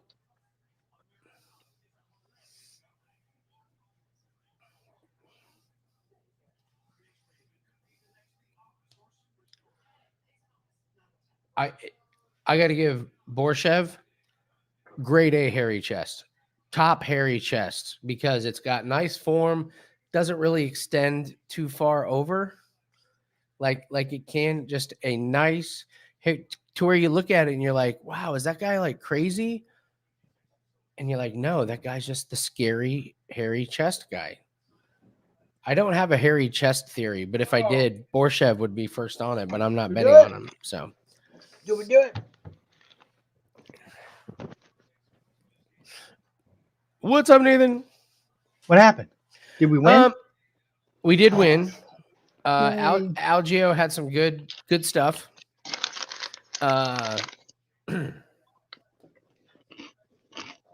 Algeo said, "Why can't we get 5 judges instead of 3?" Said it's 2022. We can afford 2 more judges because he won. The judges gave it to him 30-27, 29-28, 29-28. He was mad about 29-28. So, which I can get. And then I'll tell you later, he brought up politics because, he just had because we just can't escape that here. Oh, of course. So I just said, we don't do politics on this show. It's our free haven that we can escape all that. So, I got to say, Borshchev doing the Russian dance may be the most impressive move at that fight. Of what? Of the fight? The dipping down and doing the Russian thing where, Dude, if he I did were a to rolling thunder during that fight, and then at the end of it, he fucking did the true blue Russian knee dance. I was like, all right, this guy. Oh, fuck. If I were to do that now, Nathan, I both of my legs would break in 3 different places at the same time. As soon as you kneed all the way down, just ugh. Shins would snap, knees, hips, just bad news. Yeah. Oh my God. Let's go. I want to see Borshchev. I think he's going to be something. Algeo? Not Algeo. No, I'm just saying Borshchev. I think he's Borshchev, okay. I think he's a legit contender. I don't know. There was something about Algeo his strikes were not impressive.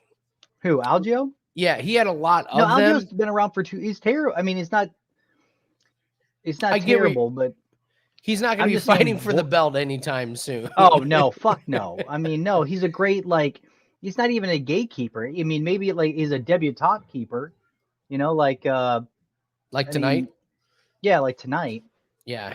So but I wouldn't trust him. I wouldn't put him down in as anything impressive against anybody legit. Well, he wants the big guys. He said give me a big striker. Who said that? At Bill Algeo. You idiot.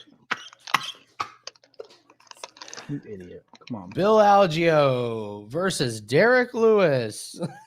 No, Giga. Put him against Giga. There you go. He's like, I want a big striker. I mean, you're in the same division, featherweight. Go against Giga. Fucking all right, big guy. Oh, this is great. I love it, Corbin. Thank you. Corbin's watching live UFC and a visa court hearing in Australia to figure out tennis bets. Australian Open starts on Monday, so Corbin's trying to figure out who's allowed to play, who's not allowed to play, who's and Corbin, that's the shit that gets you a winning percentage. Like that stuff. No, it seriously is. If you can be the first to know who's in and who's out, and you can get the best odds on people, that is it's money. Yes, there's a reason I follow golfers on social. Guess what I cashed last week, Nathan? The very first fade the baby. I fade golfers who have their first baby. Dude, that is key. Jordan, oh my God. Jordan Spieth, having babies. Yeah, it's the first you're one. Gonna fade. Oh my that's God, awesome. Well done. Let me know. I mean, that's like it's Jordan Spieth. All right. Like those golfers are such creatures of habit. Like their practice rounds, like everything. And the slightest little thing, and you want to talk about a monumental swing in their in their routine. It's and a baby will do that. Yeah, we're dealing with it right now. Like Odin is going through another like teething moment or something, and it's teething, running havoc on my sleep. And then Tallulah is discovered nightmares. Oh, so, I mean, God love her, but yeah, she's like, Mom, Dad, whatever, come in there, and she like won't like let me leave. Like I'll go in there, I'll sleep with her, but you know, I'm in there for the next 6 hours. Like it's and she, you know, she doesn't go right back to sleep. She's always, you know, shuffling around and waking me up. Do you ever, you obviously have nightmares. Like you have a nightmare that just like really bothers you, but then like bits and pieces just disappear from your brain, and a week later you were like, "What the fuck was that nightmare that I was so upset about for a full day?" Like. Now I learned to wake myself up from nightmares. So if I ever have a nightmare that's real bad that I know is like you just get up, like I don't want any part of this nightmare. Like I had one not too long ago where it was like my daughter in the ocean, sharks. Oh boy. Like and like it was like she fell in, shark was coming, and I was like, I'm up, I'm out. And I woke myself up from the dream. I'm like, I'm not even going to dream that. Yeah. So I had one when Guinness was a puppy that like Guinness was being like hurt. And I just like woke up out of it like just a, you know, nightmare stupor, and like got out of the bed and ran around to his cage. And as he was a puppy. So I was like, oh my God, blah, blah, blah. Probably just scared the fucking shit out of him and Teresa. And they're like, what the fuck is going on? I'm like, nightmare. You're like, like, speaking of nightmare, you're dumbass at 3 a.m. running around the bedroom. All right, here we go. Andy, here we go, buddy. Let's see how our predictions are pretty good. Because if we've been right about Borshchev doesn't look good. This is how he always looks. Oh, I'm just saying, like, yeah, live betting. I'm just saying, I got Dakota Bush ready to pull the trigger. All right. Oh, but I was saying, like, really great chest hair because he doesn't let it get over to his arms and back. It's just like right there, like Wolverine. Right there. Yeah, that's like it's my chest hair. Like if I just let it go wild. If I don't trim up my chest hair, well, I mean, it's not that bad, but it is. Yeah, mine doesn't get like. No, mine doesn't. Over. But it's definitely like chest. But you could do who's the heavyweight Ben Rothwell that is just like. Blah. Oh, that connects through his. It turns into a backpack or whatever he's. I don't know. The barber's like, "Where do you want me to cut it off?" And he's just chop it off at the ass.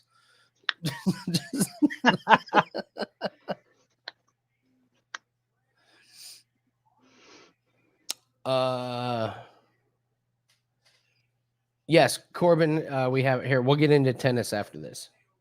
Noah, if you're good enough, man. Oh, Zangief.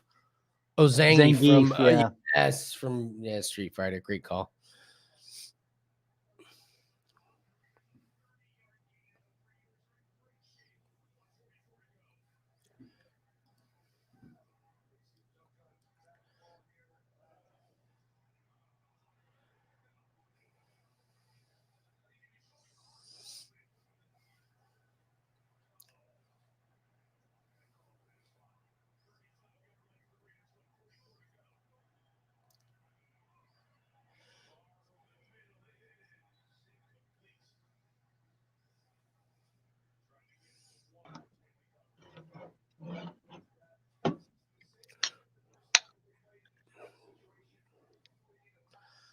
It's a big swing by Dakota Bush. Good Lord. Mhm.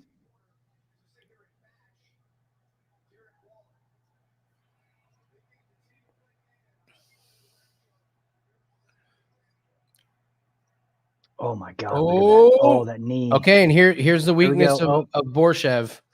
Oh, in You the saw- middle of the ring. That is no good. But you also saw his hand speed. I mean, his hand speed is just like boom, boom, boom, boom, boom, boom, boom, boom, boom. Oh, it's insane.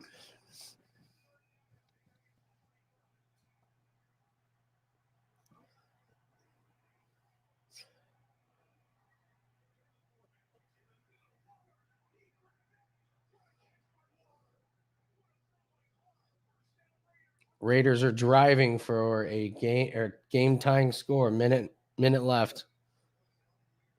They're on the 20-yard line. It was good by Borshchev. He got up. Yeah, there you go, buddy. Yes, I love it. Love seeing that. That's huge. That's huge. You're a Borshchev fan? Mm-hmm. Good knee. Oh, that knee got Borshchev. Dude, if Bush realizes it, Borshchev is.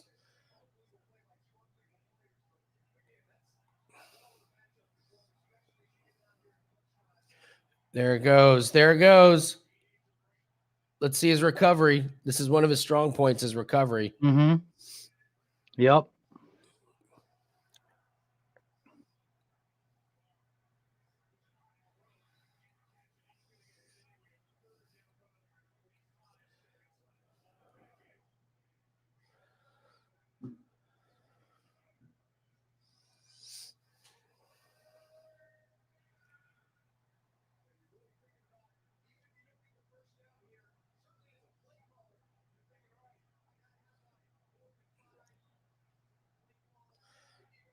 I actually think Borshchev should do this to recover a little bit. I don't think he's going to do much damage, but just get a few shots in and catch her. I mean, that was fantastic to be able to keep him high, to like slip him off the top of his back. Like for sure. I mean, to realize like what Dakota was trying to do.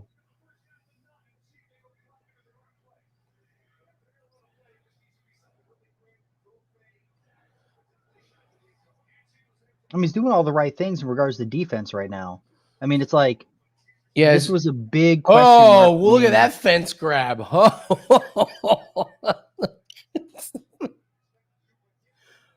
Oh, body shot. Body shot. Kill him. Oh. Finish him.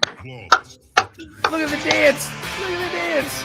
Look at that. Get that Russian dance. Dude, that body shot. My God. He was losing that round. He was losing that round. It just bang. Tell you, like, he's got that. He gets knocked out. He regains that composure. He's able to keep it together. Man. Wow. Dude, the thud. Please play that with the sound on. Oh, dude. Here we go. Here we go. To the body.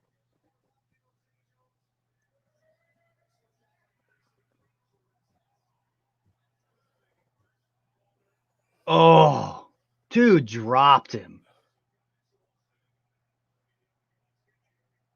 Yeah, here's the sound. Oh. Jeez. Oh, that took my breath away.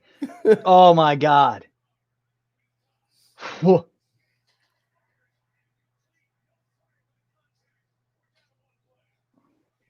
Hit him right in the what is was that liver?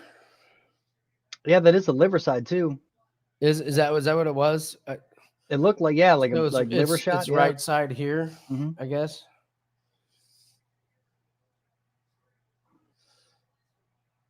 Yeah, or Nice. rib. Yep. The one debutante to pull it through. All right, Andy. We can take a swig. Oh, I can do a little shot with you that's a first knockout, isn't it? Yeah, it is. 4th and goal, Raiders intercepted. Bengals win. Ready? I'm ready. Well done, Chance. Slava Claus pulled it in. I'm just going to go.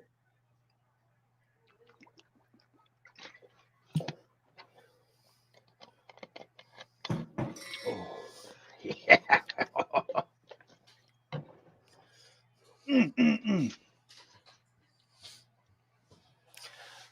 Man in the Arena, the Tom Brady streaming documentary. Do you know who that's produced by? No. Tom Brady. I'm sure. Do you know what do you know what I have a real lack of give a fuck about? Is a Tom Brady docuseries produced by Tom Brady. Like, I wonder how in depth. I wonder how to the filming of the Rams practice Yeah. sessions, to the cheating, to the it's like the fox guard in the hen house type deal. Like, hey, you know. So that was definitely a liver shot. It wasn't ribs because Dakota Bush was standing there like fine. If it was ribs, he'd be in the back getting 14 shots of horse tranquilizers.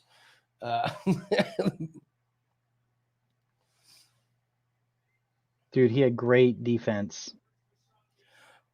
Okay, next fight. He's a nice guy, is this Maia? Chookagian Maia? Hold on.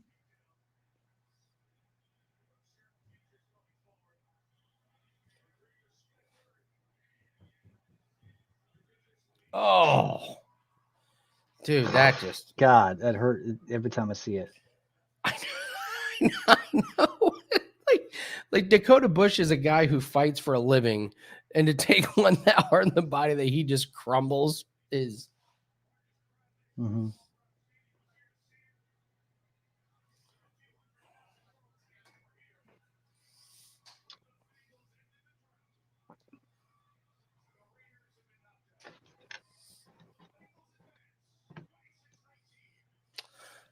Yeah, so I think Maia is gonna win, but I think this is a really good live bet. I want to see what happens in this first round.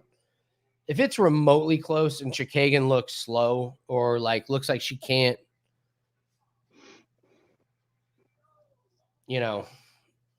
so just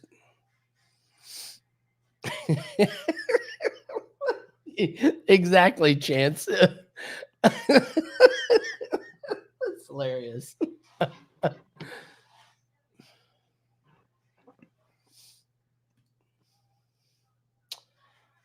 Yeah. So I'm gonna keep live lines open after the first round. If it looks anything like Maia has a chance, I would like to fire away on Maia. So hey man, I'm with you.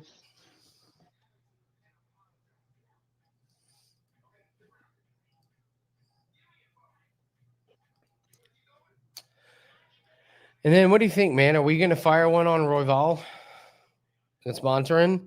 Or are we firing pre-fight, or do you want to see what are the odds right now?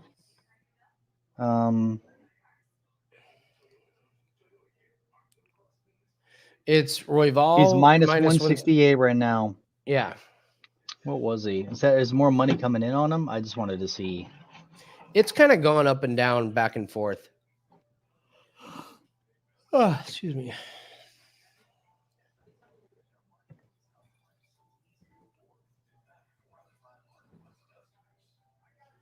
I'm going to do a documentary on me waking up every morning and writing articles about NBA betting and trying to look up player props. It's going to be riveting. It's going to be riveting.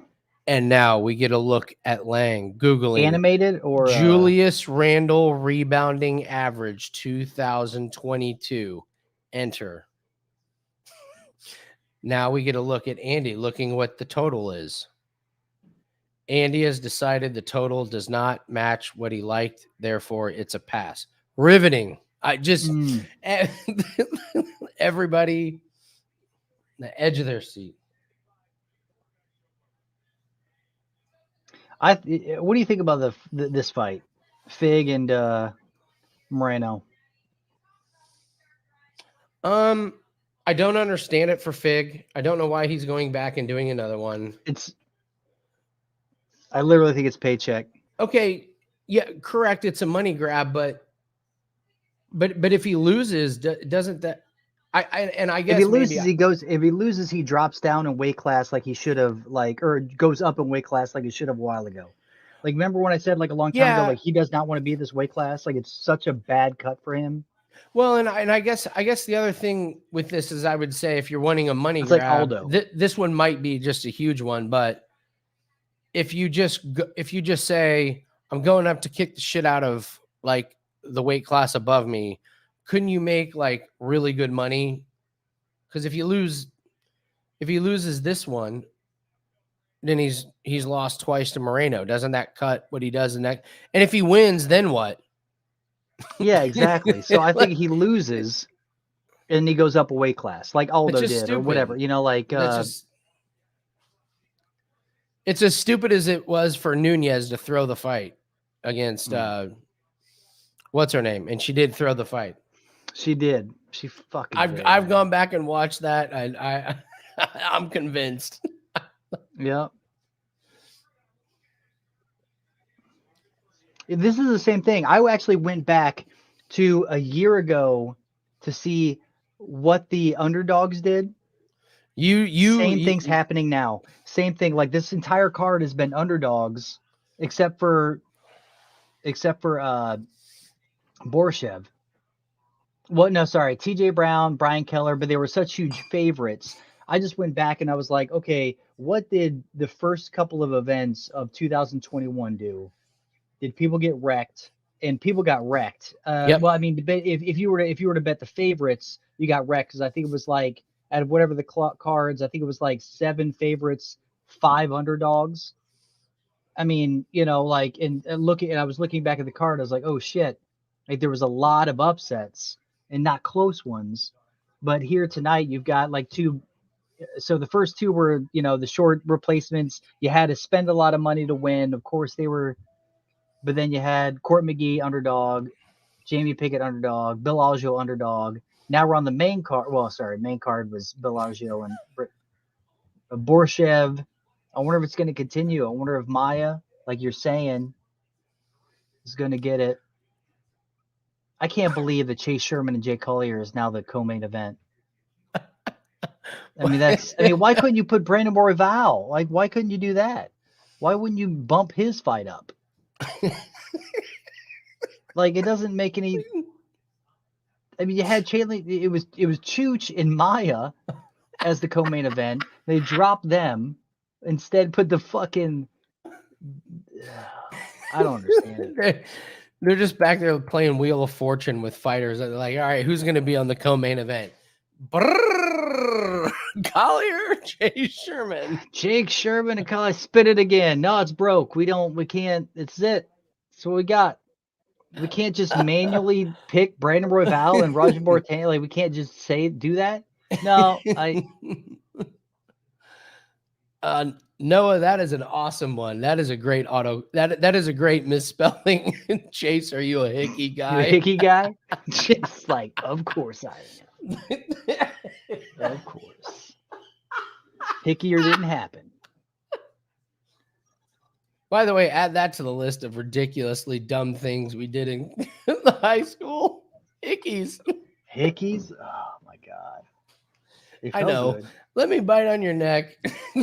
Leave a bruise. And the show like that we've been that, you know, proof. Yeah.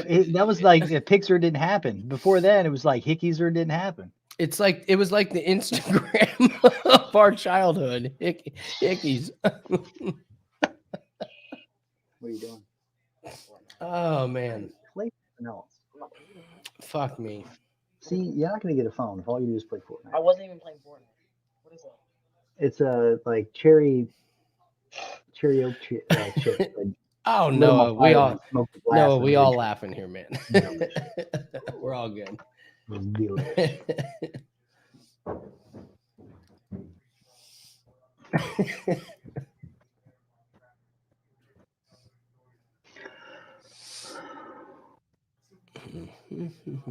Yeah, these fights are going to be over with at like 8:45, man. It's crazy. I know.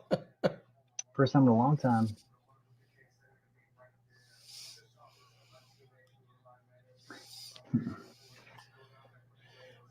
Are you sure we can't bet on Jake Collier, man? To beat Chase Sherman? Are you sure about that? You know what? Hey, you and I had a big long talk I know. about betting main cards, and Borshchev. This is not a Trumped up co-main the main event. card. This is not a Jake Collier. Chase Sherman does not count. They pushed it like it now is, which makes it sketchy. It was always a sketchy fight. Oh man. I think every fight at some point has been either the main or the co-main at some point. Like, oh man. What are you doing, little princess?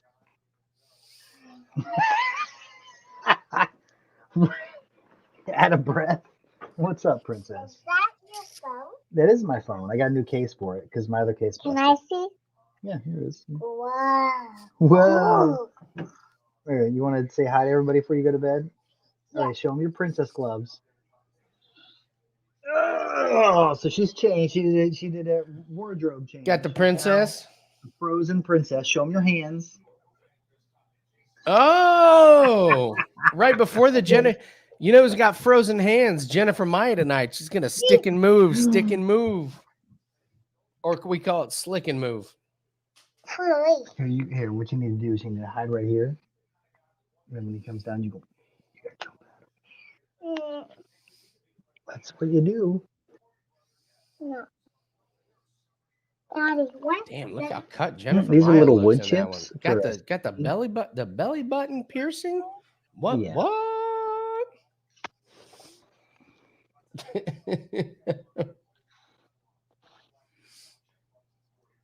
You smell them?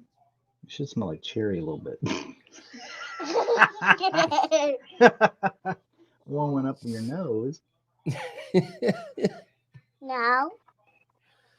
It fell down. It fell down? Okay. Hey, I want to smell it. Can you smell? Does it smell like anything? Cherry. Okay. I want to touch it. Yeah, it's just wood chips. So you can put them there in here. The bowl. Here, hold on. I'll put this up. Lily, you have to go to bed. Yeah, go to bed, honey. I want some in the bowl. No. There's some already in the bowl, see? You have to go to bed. Why are you? Because I lit them on fire. Well, Hey, honey, you have to go to bed before. first I have to put Oh, my Corbin, bowl- no, we did not. We did not share our idea on making millions. Oh, not yet. Yeah. You want to do it after the Good luck. After the Maia? Yeah, let's do that. I said good luck.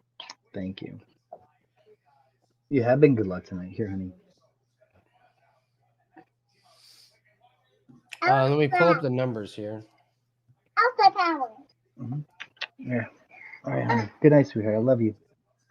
Take Dolly upstairs. Come on, Dolly. Go. Go.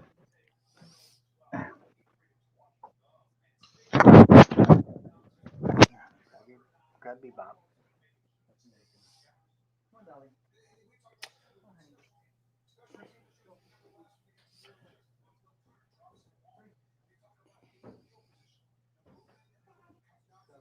So funny. Tallulah wants to come in and wish everybody good luck on a gambling show and then say goodnight to everybody. Max, I have in a game that's super cold, I posted my picks. I'm a little I don't make too many bets in the NFL playoffs. I hit Mixon over 20.5 receiving yards. I have 2 in this one that I love.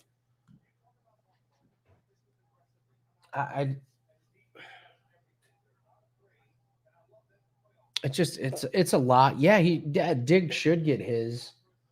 I'll be interested to see what New England wants to focus on.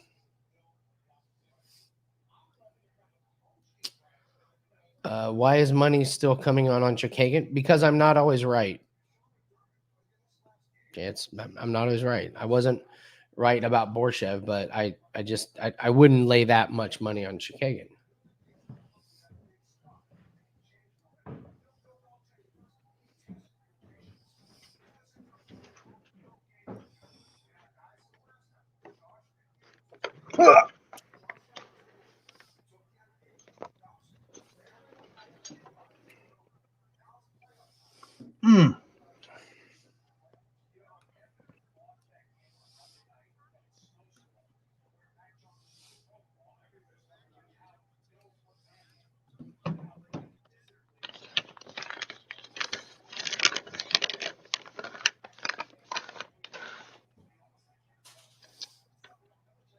All right, here we go.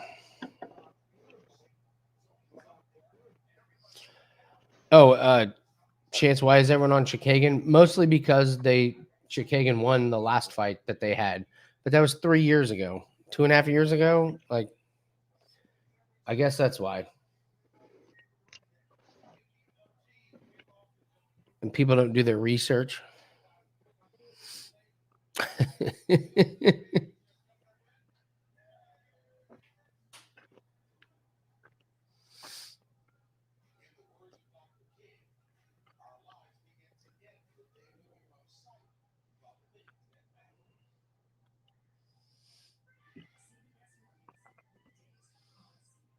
Savvy move by Chookagian to not do the stupid hair thing where it's like on the top and bouncing all over.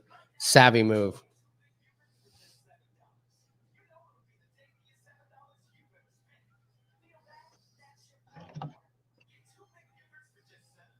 That is quite the fighting out of. Did you hear that? Amity Town, New York, fighting out of Quaker, whatever, Pennsylvania. I miss. Remember when we were kids and wrestlers? Do you remember what wrestlers would come? The scary ones coming from. When we were kids, do you remember like the scary wrestlers where they were from? They were like parts unknown. Parts unknown. Parts unknown. Well, they're like, shit. Like, well, they're probably pretty known if he's fighting in fucking New York. No. If he made it to Madison Square Garden. He showed up from parts unknown. I Where love you that from? one. Parts Silence. unknown. Okay. Parts unknown. Parts unknown. Is Wonder Woman there? Come on, Maya. What are you doing?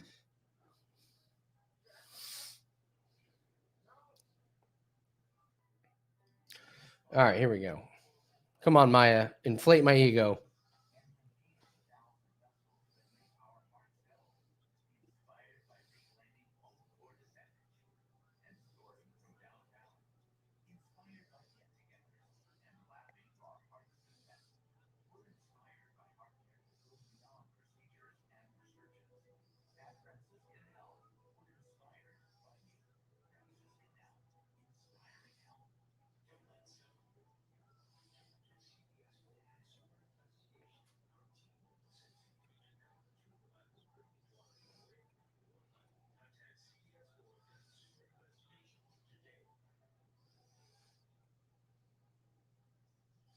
Woo!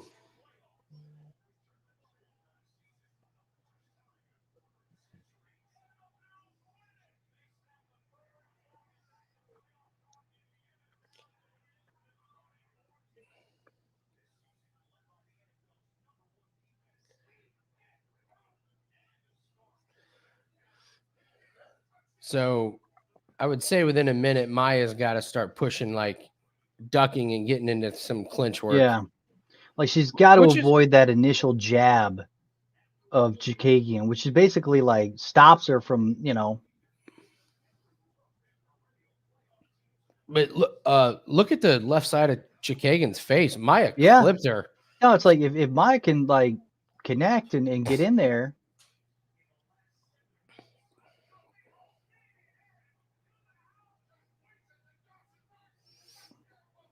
I kind of like Maia's style right now. I like how she's a little more reserved. She's taking back. I like how she's chopping at the leg. Chooch is going to do this all day. Like this, Yep. this is the 1-2 steep kick, 1-2 maybe a thigh kick. Nice. Here's the clinch. Mm-hmm. What, Chookagian gets on the ground? Wow. Did not see that one coming.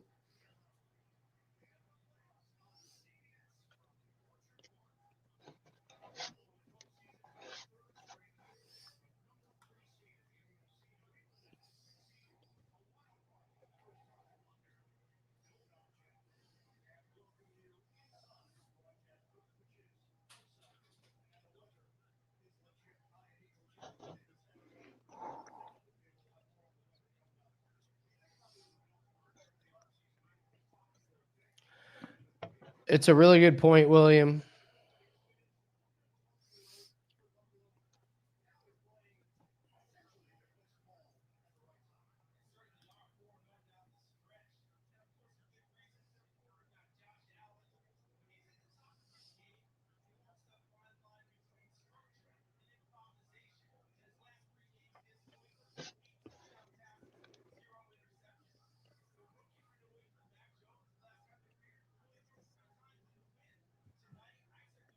Maia,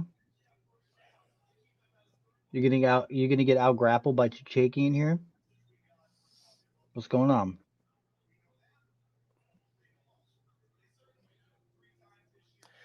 You might just keep it here. If you're Maia. I mean, well, see if Chooch if, is smart, she will. well, I mean Maia. Don't put out too much energy. Just like let Chookagian put out more energy here. Hmm.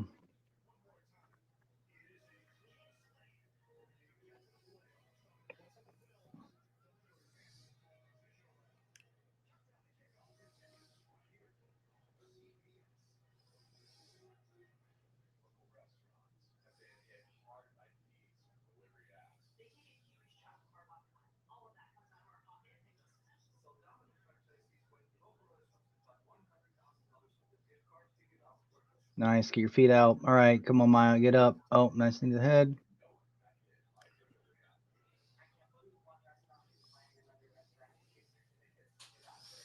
All right, so that's one round for Chookagian for sure. Yeah. Yeah. All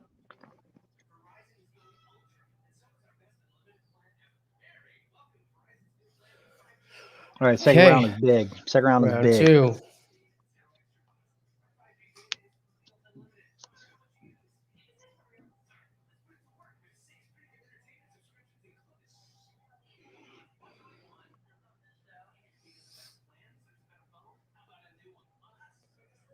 What?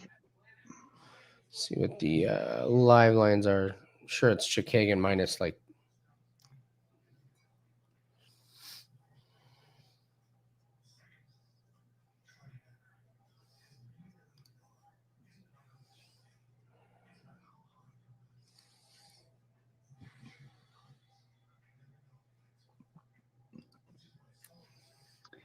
Just thinking about the future fights, and a fight that scares me, that I was pretty confident about beforehand, but now I'm not so much, is the Barcelos versus Victor Henry fight.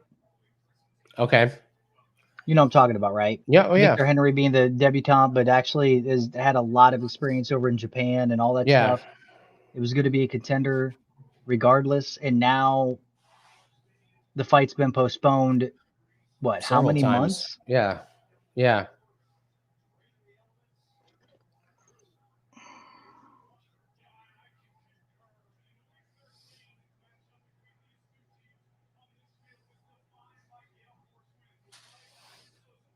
We got some big time favorites coming up. I mean, Topuria versus Charles Jourdain. Topuria, Minus baby. 490. It's minus 490, but Oh, Jesus. 490. Fuck. That scares me. 490.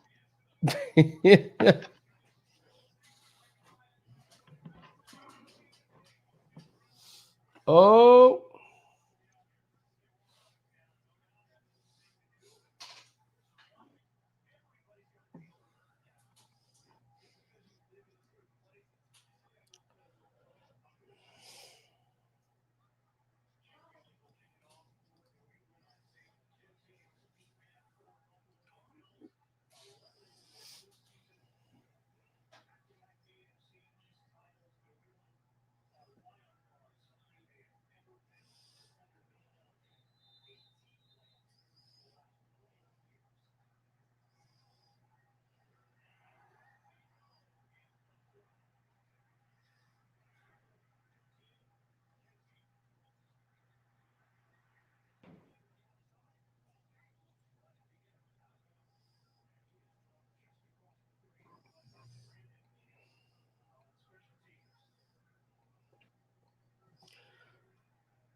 I think Maia's a little quicker right now.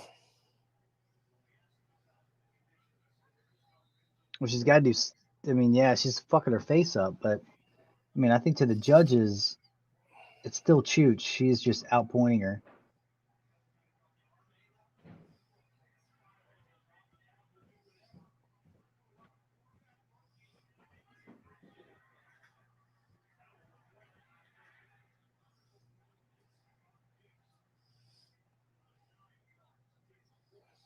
Come on, Maya. You've got to be able to get this takedown. You can't, like.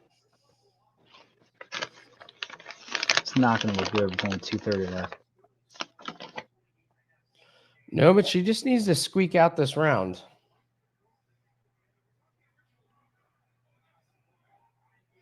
Good defense by Maia there.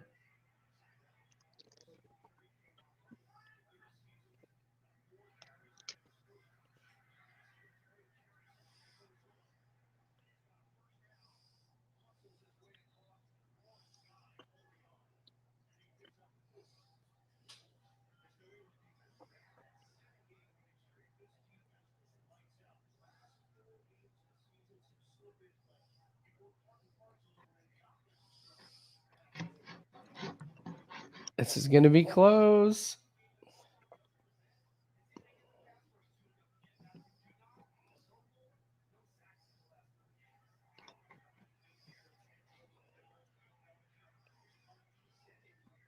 On minute 30, let's go.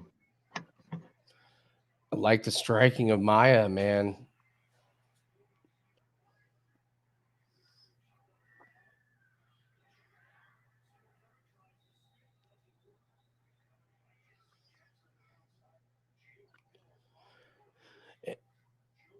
If this fight is close, you know what I say about the judges? They're giving it to Maia this round. It's good. They'll make it 1-1. You're not wrong.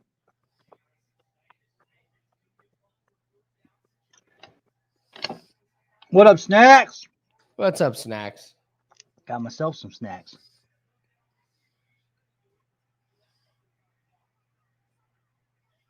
Uh-oh.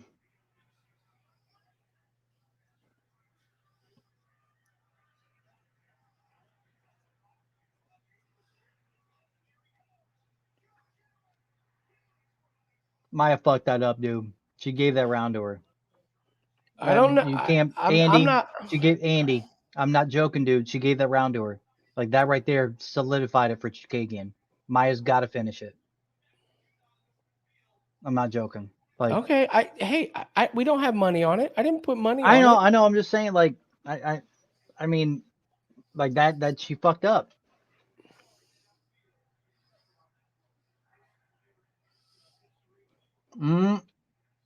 Oof. Had the sub in there. I think if Maia wins this round, she wins at 29-28. Split decision.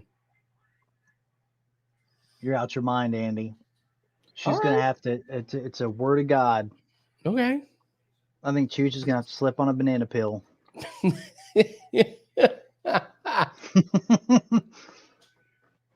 as much as I hate, well, I mean, I agree. I think Maya's landed the better punches. She's rocked her face. She's cut her up. But Chooch just plays the points game, and she's done well on the ground in areas in which she's never done well in, and judges are going to see that, and judges are going to give her that. Like, I mean, Okay. especially the way the second round ended. Okay.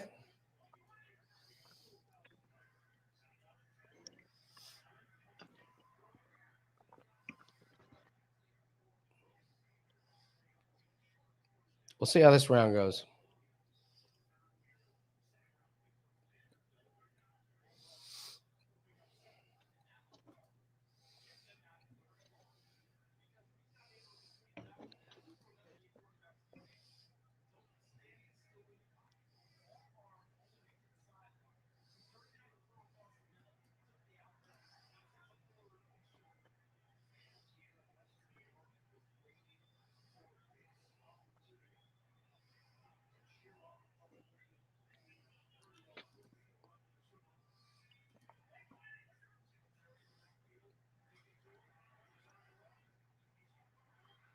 I wish Maya would get over the fact that Chooch has zero power in her hands, Yeah. and just like maybe throw 3 punches instead of 2, just like a 1, 2, 3 to get in close. Yeah. I mean, she just keeps getting beat on that jab, on that first punch, which kills any momentum or combo. She just needs to commit to a third punch.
Yeah.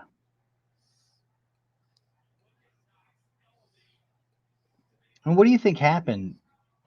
Like in regards to like her ability to close the distance Who? against Chooch, Maya. Probably that first takedown that Chookagian got in the first round, and then screwing up at the end of the second round. Yeah. And then honestly, like you said, if she thinks she needs a finish, a clinch against the cage isn't going to do it. You're just going to have to stand there and bang, and hopefully, like. Mm-hmm.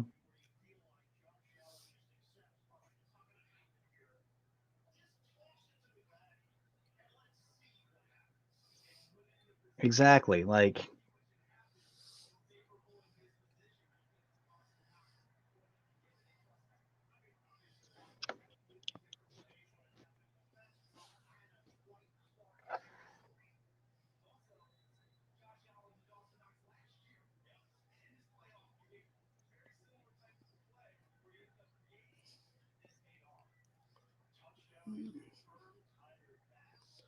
And the other thing is, Chookagian looks so much better in this fight than she did in her last one. I mean, she looks way better. Yeah.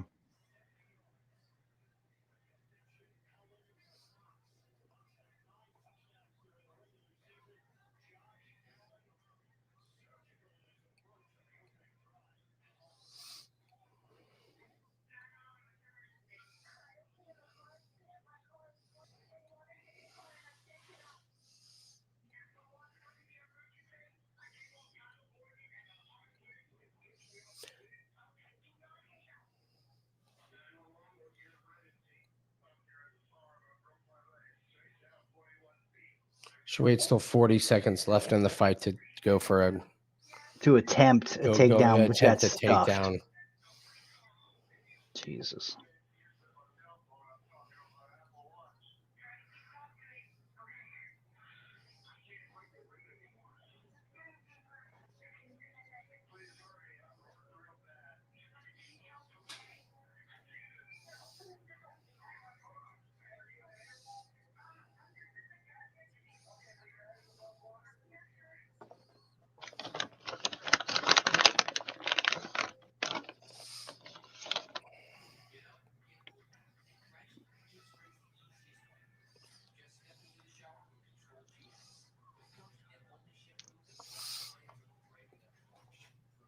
I was wrong in my prediction. That being said, Chookagian's face got beat up. Mm-hmm. But and to Chooch's, she look, she got her own takedown. Looked like she was able to defend better. She's definitely added that wrinkle to her game, which is good to know that she's not just a straight up. It is good to know. Absolutely. Distance point fighter like she has been. Yeah. She's changed some things up. I think she started changing some things up after she got that liver punch from what's her name, that Fluke. Yeah, from for sure. Yeah.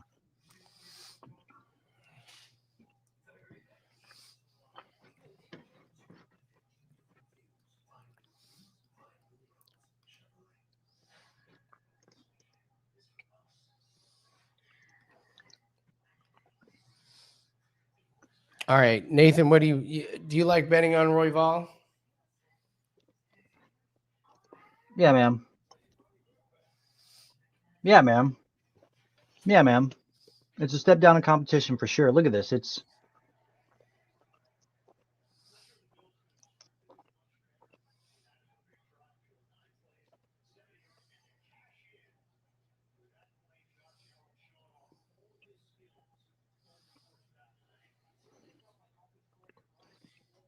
I think the first round will be very interesting. I think it's if Bontorin's going to win, it's in the first. Yeah. After that, it's Royval all day.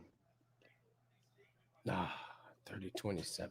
I don't see him lose. I don't see it either. I think it's Brendan Royval. I think it's his fight.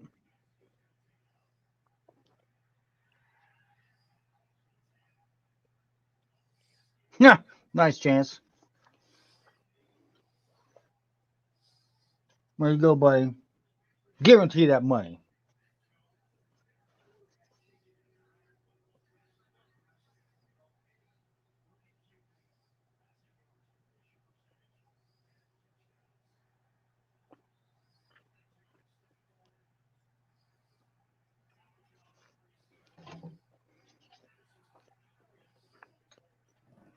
Andy. Yeah. I tell you how glad I am for the fights to be back on, for us to keep for the show. What? To be back. I was missing it, man. It was like I was 3-4 missing it weeks too, or whatever man. the fuck it was. It was just I was like missing it. terrible.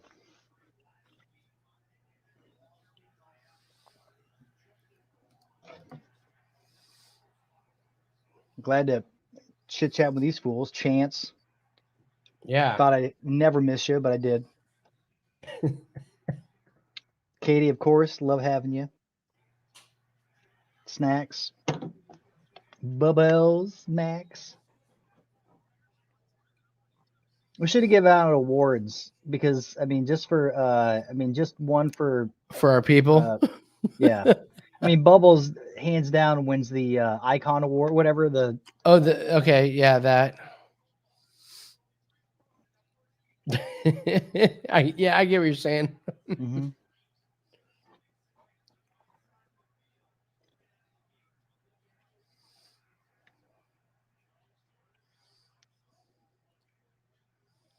Supernatural of hell.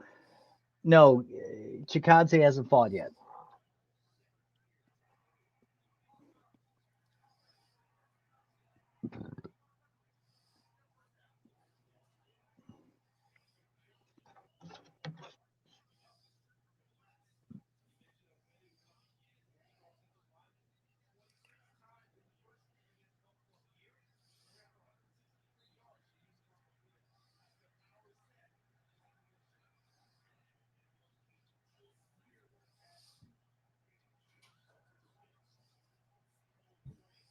You thought we were revealing the $1 million idea?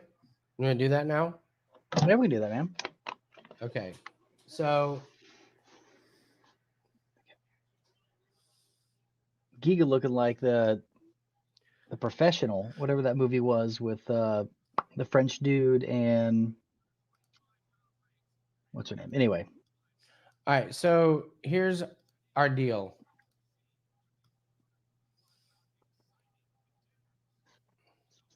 Is this fight starting now? they're walking out. Go ahead. All right. Well, it takes a little bit of time, doesn't it? You know what? After this fight, the Chase Sherman, Jake Collier, we could talk over it, during it, before and after. All right, Fucking let's do like, that. Let's do that.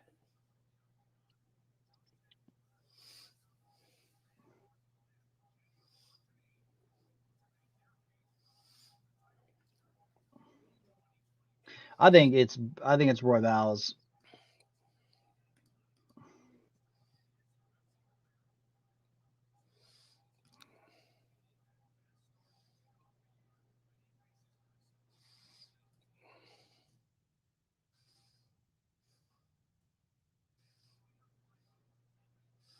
Oh, Paiva. Yeah, but Paiva, like he went He's up a weight terrible. class. Yeah, he's lost his last two. He won his last one up a weight class. Looked like shit at the weigh-ins.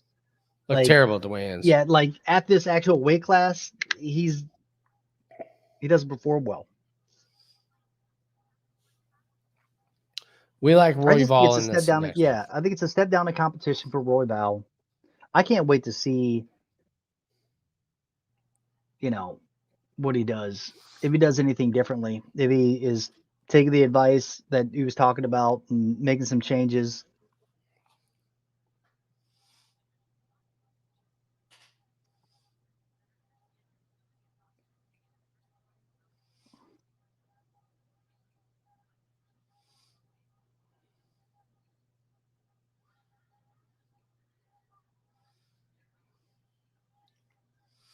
Oh, I'm. I was laughing. We had all right. I had HBO on and I wasn't paying attention. And Two for the Money came on. It's with Matthew McConaughey and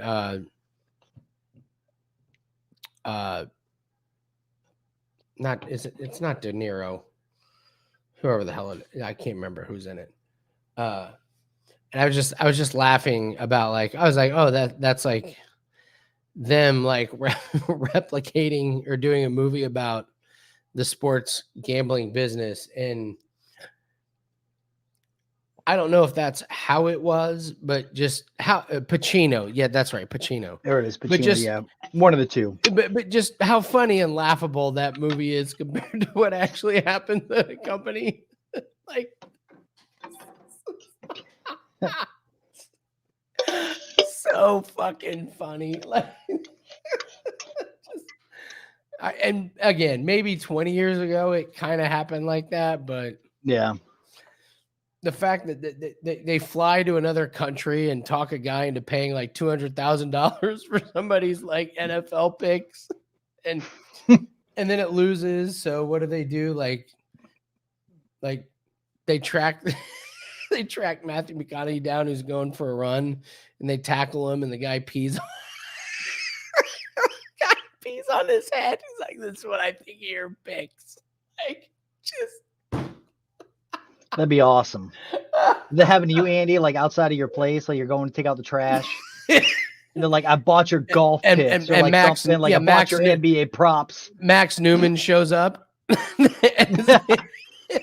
Max and Chance and Katie show up, or they just We bought your picks with wager bucks. Which, by the way, my picks have been fucking good. I've had Yeah, some losses here or it's there, but true. they've been fucking solid across the board.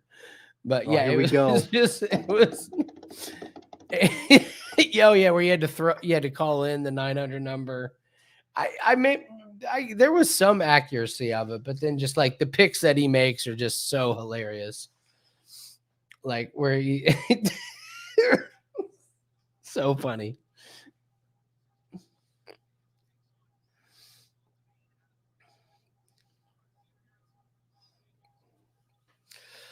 Yeah, Max, I'm on to you guys. But just like when they fly to the other country, and the guy's like, "All right, I'll pay you like $200,000 for your picks," and it's like, or you could you could just call in like everyone else and pay $30 like for the guy's picks.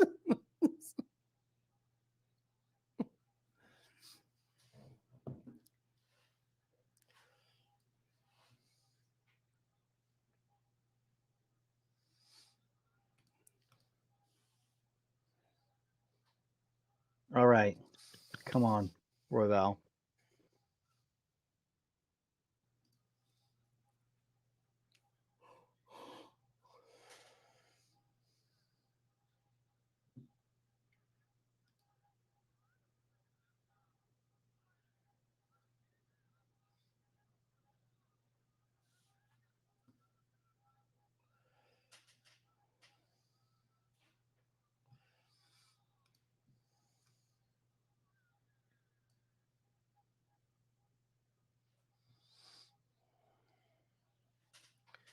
Yeah, that was an interception, I believe.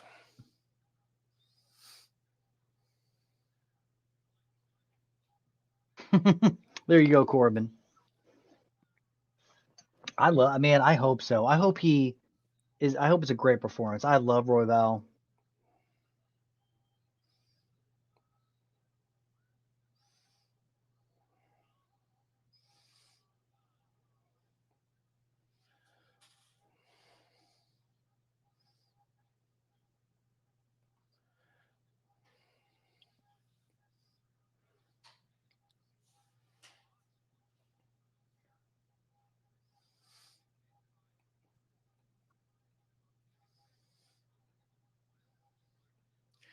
Here we go.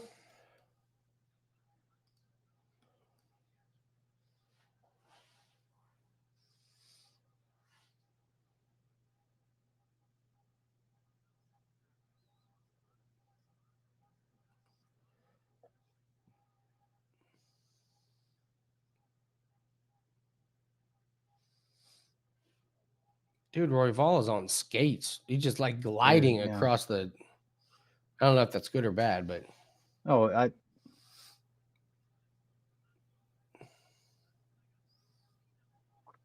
there it is. Oh.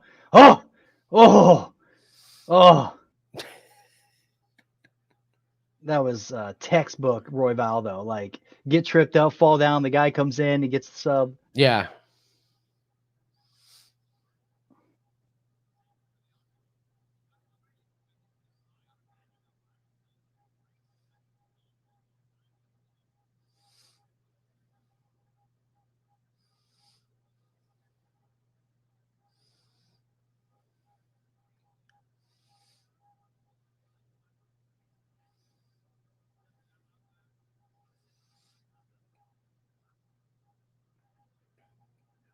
Nice.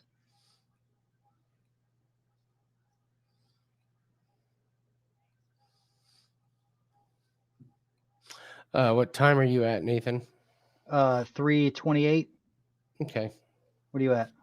I'm just a couple seconds ahead of you. No big deal.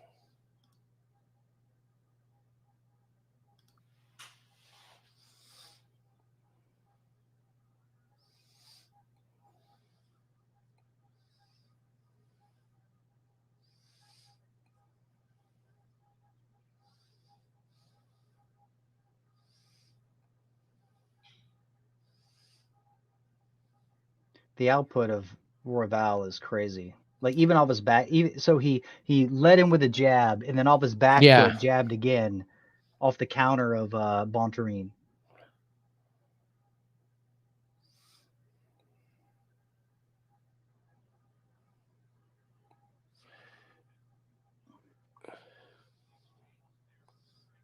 Wow.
Nice. Woo. Nice.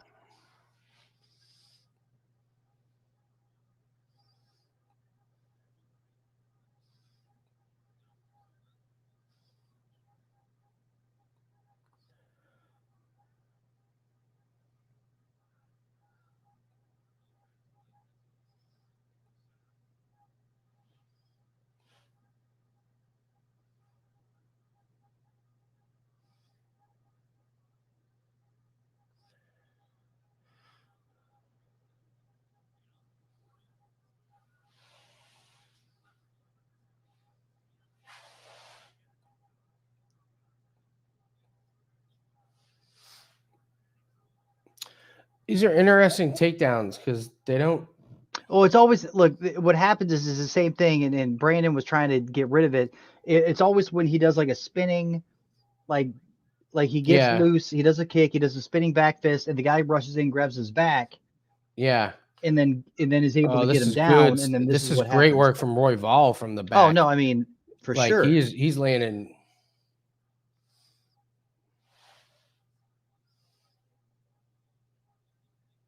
Look, and for him to get up, twist, okay. It's all right. Turn into him.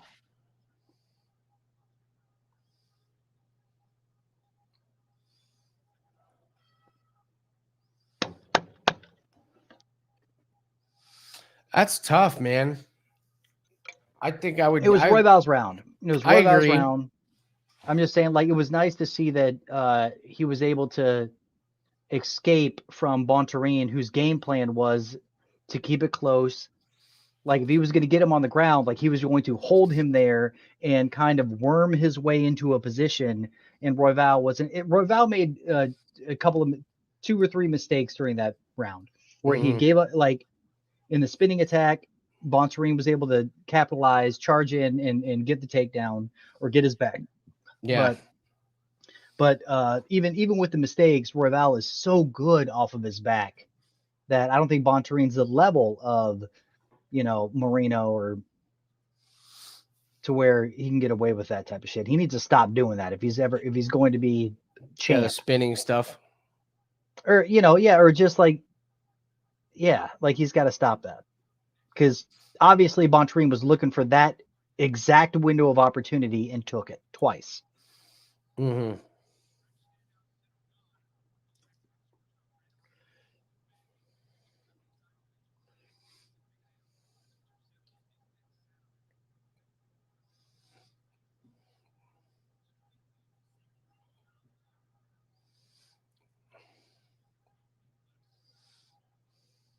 Oh. You're not out yet. How does he end up on the ground like this? He does it all the he's time, losing. but that's like he typically will lull the opponent into trying to jump on top, and that's when he gets a submission. I mean, he did that against Kai. He did that against the person right before that. Yeah.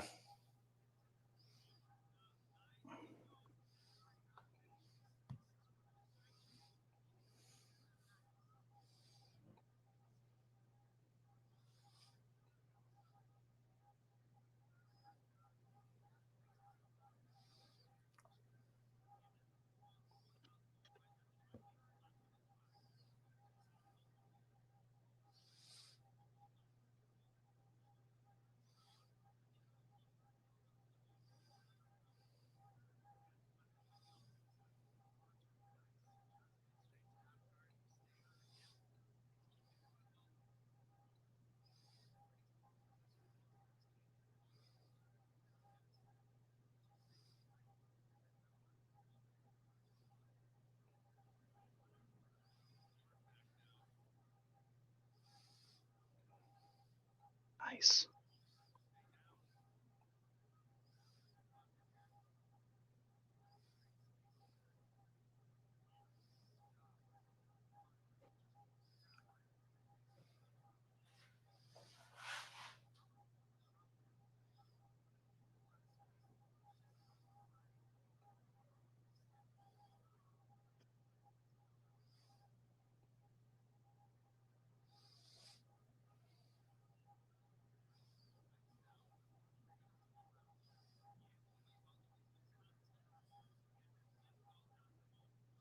Nice getting up. Nice getting up.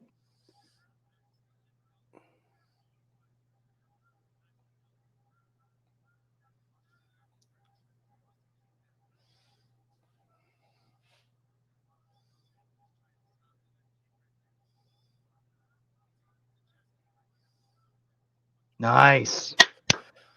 Royval's got to go. win this. I mean, he can't go down the rest of this round. He's got to like completely dominate.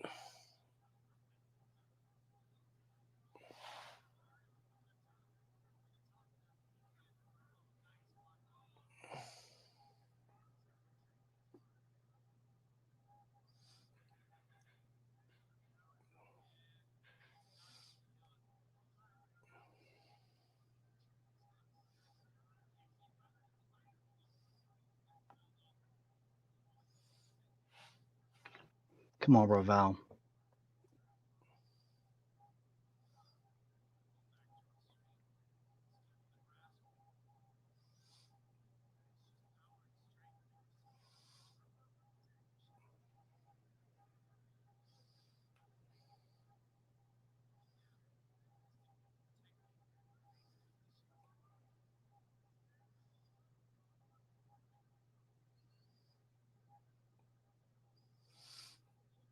Royval's getting his ass kicked. He's just getting fucking worked. Dog shit plan, horrible defense. He's getting worked. You just got to hope he won the first round and then like hope he somehow figures out how to finish or win the third.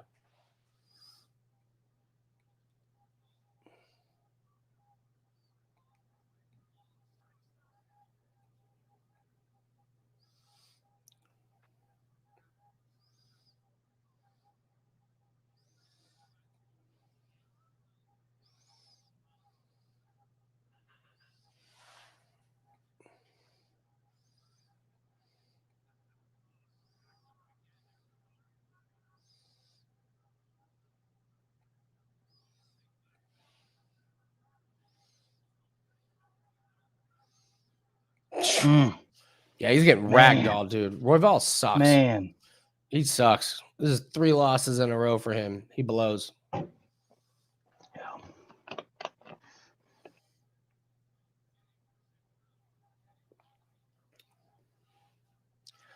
Best case scenario for Royval is that he won round 1. Yeah. And can pull out something, but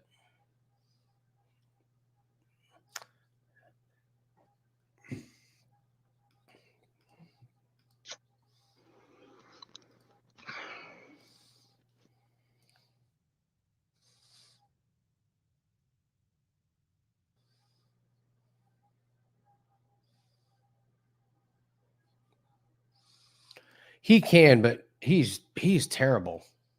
Like he's actually terrible. He can't defend a takedown to save his life, and then when he gets down, he can't do shit with it. Like Bontorin sucks. Stands there on his feet and gets torn up, but can just like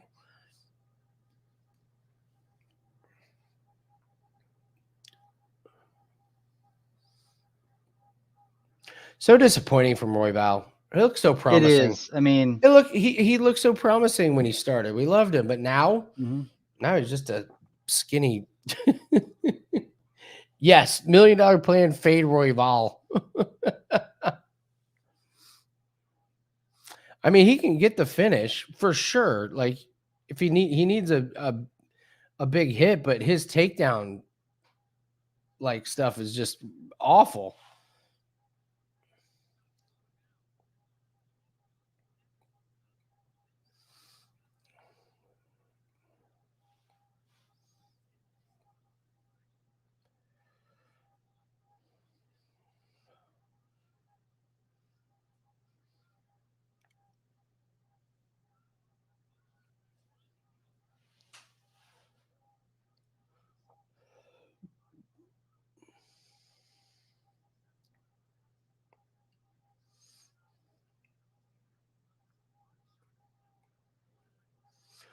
Are you serious?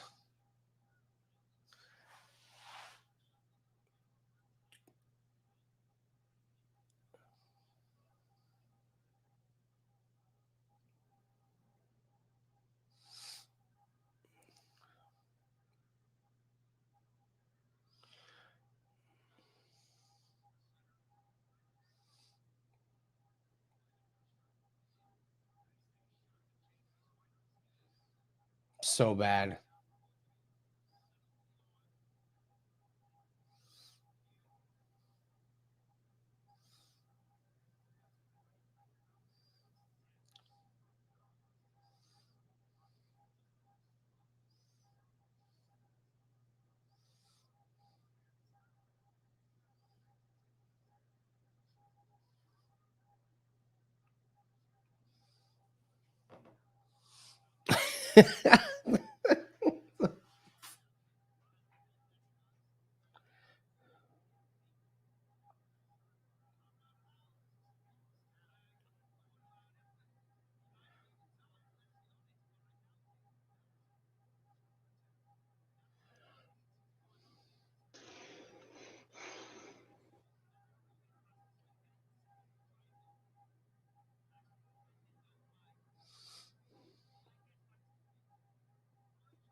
Come on, Royval. I mean, or Bontorin is just gonna hold him on the ground. Let's just fucking. Yeah, this is the end of Royval. Like that's it. I God can't believe damn. I can't believe there's a 5 next to his. Vito, I gotta say, I thought the same thing. I thought it looked like he tapped. It did look like he fucking tapped. The ref was right there, but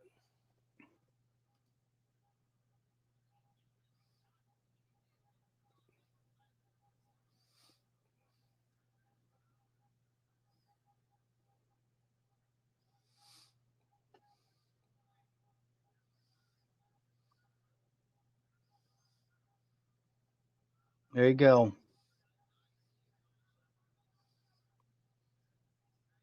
Okay. Come on, Royval. There you go, buddy.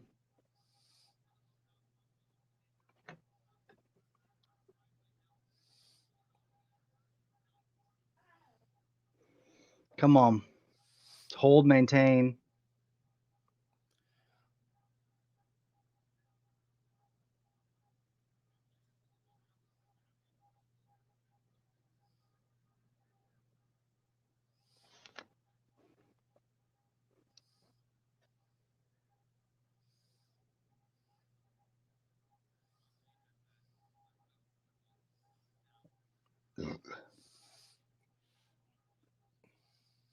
I can't wait till they show the replay, if they do, of him tapping.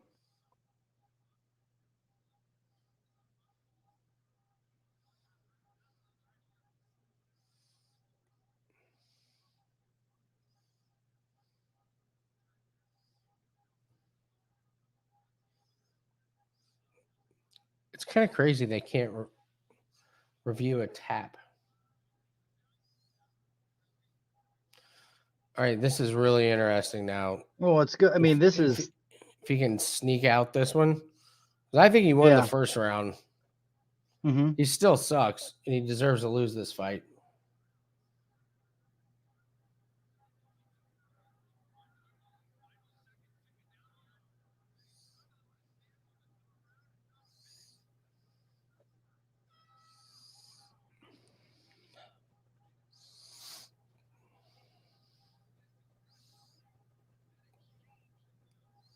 Let's see it.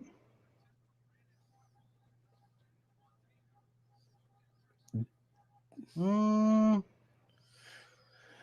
that's a that's a signal that the refs asked the fighters to give. He gave a tap and a thumbs up. That's not a tap. A tap is multiple. So that was done. That was done correctly. Yeah, that is true.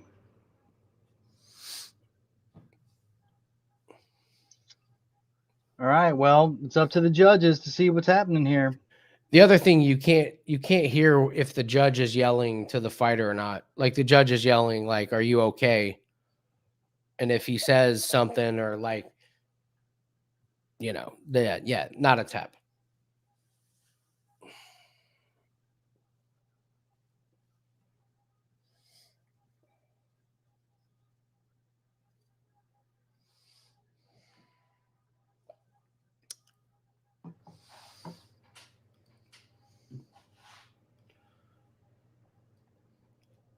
So disappointed in Royval. awful.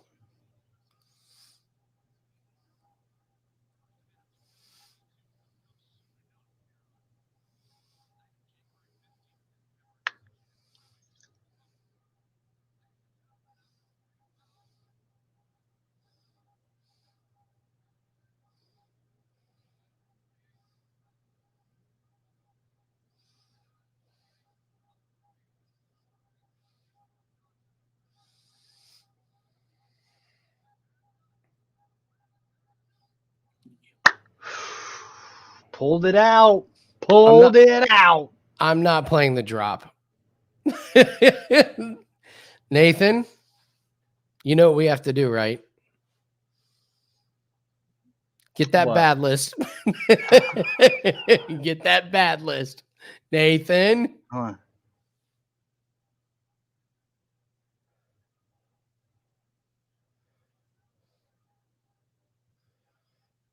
You did fuck up. He fucked up.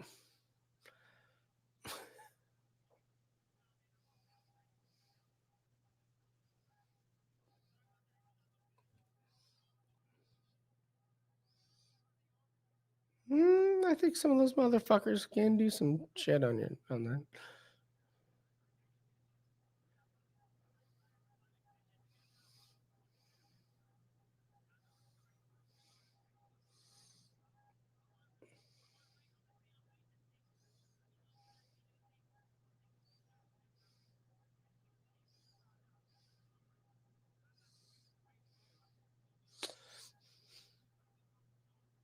I'm pretty sure he just said 2020 is the year of Brandon Royval. Did he say that? Yeah, the only thing is, here's the thing that I hate is like, because he had such a fight with Brandon Moreno, like he's 5. Like he should not be 5. No, that's what this is Like great. Put him on the bad Bontorin list. should He have been just won. 7, and He then just won. he should have been like 15 or something. He's gonna fight a monster next fight, and he's gonna get Dude, murdered. He's gonna fight yeah. That's not good. Put him on there, Nathan. I hate doing it. I'll put him on a. This is all about money. You're right. Oh, do you want to do our $1 million? Yeah. Okay. All right, here it comes. Here's our $1 million plan. Don't anyone laugh. Don't you dare laugh, guys. Okay. So, let me pull up the spreadsheet here. Here we are using.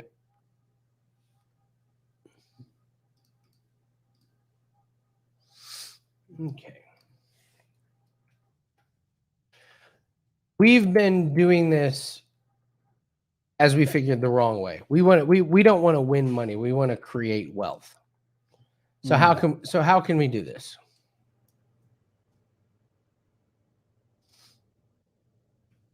So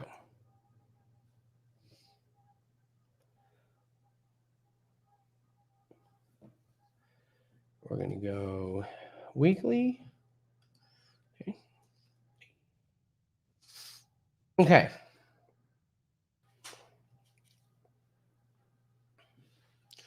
Lonely, we don't bet on the main events. Okay. We don't bet on the main events. So, all right. So what Nathan and I have been doing is we've been betting on some of the sports, mainly UFC, and we want to focus on just UFC.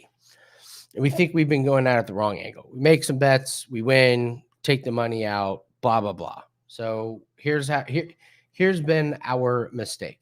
Our mistake has been not thinking long term and how can we build this thing up really, really big.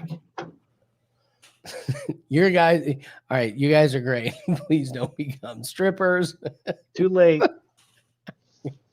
Hit What do you think I've been for the last Hit 2 the months? music. Working on my dance routine. All right, so here's what we're gonna do.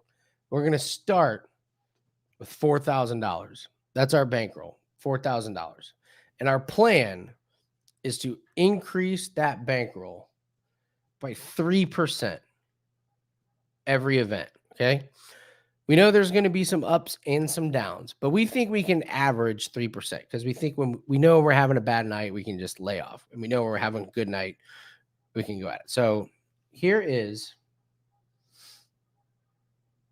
the spreadsheet as to what happens if we just leave it. And we're not going to pull money out. We're just going to. So I have the calculator here. Okay.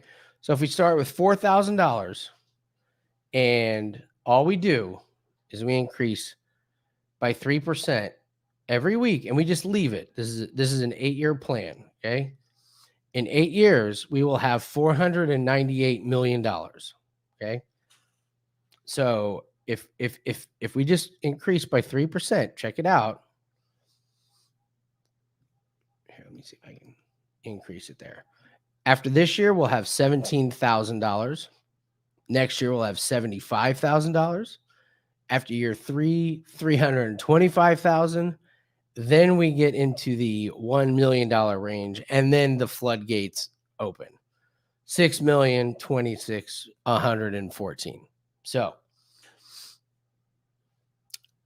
I've already Chance. I know where you're going with this. That doesn't work because no one will take those big bets. That's fine. I don't have to make $498 million. But boy, if we could get right here, and I checked DraftKings, the max bet is $100,000 on DraftKings, Nathan. So that's just one account. Yeah, I was going to say, like, we can have a couple accounts. We can have multiple accounts.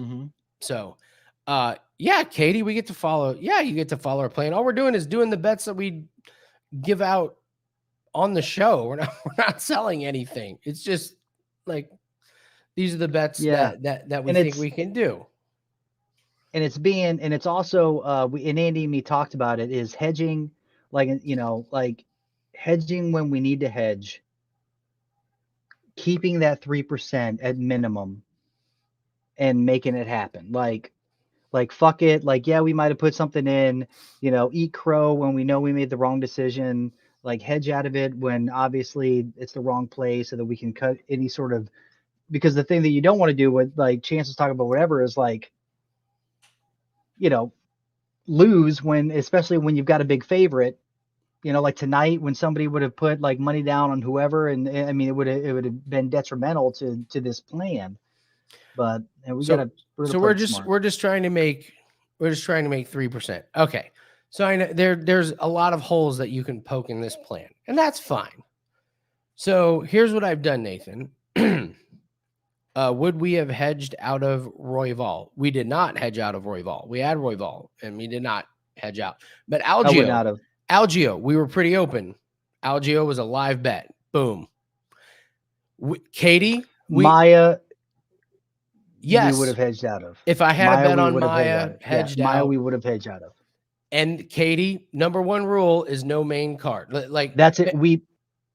No main events, no co-mains. We talked hard about it. We're like, we don't give a fuck, except for the only exceptions are if we bet early and they were prelims and then a bunch of weird shit happens and they end up being on the main card. Because we're trying to make our bets like way beforehand. Gamrot. Like, for example, Royval or whatever, like Gamrot was a prelim that moved up to the main card. There was a bunch of situations where prelim bets end up being on the main card and whatever. Okay. But never something that's been established. Never like like the entire card is based upon this event. We're never going to event that. Okay. So all we're doing is trying to make 3%. And Chance, I knew you would not dig this. I knew you would not believe in this. I feel you. So here's what I've done. And Nathan, you don't even know this. I created another offshore account. Guess what that offshore is just for? It is only for my golf bets. Okay? Over the last 2 seasons of golf, I have doubled bankrolls. So in the event that we have a down week or that we need to add more money into the UFC, I have my golf account that I'm going to leave alone. And I'm going to be implementing the same rules into the golf, is that I just need to increase it a small percentage. And so if we have a down week, I can supplement our UFC with the golf, because I've never had a losing year in golf. I also, yes, go ahead. No, I was going to say in regards to Chance's thing, I think it's like if you were to teach, if we were going to treat this more like the stock market and take out the betting aspect of it, because Chance, how many bets have you made tonight? He said he wanted to make 50. Fuck you, Chance. 50 bets, like that's why you're never going to that's why this doesn't work for you. Like if you're able to limit, I mean, it doesn't. Like, come on. If you're able to We're talking your limited greed, bets. if you're able to limit your greed to 3% profit, which for you, Chance, should be easy as fuck. So the only reason you're not able to do this is because of your betting greed and your addiction. We all have it. We're all here and we're all doing this because, I mean, like, truth be told, we all bet. We all bet a lot. We're betting on multiple sports and blah, blah, blah. But like, if we were to play it smart and just take it back and be like, hey, this is all we're going to do. Like it makes a lot of sense. And you know, but I mean, that's what it is, Chance. I mean, come on, dude. Like and it is what it is. And the reason that I think we can do this is because we have the discipline. I think we have the discipline to make it work. And drink and dabble and all that stuff. That's the thing. Yes. It's like they take advantage, the bookies and the betting in general and the casinos all take advantage of the fact that gambling is addictive. And you chase your losses and you're all, you know, like any wins you've ever made, you're always going to put back into the house because you've lost something beforehand, or you get the feeling of winning. And so if we can remove that emotion from it, like Andy's done, is like, this is the math, man. We're really good at making these bets. If we're only just 3%, just that's all we need to do. And we've at least got one fight out of every card that we can do that with. And if we focus on that, then this is what it's going to be. And I'm like, this sounds great. We can do it. And let's say I don't hit $498 million. Let's say I come up a fifth of the way. So it's not bad. I'm happy with that. I would say our goal is a 6 to 8 year plan, because there's going to be things along the way. But the biggest things is we don't touch this money. We let it roll over, and we're going to be here for the long run. So that is our $1 million plan. Obviously, and we will keep everyone updated for sure. We'll see how it goes. I'm not shy if we have success or failures about it. But one of the things we want to do is not lose big. That's like, we want to avoid the big losing weeks. Like, we can't lose 20% of a bankroll on a week. You know what I mean? That's if we lose, 5% or whatever, hey, we'll figure it out. Yeah, and when you get up to the level though, but if you're only betting to make 3%, regardless of whether it's $1 million, depending upon the odds of the fight that I mean, it could be a minus, whatever, or a plus. You're not going to have to put up much money in order to win that amount of money. Yes. So that's all it's about. It's managing odds, knowing the fights, and playing accordingly. And Chance, I get what you're saying, get cut off and thrown out of online books because of limits. Because of the DraftKings, FanDuel, BetMGM phenomenon, we like our chances to diversify and not have this particular account get so overblown. And we will probably be enlisting a lot of your help. Who's got a DraftKings account? Yeah, I mean, we can all, And it'll be a couple years before we get on the radar. So, I mean, if we have enough accounts and split up the one bet into like 3 or 4 or whatever the case is, right? Yes. I think we can do it. Yeah, we can still and not think. We are going to do it. And we're going to give it a hell of a shot. Yeah, there'd be Katie Nunez would be where we would never ever. One, it's a main event. We would never ever bet. Not again. Nunes ever. Jake that Collier's was- getting ready to finish Chase Sherman. Oh, he's about here, to, but- dude. He's about to submit him. What was the submission part? Oh, boy. Fucking, what was submission on? Oh dear Lord, he's gonna get a sub. Oh, That's he got it. the sub. What was that? That had to have been like plus $1 million. I'm really disappointed we couldn't bet on Jake Collier. Yeah, it was an easy bet. No, it wasn't. No, fuck this. It was sloppy heavyweight.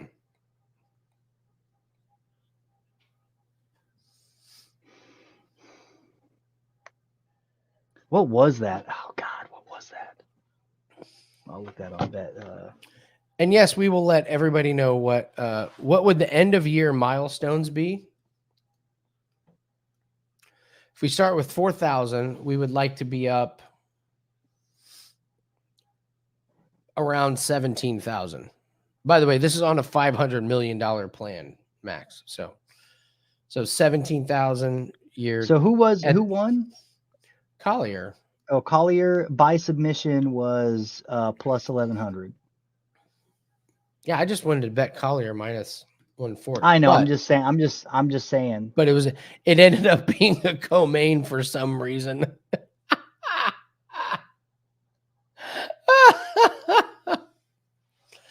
There are not some holes in our plan. There are a bazillion holes in this plan. We're just gonna deal with them when we get to them. But it's only going to be in this room, though. We will only keep it within here.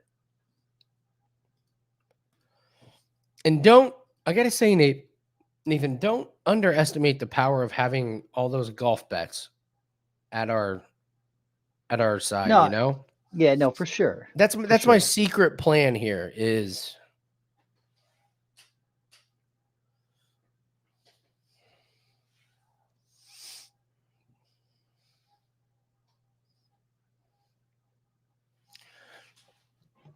start with 17,000. You'll get there way faster than we will. Dude, Chase Sherman is so awful. Dude, he's just I mean, he started out as a terrible. middleweight.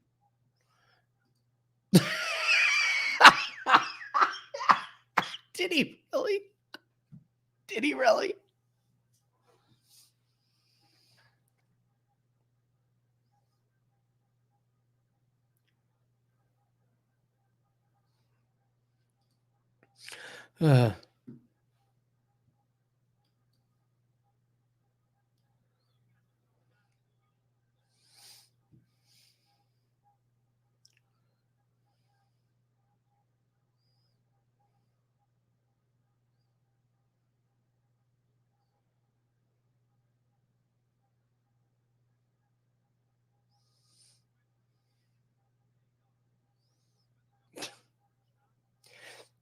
How bad is Chase Sherman that Jake Collier didn't expect to finish him and somehow did?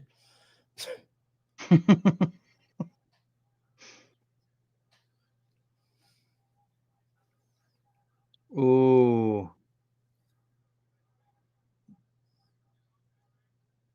If he can make weight, that'd be cool.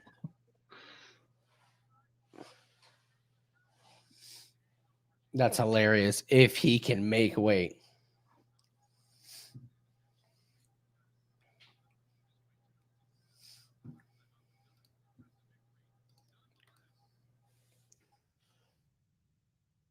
So what? 3% on $4,000 is $120. That's all that needed to be made today. Mm-hmm. That's it. Now, this would be an interesting documentary series, except the thing is, we record for fucking 7 hours a night. Yeah, so I'm, it's I'm there. I'm not going through that. Like, maybe at the end, Nathan, after the main event, maybe we could do a recap. Like, hey, here's the what. I'll be honest, like tonight was such a dog shit card. Like we had Holmes and then we like live bet Algeo and then like we had a little bit on Royval. Not the event I would like to start with. No, yeah. because we had plays. Honestly, we had plays. No, I that- mean, dude. Well, next week because you have demo. Demo is a play and a half. yeah, I guess what I mean, like we had plays before some fights got canceled, and so we kind Yeah, of got I mean, there was a little disheartened on it. So Yeah.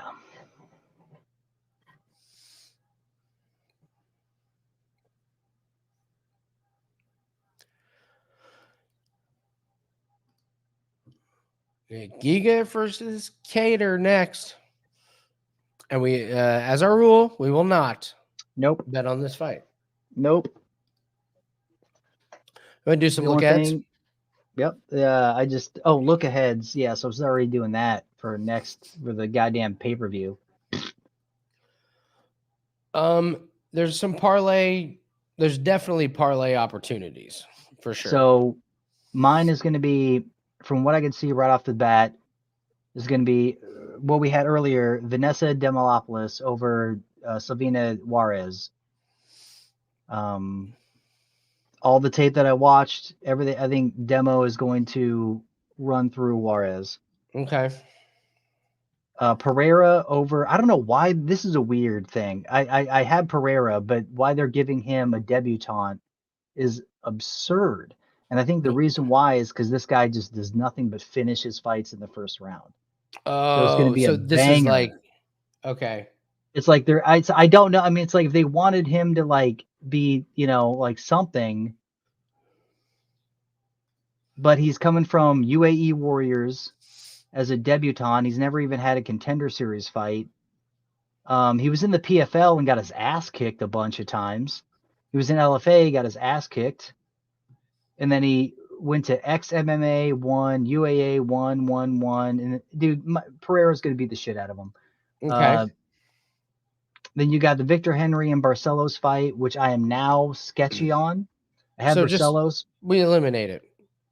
Yeah. I'm just saying, whatever. I don't know anything about the Jasmine Judah Vickus and the Kay Hansen fight. To look into that more, I think would be interesting. I would like to interest you in Tony Gravely versus Simon Oliveira, a debutant who is fighting in his first UFC fight. He won in the Contender Series by a split decision. He didn't get a knockout. He didn't get a unanimous decision. He got a split decision. Topuria. Oh, Topuria. Over I hate Charles the Jourdain. odds, but Topuria for sure. But he's on the main card. But Topuria. See, for I'm sure. I'm fine with the main card. I don't like the super hyped, like the main, the co-main. It's the ones that are on the posters. Mm-hmm.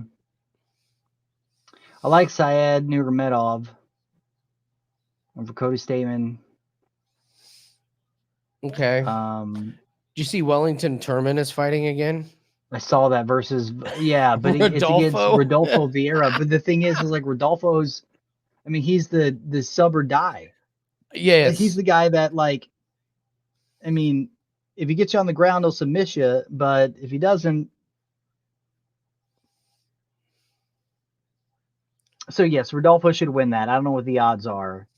And I think they're giving him Wellington Turman because they want Rodolfo to be something. They want him to be, because he won his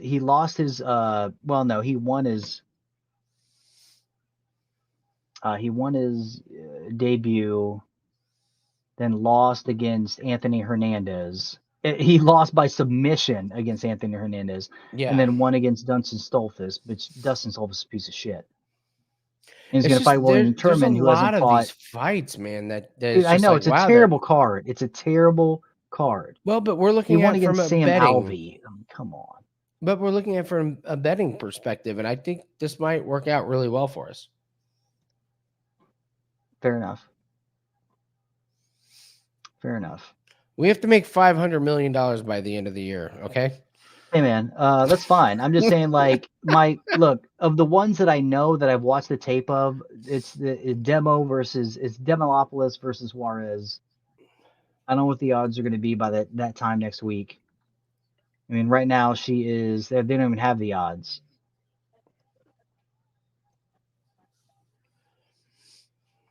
But that's my play.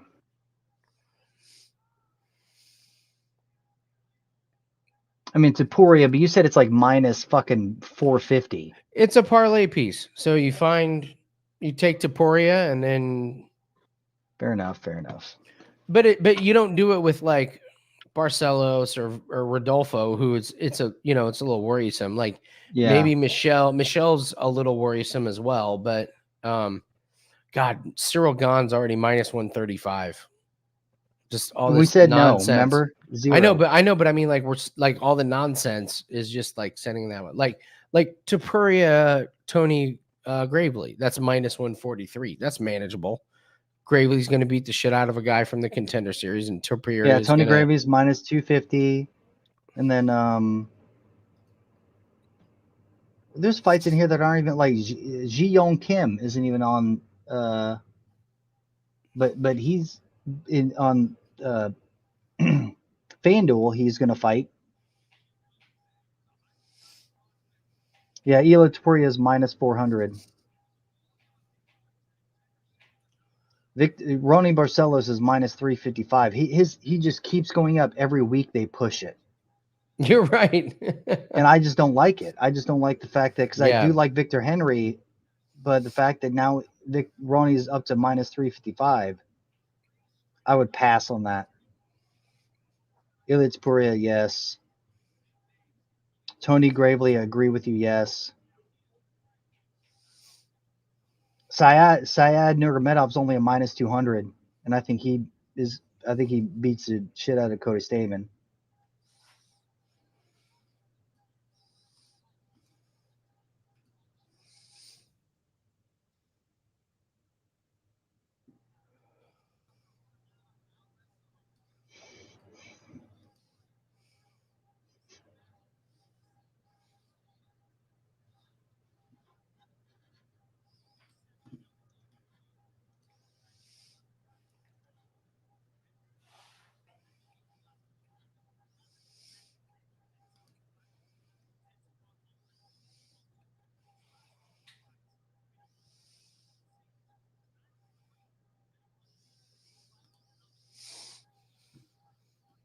Oh, Volkanovski's just gonna fight.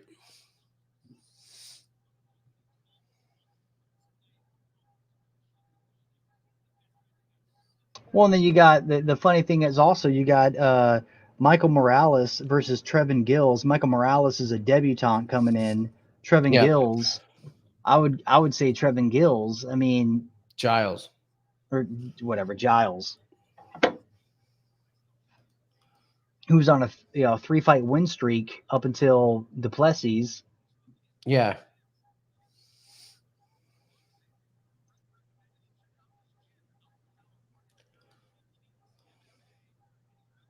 Hmm.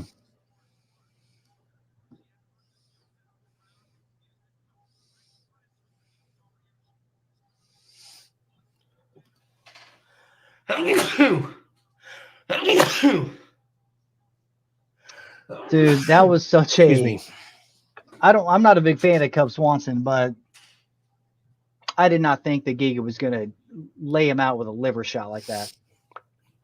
And the fact, the thing that swayed me on Giga was his fight against Barbosa. I thought Barbosa, after that war that he had, which took it out of him. I mean, he wasn't the same fighter. You could see it in the fight.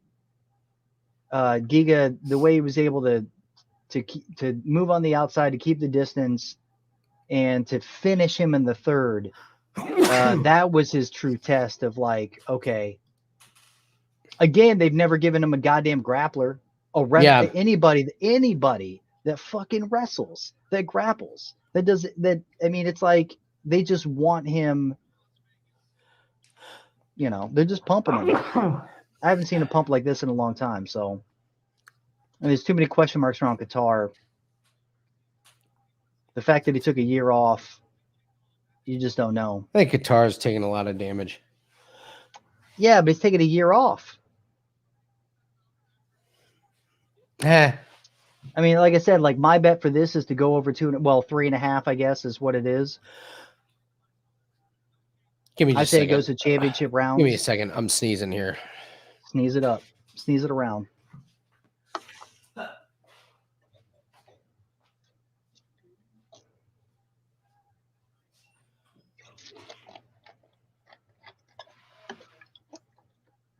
And Giga has a baby head.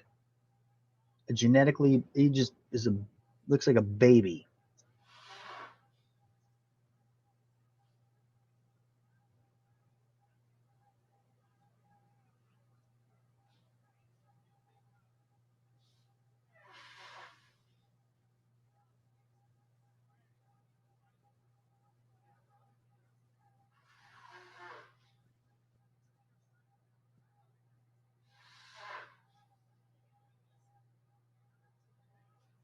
How much Jim can't be swigged?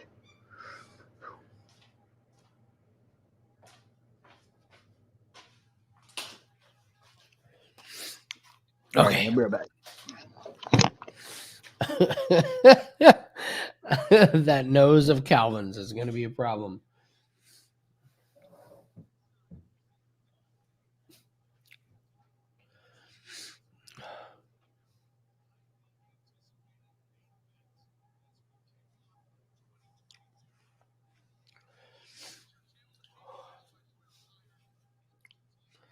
Here we go.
Oh, yeah. Josh Allen's gone way over his rushing total.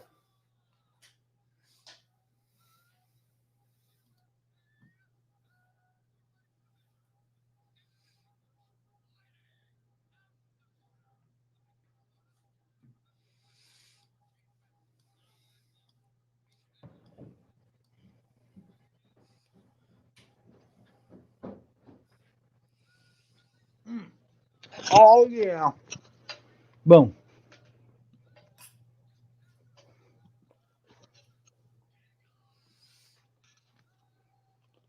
Baby head, Chikadze.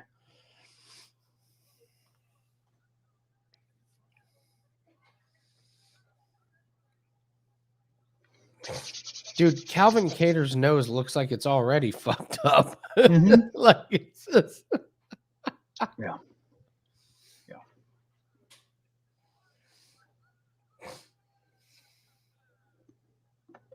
I'm gonna take another swig. Of the Beamer. Mm.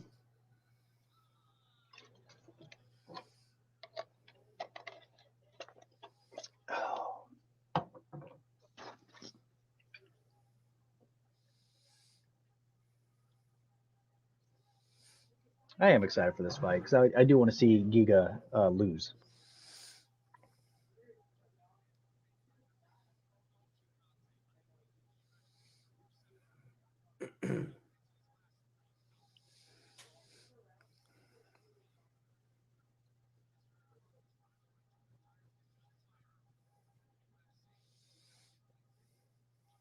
He's so quick.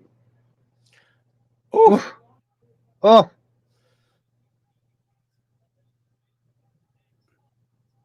My God, dude.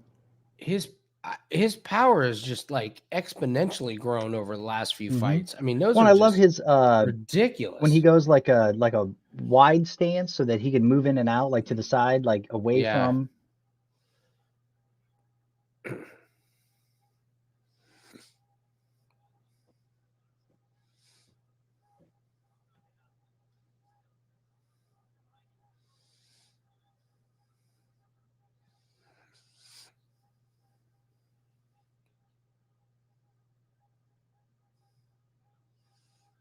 That's a boxer's nose. That's not a winning boxer's nose.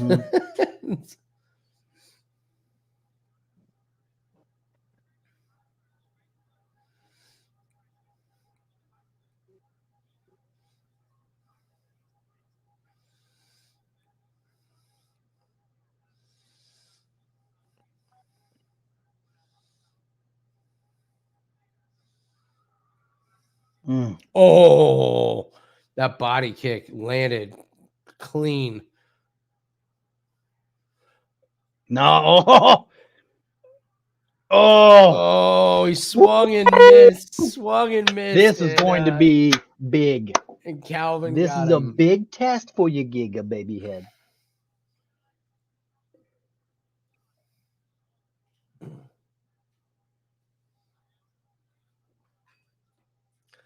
It's amazing, man. One wild kick got him on the ground. He was lighting Kattar up, and then one mistake all of a sudden. Dude was terrifying. Like Giga was like It was like bang, beating bang, the bang. dick off him, dude.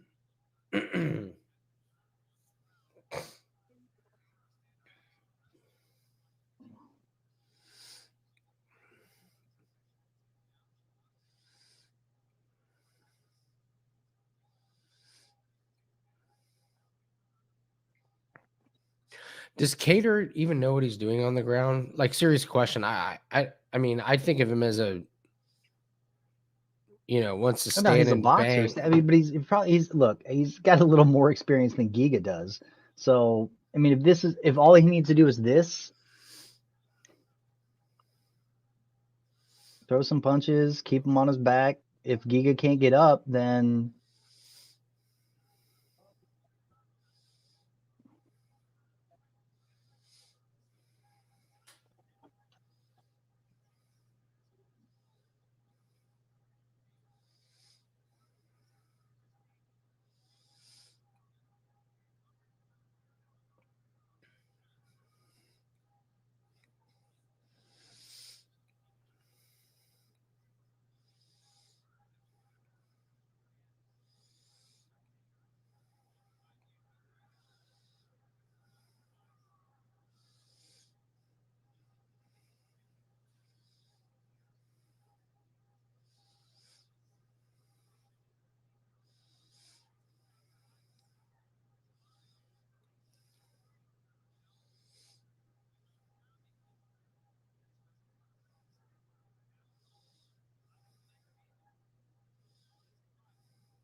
uh oh.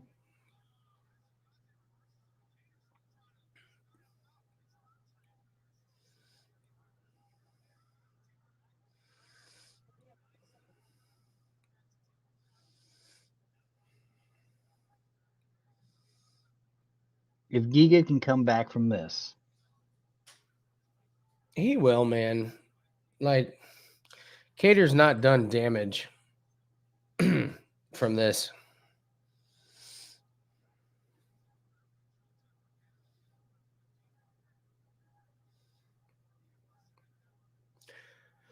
Like, they're both on the ground, but neither one of them really knows what to do.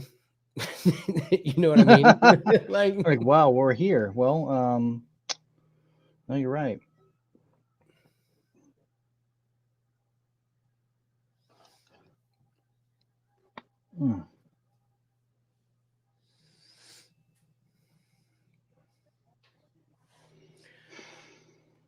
Yeah, Lonely, obviously, strikes do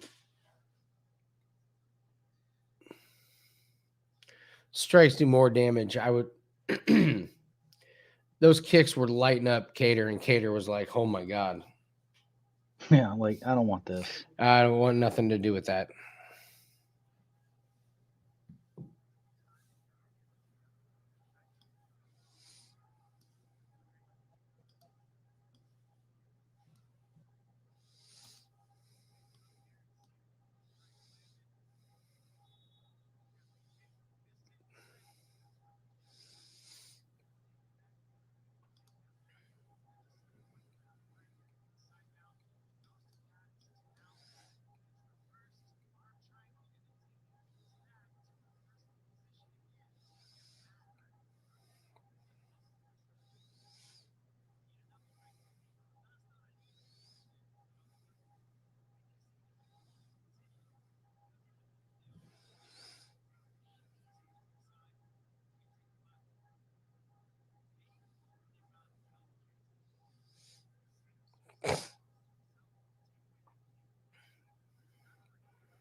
Oh, man.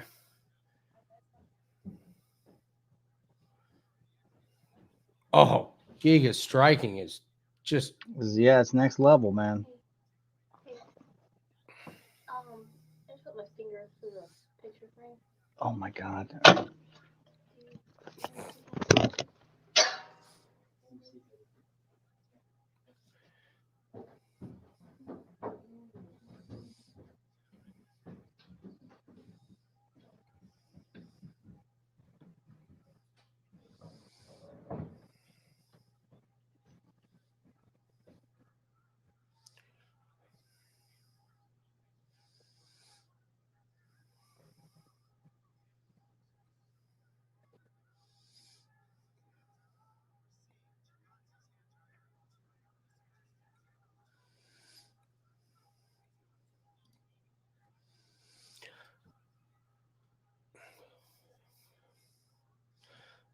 I don't know if Giga's getting tired or something, or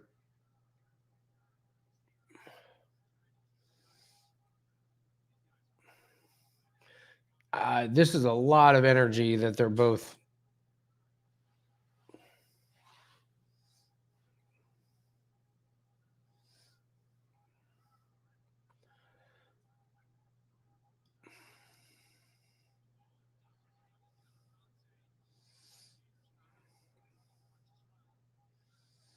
Geez, these guys are exhausted.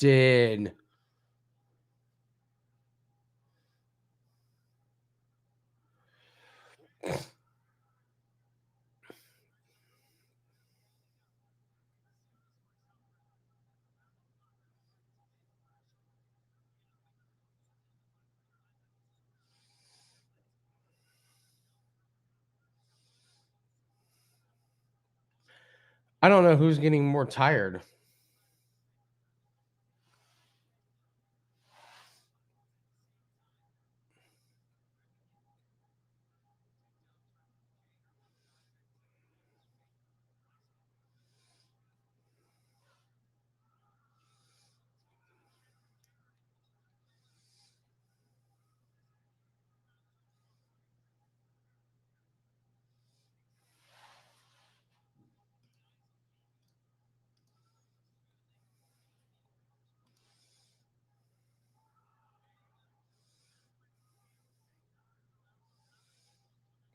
Looks like Caters might be.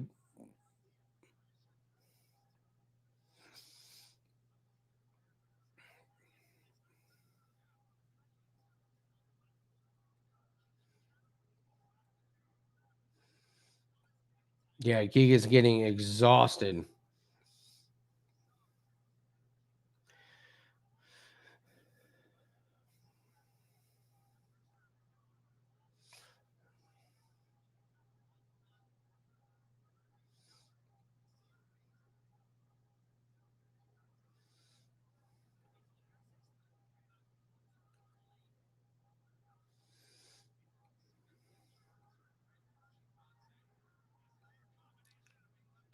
That's the thing, like Chikadze's.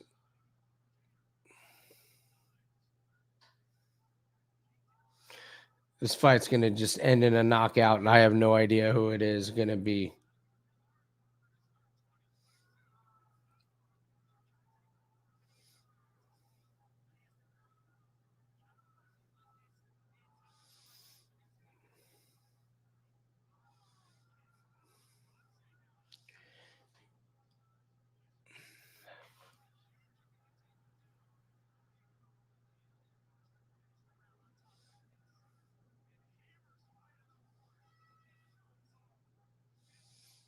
This is nuts. Good Lord.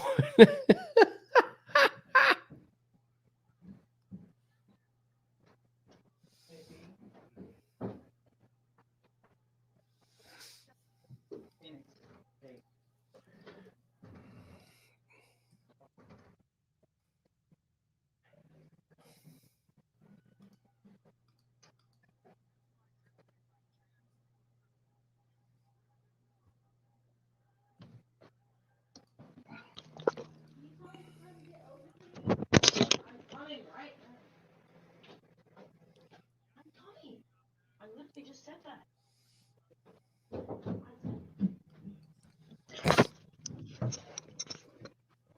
What I miss? Oh, dude, it's a war. It's just a war. My God. All right. I mean, they're both. Well, it's going to I know, land in a KO. It's like somebody's getting finished. Well, So- my wife, like had to tip off her finger. Oh well. What? So I don't know who's going to get finished. Kattar kind of like Giga seems to be getting tired, but when he lands, he lands clean on Kattar. It's just, I don't even worry about decision. I don't know how this goes to decision with these two.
Kattar is minus 650 right now.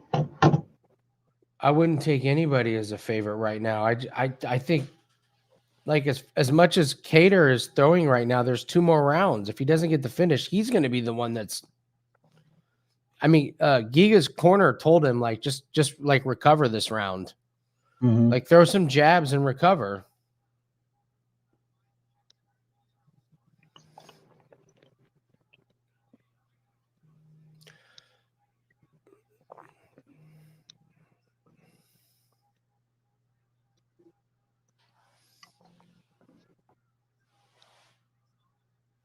Wow.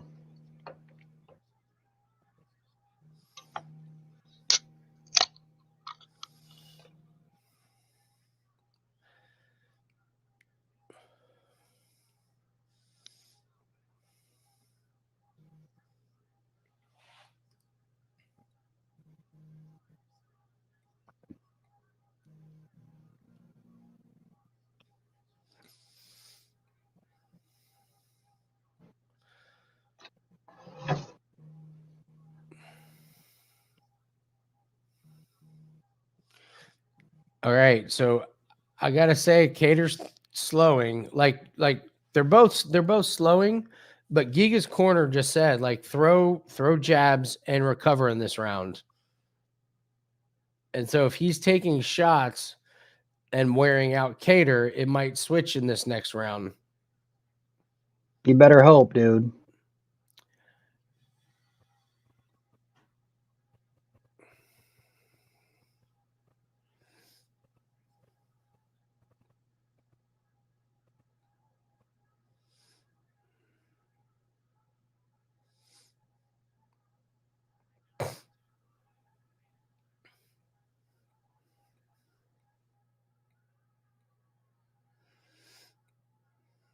Dude, it just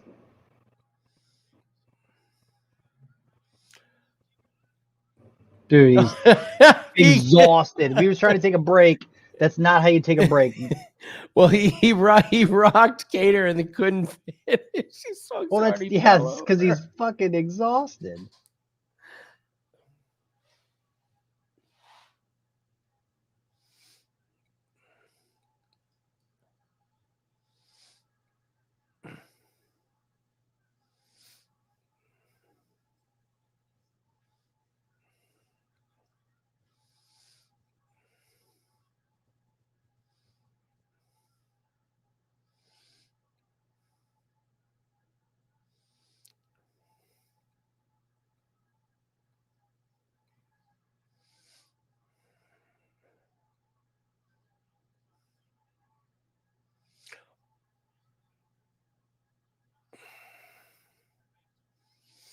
Dude, this is a war. Mhm. This is 3.5. wow.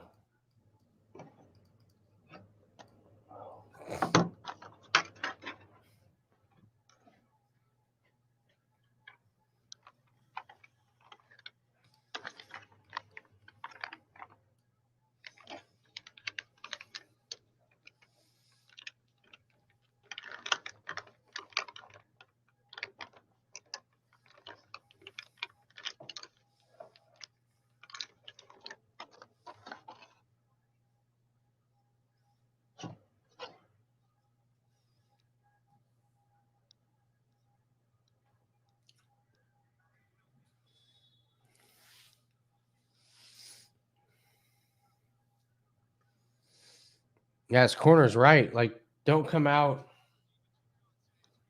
like too hard.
Dolly.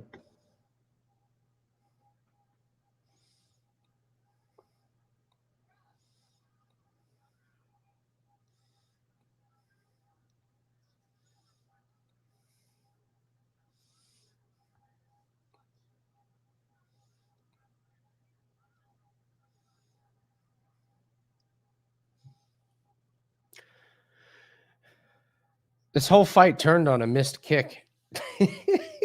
Exactly. It's crazy. When he like missed kick, spun his back, and then got him to the ground. That was Yeah, he was That was getting it. he was getting tuned up by kicks, and then bang. Mhm.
Over 3.5 for sure.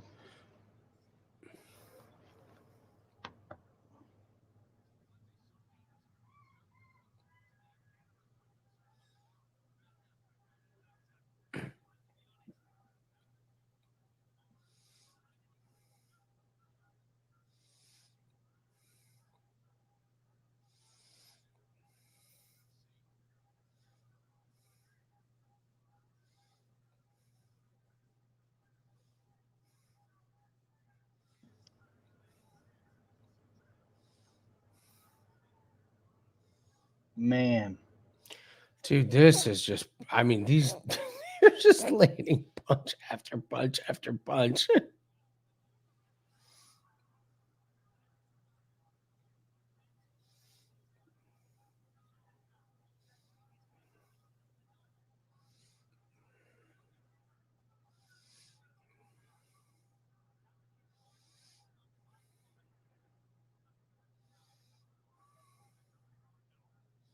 Jesus Christ, 40-27, 55-31.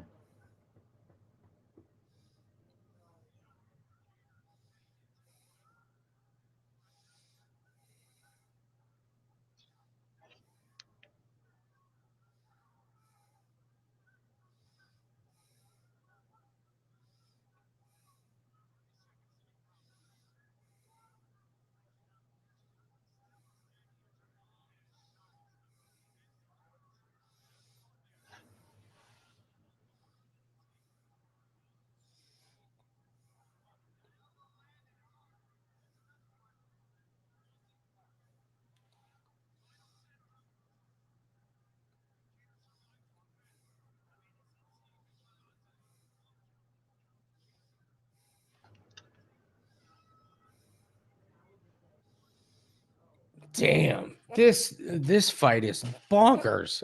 Mhm.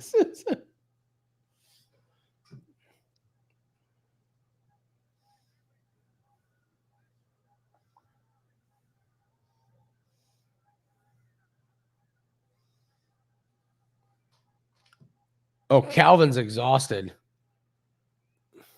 Well, they both I mean, are. they're Shit. both exhausted, but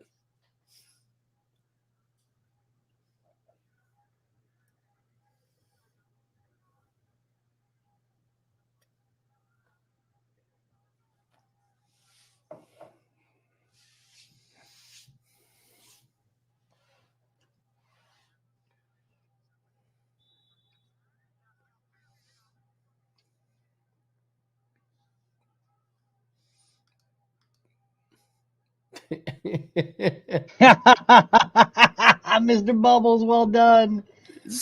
Oh, I love it. Oh my God. Your avatar is great, buddy.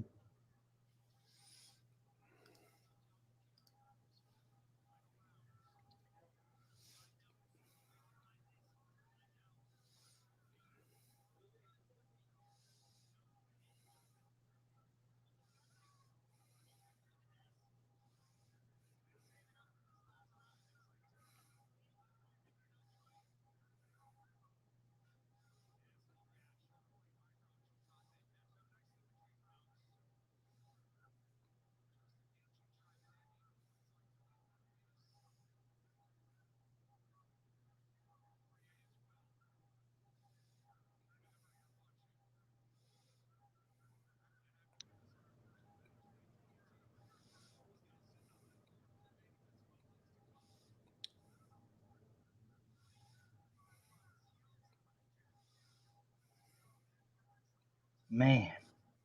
I love like, the way he throws the jab and then just like sweeps his fist yeah. afterwards. Just throws Giga like for a loop. He's like, that's not how people fight.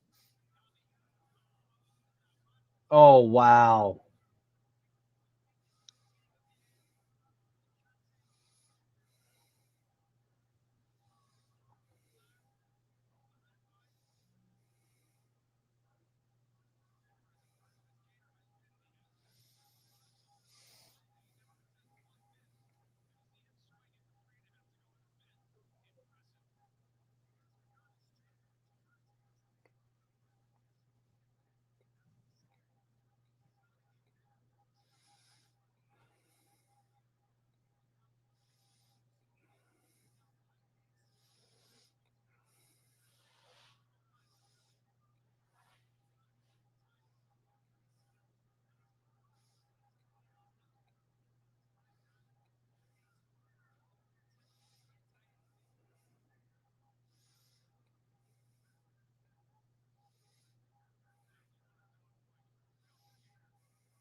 This is an incredible fight. I mean, this is a this is a fight of the night, like contender already. Like this is the bar, you know?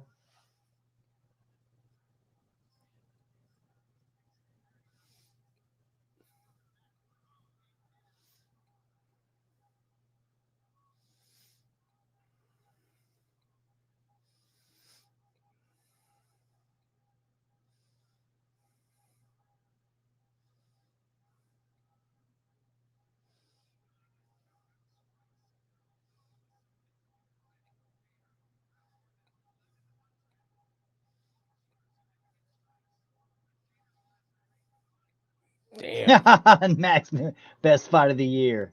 Yes. Absolutely. It just edged out the Court McGee fight. Just barely.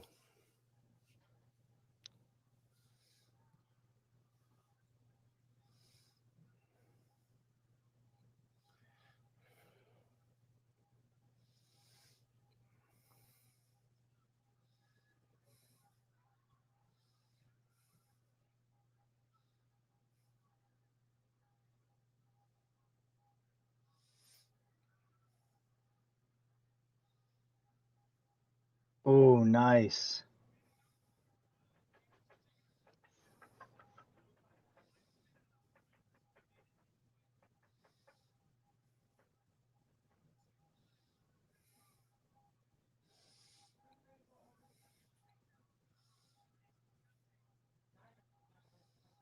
Yeah, you don't stop this fight. Mm-mm.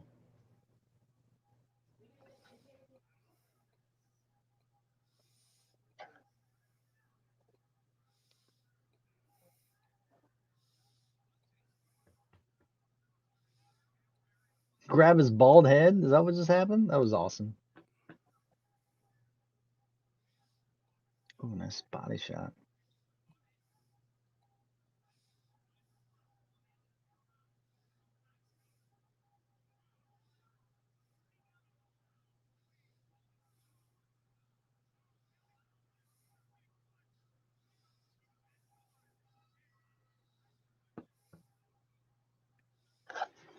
Woo! Dude, that was incredible, man.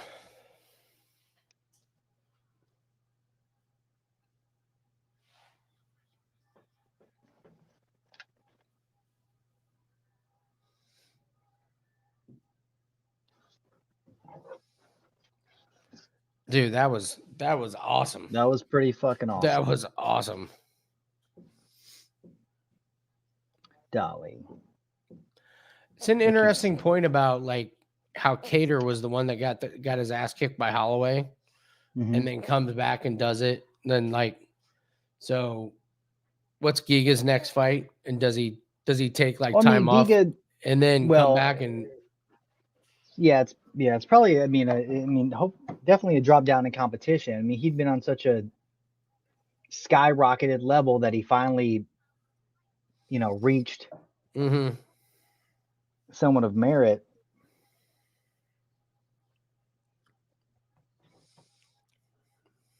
This is good though. I mean, this is great for Giga in the sense of like, yeah, he lost. Like he knows what it is, going to come back better. I will admit. I mean, he had not that. Here's the thing. Not that Kattar is great at takedowns, but the defense in which Giga showed was good. It wasn't like yeah, but if he he fights had a no takedown takedown guy, defense. he's fucked. Yeah. That's the thing. Yeah, I mean, true. Like True.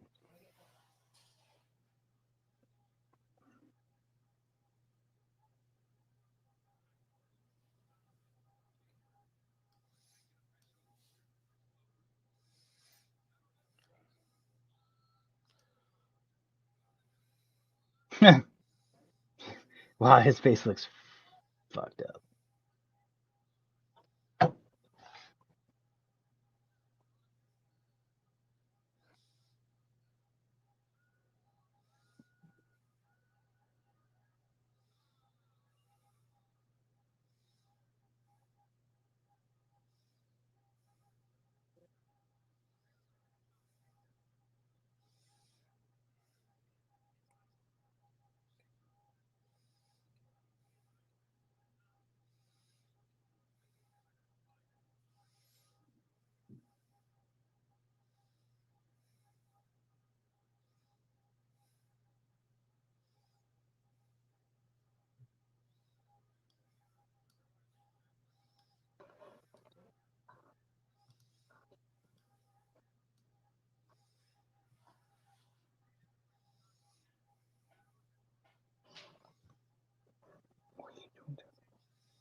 Well, weird card, Nathan. Mhm. Not much to take away from this one. I think next week though. Next week we'll have some stuff to get on our ways. Anything jumping? Like I said, the only thing that jumped out at me for excuse me, my bad. The only thing that jumps out at me for next week is right off the bat is the demo fight. My initial is like demo by submission, Pereira over Fiaro. Gonna pass on the Henry and Barcelos. The juice is too juicy. Gravely over Sayman, wherever the fuck it is. Sayad Nurmagomedov over Cody Stamen. And then Vidalfo Vieira over Wilman Turman. I like Tapuria. I mean, yeah, main card Tapuria, of course. Yeah, parlay him with fucking demo. Whatever that would be. I think that would be great. Yeah.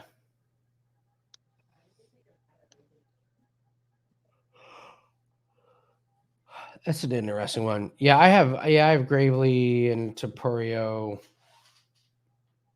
I think I'm with you about Michel Pereira because the guy he's fighting is a debutante, right?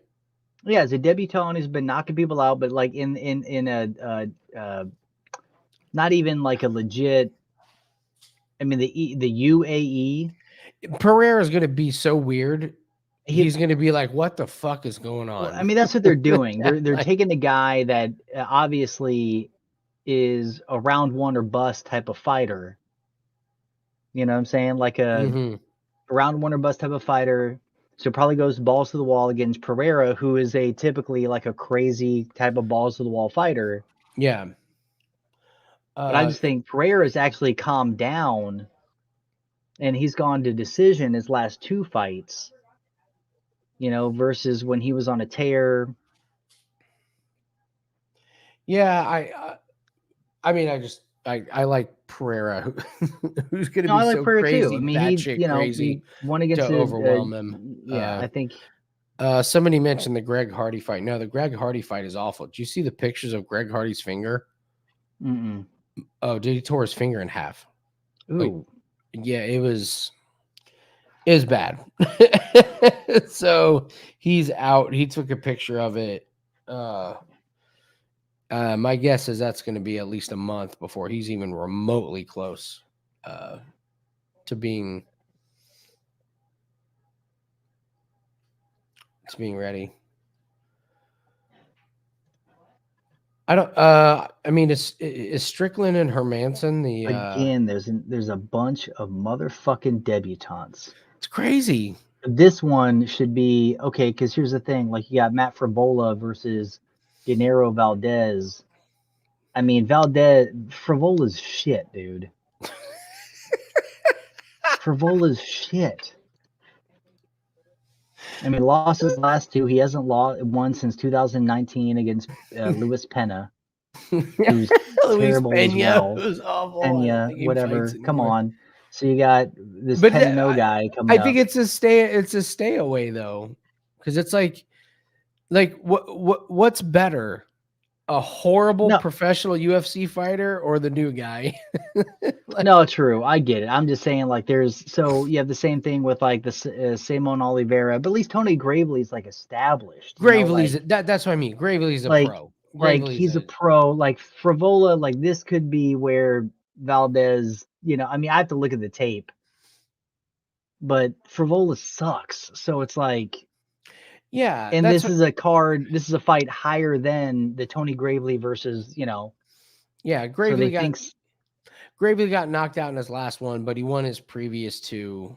So like he's not complete trash. Well, then you got the Michael Morales versus the Trevin Giles fight. Yeah. Giles, whatever. And you got Morales being the debutante versus Giles.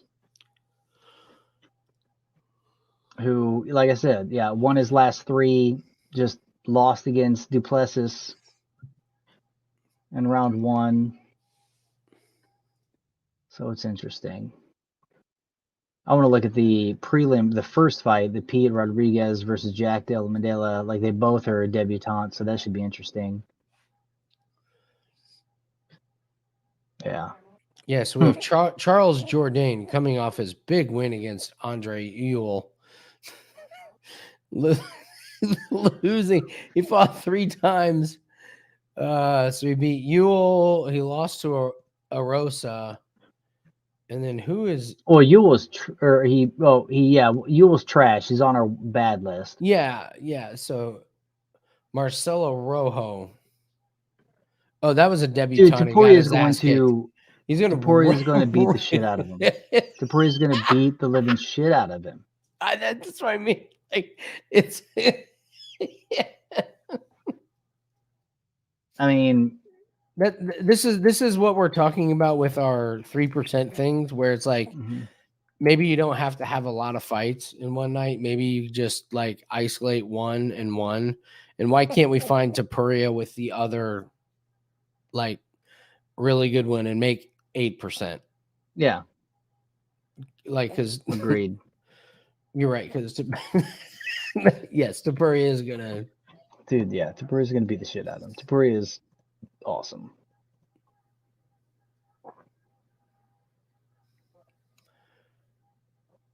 Yeah, so if Topuria is number 1, what's number 2? And I don't want to say Demo because I think Demo's a bet on her own because it's only minus 140. Yeah. I'm just don't need that's all I know of in regards to like what I've looked at, like who I would say Pereira over the Fiallo, even though, but the only negative being is that this guy is just like a round 1 knockout king, right? Well, you got the Barcelos versus Victor Henry.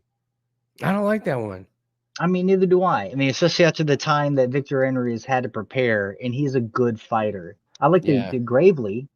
I like Gravely over Oliveira.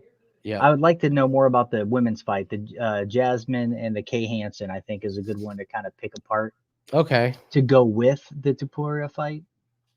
And also I like Syed Nurmagomedov over Cody Stamann.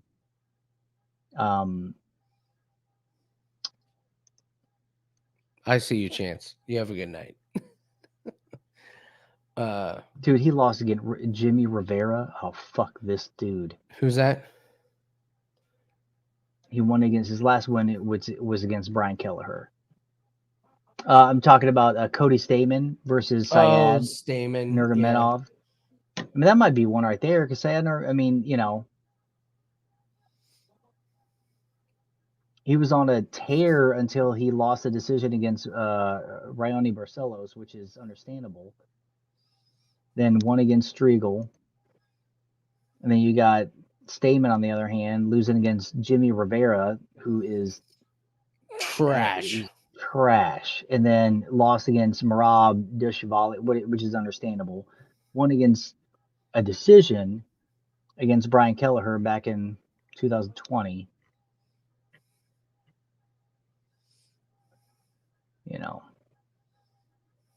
So that might be something to look at there. How long has it been since he's fought? Not too long. I think it might be Topuria and Pereira. Because I know this guy Fiallo is a first-round finisher, but Pereira is no joke. No, Pereira. That's what I'm saying. It's weird that they would have put Pereira against this guy.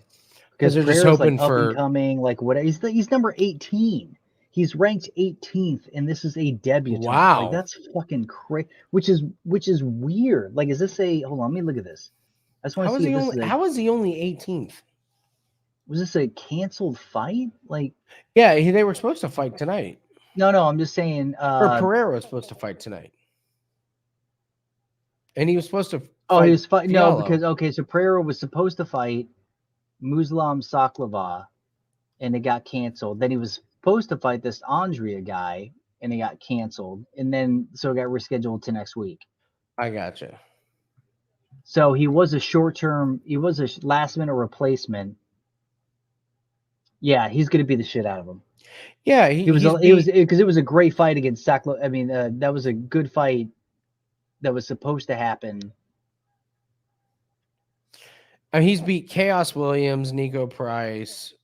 No, what I'm saying Mamedev. is like the Muslim Saikov fight is a great fight, like a ranked fight, like 50-50 striker versus grappler gets canceled, so they throw him a short notice replacement in Andre Fiallo. Yes. That gets canceled for whatever reason and pushed to this week. So odds are still the same as that. Yeah, I think Pereira is going to beat the shit out of this kid. He was a short-term replacement. They should have happened this week. It got pushed to next week. And Pereira's got 3 good wins. Like against Pereira's against legit. real. I mean, yeah. he started calming down his pace. Like he used to be a little too overzealous and he would gas out. But it looks like he's gotten that under control. And they actually gave him, and Saeed, they gave him a legitimate fighter to see like who's going to come out on top. And then they ended up giving this short-term replacement guy. Boy, is that it? Is it Topuria and Pereira? Is that just what is that right now? It's minus 167. It's not going down. No. There's not going to be money coming in on Jourdain. Do you know what I mean? Yeah, no, there's not. Let's see. Yeah. You want to just lock it in? Yeah, go for it. Let's see. I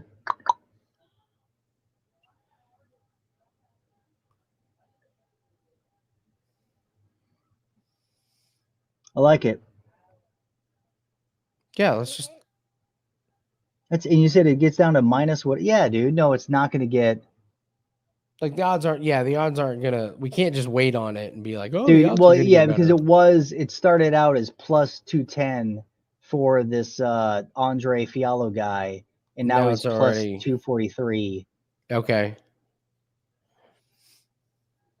So yeah, I mean, I'm just gonna lock it in, man. I think this is. Yeah, go for it. This is our play. I love it. I like it. Boom. And the nice thing is I don't have to worry about this bankroll. This is all we do. Yes, Neil, this is exactly who we're talking about. Michel Pereira.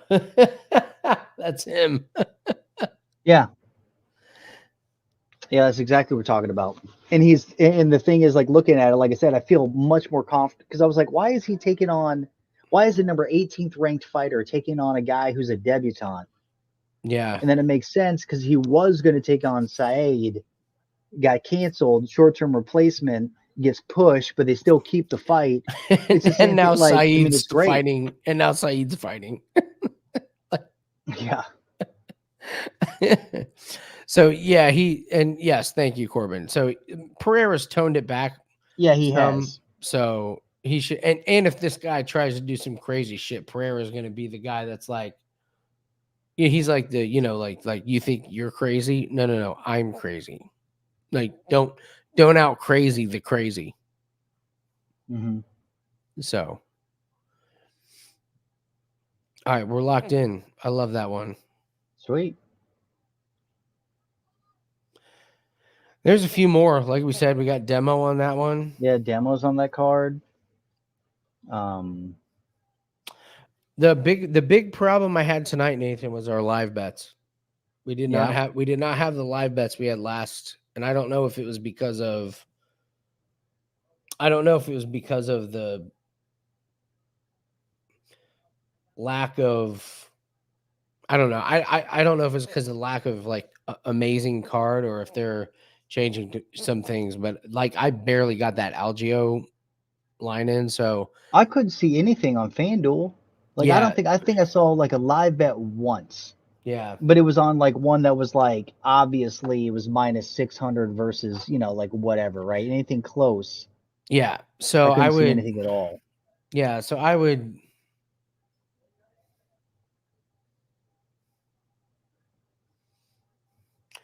just say I'll figure that out. Okay.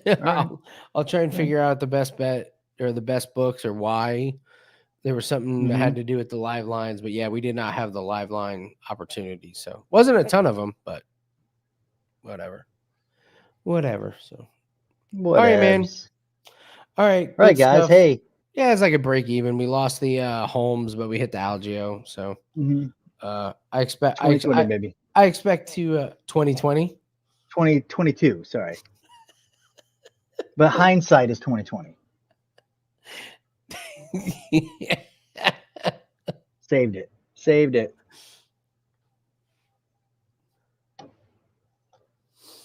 All right. Well, you guys have Later, a good night. guys. Yep.